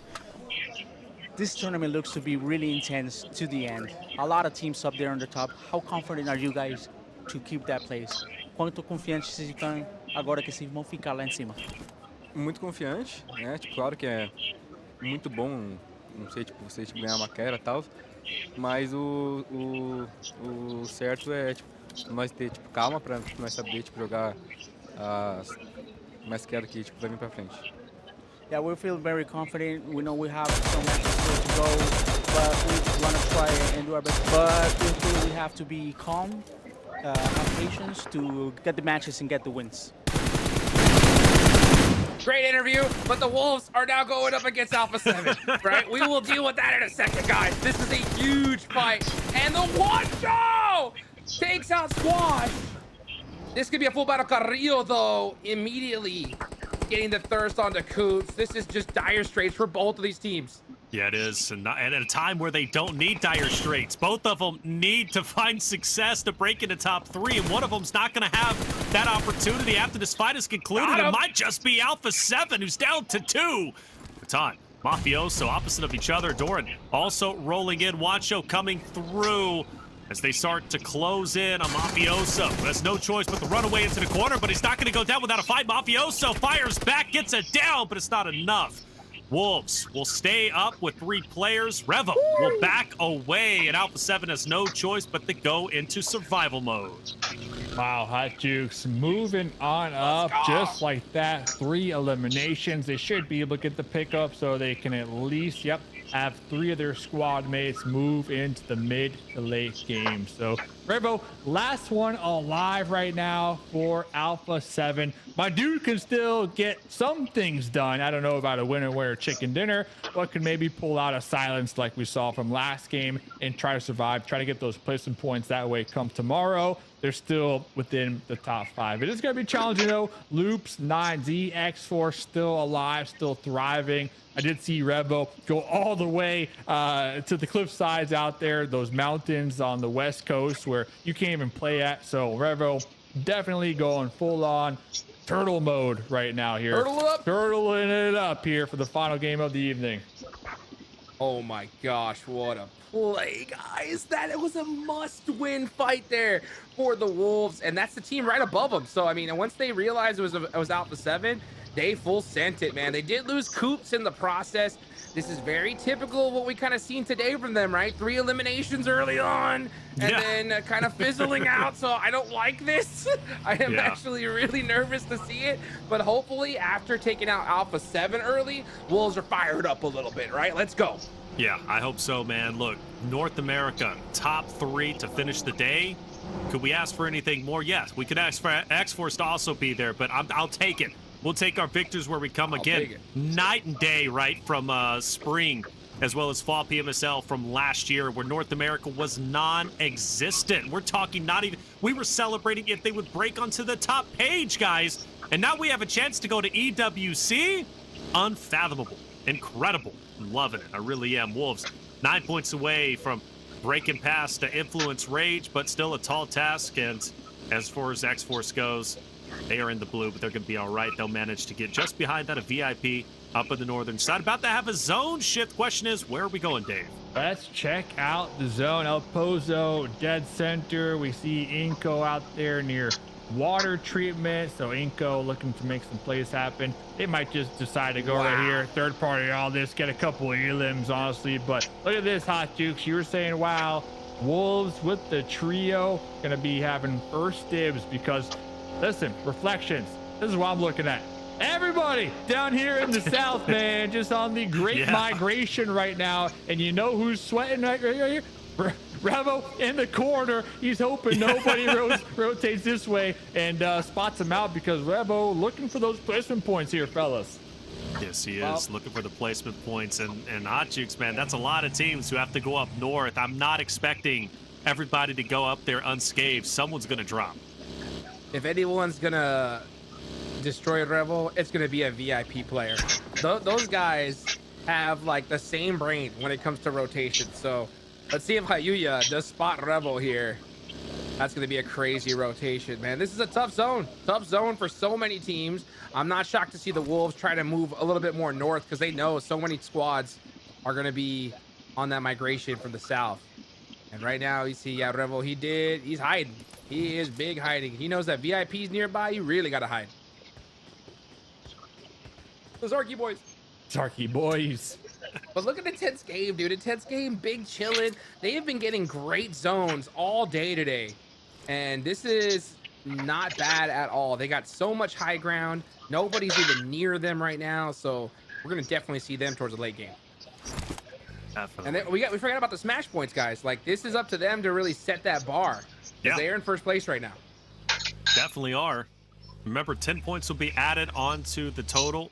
I'm sure we'll show all that at the end of the day, for sure going into tomorrow. But yeah, this is the opportunity to set the bar And imagine that, like, you're the one setting the tone. You're the one setting the bar for everybody else. That, in my opinion, I know we say first is a curse. I don't care, because Vios Gaming is about to blow that out, because they might finish off in first place. And they started today in first place. But imagine that everybody else has to get to your level before they even have a chance to win. That's a confidence booster, in my opinion. Yeah, without a doubt. And, well, Vios looking to get these points. IG 2 points ahead of them. Vios do have a couple members down range, opponents that is. They're going to be taking some shots, missing the mark. It's going to be Royals of War. So if there is ever a time for Vios to get really aggressive, I would have liked to have seen it right there, but of course they didn't get that knock. So looks like Hot Jukes, they're just going to be playing the zone right now. Play it good. Right now, X-Force. Oh, getting caught by Hallelujah. They need to turn around and commit this full fight. They got to win this one. X-Force cannot run away. And Fate gets blasted, and they run away. Yep.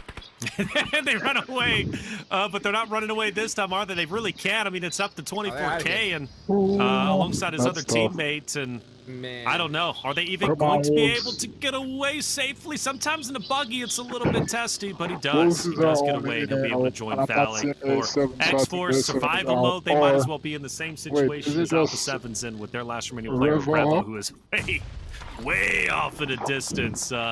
He might even take himself out in the blue zone. I don't know, man. He'll eventually make it up. It's getting weird. For Loops, though, 4 alive and another team that's in the conversation to break into the top 3 at 89 points. Very good. 89 points. We're looking at top 3 right now. 100 INF. They still got the whole squad alive. IG first place. 150. So it is awfully close. I need them to close out strong. Leaderboard. But yeah, looking at Loops with their 89 points, they're going to have United 4 right ahead of them. Looks like Loops trying to get a nice little position, trying to surround the compound that United 4 are holding down. But there's a squad out there lingering on the high ground. It's going to be making this push very difficult. United, though, Hot Jukes, blocking their own sight lines with the smokes. I believe those are their smokes here. That's going to allow Loops to rotate for free. But Loops, X-Force. Wow. That's tough. That's tough to see there. I mean, yeah, X-Force, I think they just let the nerves kind of get to them here towards the end. Started off so strong today. Still kind of in the running. We'll see tomorrow what happens. I mean, if they can start off strong tomorrow, that'd be huge. But right now, it's all up to Loops. And I can understand why Loops doesn't want to take this fight. They know that there's so many teams surrounding them that the third-party chance is so high. I think if they get a grenade knock, they might opt to, with a couple smokes, you know, smoke it up, close the gap. Possible. I mean, this is Loops. It's possible. They're pretty aggressive. I think the timing is bad, though. You got the next zone about to pop here. I wouldn't be surprised that we see Loops kind of hold off. But then again, if that zone hard shifts away, if you're Loops, do you take this fight or do you go into the next zone? What do you think, Taylor?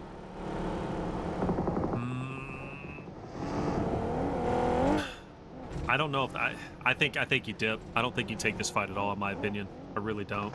I think you prioritize zone. I feel that's where Loops is best, in my opinion, when they prioritize zone, as opposed to trying to crash in on teams. They're a team that is incredible towards the end game, and yeah, I was worried about this. Vios Gaming were in blue for a long time. They spent a while rotating. Klaus was the guy who was the forward scout for Shoot to Survive, called out the Vios Gaming. They're rolling in, and therefore the rest of the roster was able to focus on them. From Shoot to Survive onto Vios Gaming, they're in a little bit of trouble, potentially trying to go for some reses. And we asked, would Loops rotate? Well, they don't have to. They can stay where they're at. And look at this guy, the solo, Revo. He lost his team early on. 1v4. We think it's done and dusted, and it might very well be soon, but he's not going down without a fight.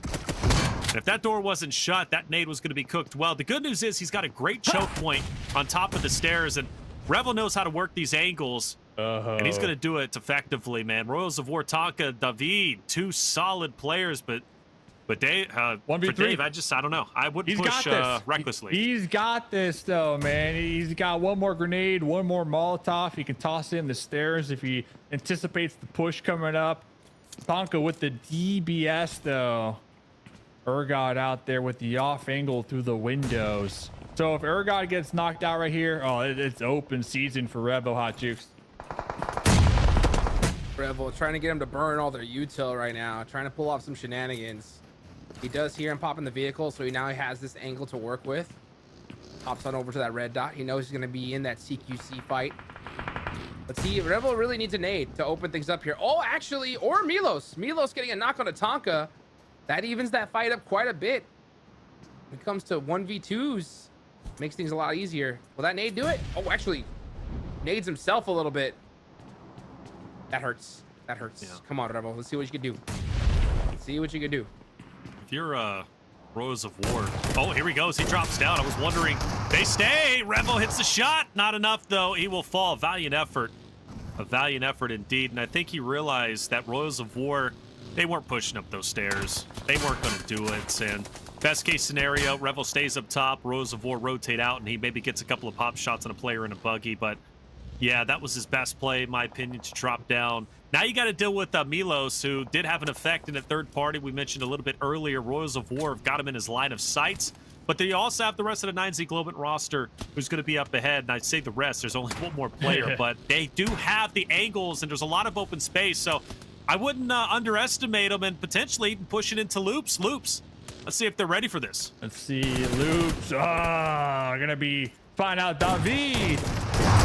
And extra antsy right here with the pump. And, well, he's going to be traded on out. A little seat swap right there. Here comes the rest of Royals of War right now, Hot Jukes. Loops, though, prepped, ready to go. Rafina bleeding out. Nazada, the last one alive that has full health right now. 4 grenades, looking to toss out these smokes, get the pickup on their squad mates. And just like that, as quickly as it started, Hot Jukes, Royals of War out. But a big fight, Inco and VIP happening right now. That's a big one. That's a big one. It's a fight for not last place. It's a big one. Let's see what happens here. But man, teams are just feeding loops right now. That is huge. Inco catching Vios off guard. 7 with the shotgun gets the heady. Not able to get that second knock though. Here comes Nunez turning around, and now Vios gonna get a couple of eliminations. They'll take that. Yeah, well done from Vios. That's the second time they've had a downed player who was their third. I don't know if it was Demon Or, but it was somebody else. Anyways, they managed to recover. Good team fights. Well done. But as the zone shifts, they once again have to work their way into the next zone. VIP just in front of them. They obviously finished off fighting against Eco. Eco is now gone. VIP are in shambles. Bios Gaming, though, with the recovery and even still taking shots, they don't have an opportunity to push up. This is Shoot to Survive, who had a bit of a narrative early on in our story. Yeah. Once again, popping their head up. And, well, for Igor, I don't know. I don't know what he does in this moment. Typically, they want to go for the reset. I don't think he can. Yeah, we were complimenting Shoot to Survive. They had a nice little Aaron goal match with 7 eliminations, and now they're going to be finding themselves in the mix with Bios, who, well, it's just falling apart right now. We're down to just homie in the vehicle, in the coupe, trying to survive right now. He's going to be sending it into the play zone. And unfortunate for them, Hot Jukes, we only got 1 elimination point in the pocket. So even if we do find like a little bowl, a little dip to hide in, I don't know if we can see another repeat solo clutch out of second place here. Yeah, nope, that's it. That's Bios out of there. And that feeds, yeah, and he knows who just took him out. So frustration from Bios Gaming. You got loops popping off right at the right time. Wolves now going up against All Glory Gaming here in this position. This is a must-win fight for them. They're not really playing on the aggressive side, though. They're doing that split once again. So Wolves, they have to commit to this fight. They have no choice. They need to take out All Glory Gaming. I hope they win it. I do. They need it. Get unbiased, but they need it. Full bias. Full bias. Oh, no. Full bias. Loops come out of nowhere. They focused on AGG. Meanwhile, Loops gets a knock, and if you're AGG, you know the pressure's on. You can potentially push this even stronger, and it's so frustrating. You see Loops way off in the distance. We're talking miles away, but still playing an impact. in this fight, and Wolves have no choice but to fight it out with just 2 players left. That's going to be Wancho and Oh, you just Doran got back? trying to hold Nice. off this AGG roster. Intense Gamer gone, by the way, so the only top 3 roster that's alive is Influence Rage, and they still have all 5 eliminations. It could very well set the bar for the threshold going into tomorrow. Loops also in that narrative. They've got a bit more to go, of course. The Wolves AGG still at a standstill. Wow. And Doran and Wancho are going to have to play this perfectly to take down the 3-man unit of AGG. I'm surprised they didn't take this fight. I don't know. Wolves, they are getting so aggressive at the start, and then towards endgame, they're just going full passive. And they're getting taken out because of it. I think that they just committed to these fights, they'd have a lot better opportunity here. But now they are stuck in a really tough position. 2v3. Gotta win it. All it takes is one nice grenade, though. And over here, one more to go from Wancho. AGG slowly making the push up, and Doran, clutch nade.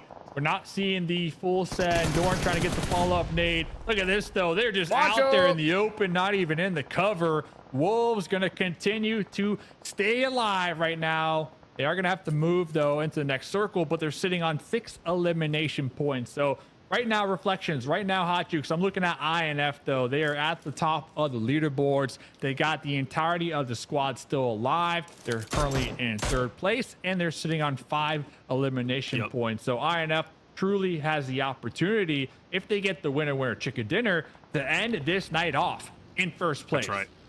That's right. A tremendous opportunity for them. And also an opportunity for Team Liquid to close that gap. I know it. They're out of the running right now, but they're still alive. As soon as I talk about them, Cardozan is down from the distance. I swear at this point, I am literally cursing them. Every time I bring them up, man, they run into some issues. But luckily, Cardozan will get back onto his feet. Influence Rage opposite of him. There is a chance they fight. And well, for Vitten's been on fire this entire tournament. At one point, he was our elimination leader for the MVP race, and he's going to rack up another one onto Milos as he's down and can't do much. Remix will roll in, but how much of a help is he truly going to be? If he falls down, he should be able to get this res. Yeah, I think that's what's going to happen here. But this is a good opportunity for Wolves, considering that, you know, Loops have now prioritized 9Z. That opens up the door for them to rotate into the next zone. But man, Loops are soaking up points like a sponge right now. Goodness gracious. 9 eliminations, about to be 10. Yep. Remix actually catches Neil Zada from downtown. That's pretty good. I love that. Remix is just down here, just putting in the work. Last grenade, though, 50% HP. I don't know if we got the golden arm. So 9Z truly didn't really have any pop-off performances here tonight. Remix, Colgoat, not firing on all cylinders, that dynamic duo. And well, we saw them last night have a couple good looks, but tonight they're going to be ending in the mid-pack here, unfortunately for them. But we still do have tomorrow, but it is smash points. But looking over here, Loops, currently 4th place. Getting that prone, then a ton of ammunition right now. Just letting it rip. But Hot Jukes, another storyline. The Wolves, the duo, still alive out here. Oh, Doran getting taken out by the util. Wancho just trying to survive. Yeah, these guys were in a really tough spot in this circle. Here comes the full push by Team Liquid. There goes the Wolves. Just like that. So now it is down to really... Look at that. You got Loops, Influence Rage popping off at the right time towards the end game, and they are getting a whole bunch of points. Oh, a ton of points, without question. VIP, the next potential victims to Influence's Rage. Ooh. Just dominance in this map. And we see it firsthand. They're gone. So now you got 3 teams relatively healthy. Loops, Team Liquid, and Influence Rage. 9Z Globin's holding on tight to their solo. That's Remix, who tried earlier to get a revive. And you know, Remix solo or not, takes down Vitten, at least knocks him. Nazelda going for the res, and another well-placed nade could net him too, but he's on fire. He's on fire, forced to back away, so the threat of a nade on Nazelda and co, well, at least that's going to pass for the moment, but he's back. Molotov out, and I don't know how much it's going to connect. He's going to do his best as a solo. 9Z Globin's already had a decent game at this point in time, though.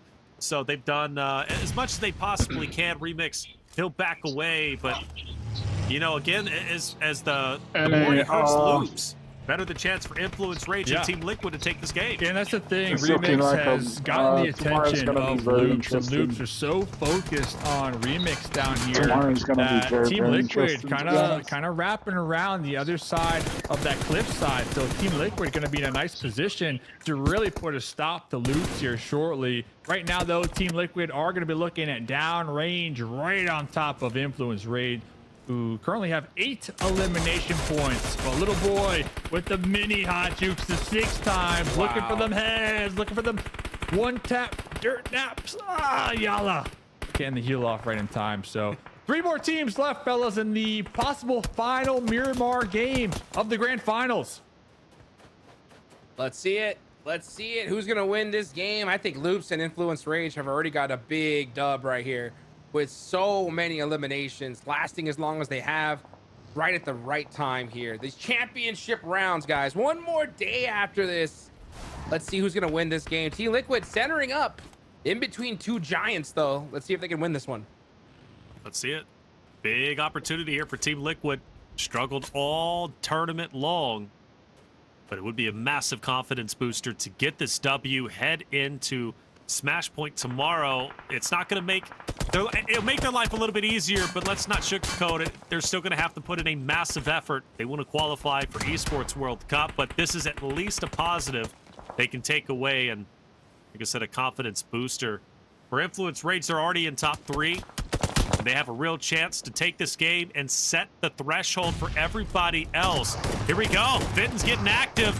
That was a nice connection onto one of the utilities. Ayala barely stays alive. Vinton will back away in the meantime. Team Liquid in a bit of trouble. 2 players down. Cardozo and Co off in the distance. So Team Liquid most likely going to have to fight this fight with just 2, and they're going to have to do it quickly because Law's moving in. Mythic is down. Cardozo's trying to swing wide. Law won't let him. And now it's a 4v2. Influence Rage versus Loops, but already Loops down to just 1 player. Yes, sir. And Influence Rage are going strong. They're finishing this off. The Zelda last alive, but not for long. Influence Rage take the final game of day number 2. 14 eliminations. The question is, not are they within top 3, but did they set the threshold for everyone else going in to day number 3, the final day of the tournament, Dave? Ooh, that's a nice shirt. I want that Influence Rage shirt, man. That thing's looking nice. Hey, we saw a little Alpha 7 right there. Hey, watch out, buddy. But look at this. They are getting the crowd pumped up. The flags are up in the air, hot jukes. The arena is getting loud right now, man. Oh, yeah. The hometown squads making it happen there. That home court advantage, I'm telling you, it is strong right there. Out of all the games for them to pop off, that was the one to do it right there. Influence, Rage, and Loops. I mean, they're going to devastate this top 3 right here. I mean, what a performance. These guys are going to be feeling really good going into tomorrow. Absolutely. And you know, the good thing about Influence Rage and Loops anyways is they have proven success of getting wins. Okay, that's what truly is going to matter at a certain point. You know, points are great, but once you pass that point threshold, it's a matter of, have you won in this spring season? And if you have, do you stand the chance to win the most important game, the one that gives you the victory in our 2025 PMSL America Spring Season Finals? We had a lot of high hopes for Alpha 7, the back 2 into the maps after their Erangel performance. Map 4 with 17 eliminations, but they didn't perform as well as we were wanting. And a large reason is because they ran into trouble multiple times. And even though it was a wonderful effort from the last solo remaining, and I think it was Revo, man, he just couldn't get the eliminations needed. They fall short, and therefore are going to fall relatively short of top 3 going into tomorrow, Hot Jukes.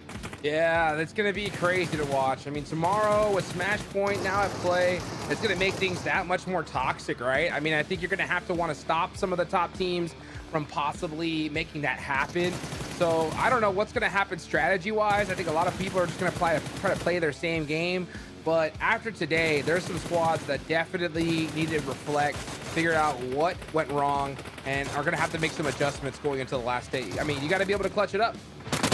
Got to clutch it up indeed. They have it within them, but they're going to have to do it for Team Liquid. Man, what a good way to end the day. 4 eliminations, 3rd place, but I don't know. I just don't know what their chances are going into tomorrow. It's going to be tough, but I do know one thing for these four players in front of you, Dave. Yeah. They have performed in a stellar fashion. They have played their hearts out, and it is paying off because they are top 3 for sure. They might be in first place. Laying it down. 14 eliminations with the final win of the evening. So that win also nets you some juicy points, 10 to be exact. And damage across the board looking pretty good. Little boy putting in the work here for the final game of the evening. Let's check out the match rankings though, because this is where it all comes down to it. Loops with 16, Influence with 24. I'm looking at the Wolves though, Hot Jukes. Those 8 points, I don't know if that's enough to get them in that top 3. Not gonna be close. I mean, what are you gonna do? And that's what I was talking about. Is you could have a good game. I mean, 8 points in a tournament like this is not a bad game at all, right? But what are you gonna do when the top 3 squads are busting out, 16, 24 points there? That's gonna be really, really tough to beat. I can't wait to see what the overalls are gonna be. I mean, anything can happen. We still got, hopefully 6 games tomorrow. Right? Hopefully. But man, I mean, even looking at the second page here, you got, BIOS with 1, Alpha 7 with only 2 points. There are so many monster squads that need some crazy games tomorrow. We need to see the overalls. Right, crazy games indeed, crazy standings. Let's take a look at our overall heading into tomorrow. Who overtook first? It was Influence Rage with their tremendous Game 6, and they have a decent lead. They're at 124 points. Now, what does this mean going into tomorrow's competition? So Smash Point, right? The threshold's been set. Influence Rage, they set it. The floor is 124, but we're going to add 10 points on top of it. So going into tomorrow, Influence Rage needs to reach 134 points or surpass it. And in the next game or the games that follow, all they need from there is a winner-winner chicken dinner. Like we said, game 1, they reach 134 points. Game 2, they win it on Erangel. Influence Rage are your champions. And everybody else, well, they fall where they fall. And if that means now Alpha 7, Wolves right in 6th or 5th, or Loops in 4th, if they don't make it to EWC, we look at BIOS Intense Game and Influence Rage going. So that's what's at stake. But let's dive a little bit deeper. Dave, what else do we see? Yeah, I mean, that's what I'm looking at, man. I'm looking at Alpha 7. I'm ringing the alarm, all right? I'm ringing your alarm. You'd be critical of me doing it. Let me touch the alarm. I'm pressing it. I pressed it. What are you going to do? But Alpha 7, yeah, I mean, listen, we got it. 134. That is going to so, be Chad, the tomorrow. So, in other words, the team must reach the tomorrow. All win influencers have to do is get 10 points first game and then win the second game, and then that's it for tournament. So that's how the Smash will work, right? Wolves, so if I'm the other team, I'm hunting. All 6 games played out. I believe that's what happened when we saw Smash Rules last time. If they ended they up reach that threshold, because I have we to. didn't really see that win factor. Or else so that's it for the still tournament. in the books, but Influence, they're looking good here. They're looking good, fellas. So they might get it done early. Yeah, looking good indeed. And I think, honestly, my gut tells me we're not going 6 games tomorrow. I think we're going to finish off. Seriously, I think we're going to be finished off a lot earlier.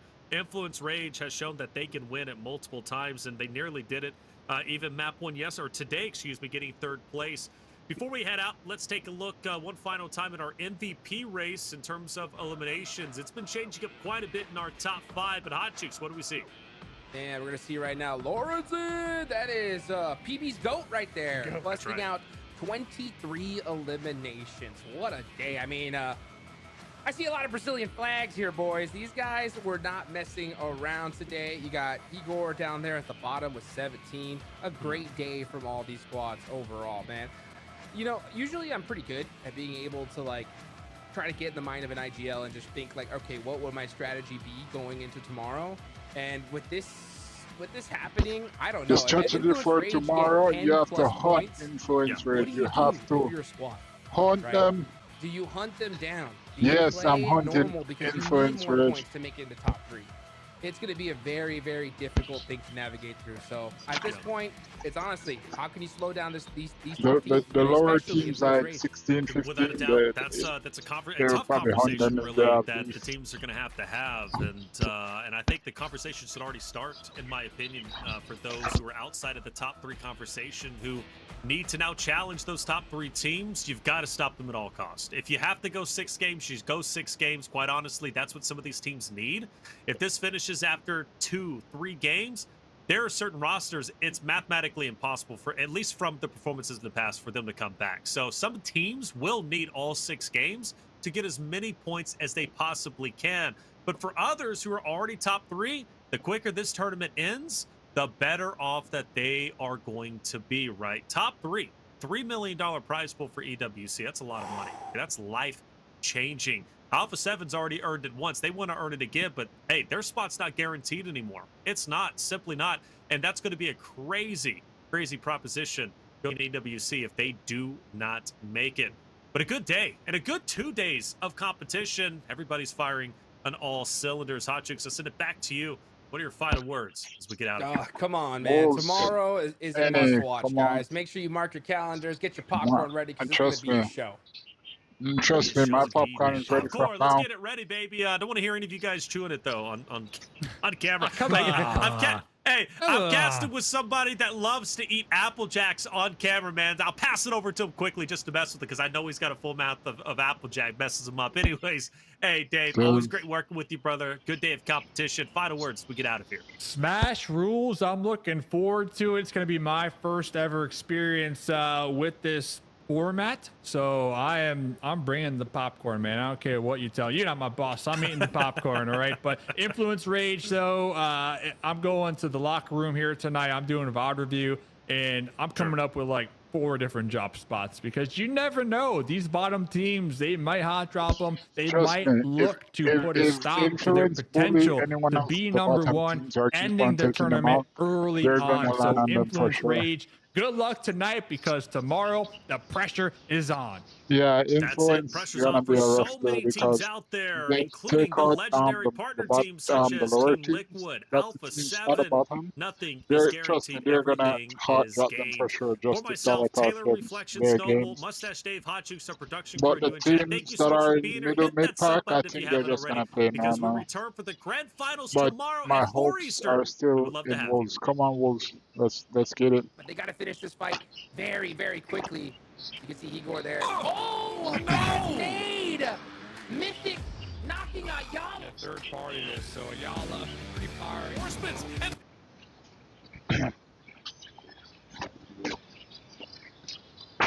Alright, chat.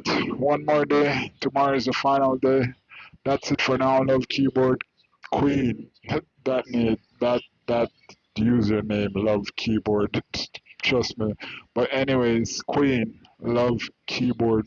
And for those of you who are not on stream, yeah, I want Wolves top 3 as well, Queen. I just hope tomorrow they can just clutch up and get some points, and then we should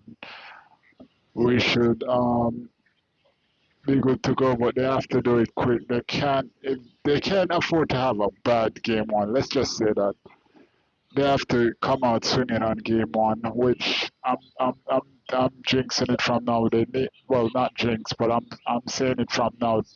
A win, game 1, 4 Wolves tomorrow for sure. They need that.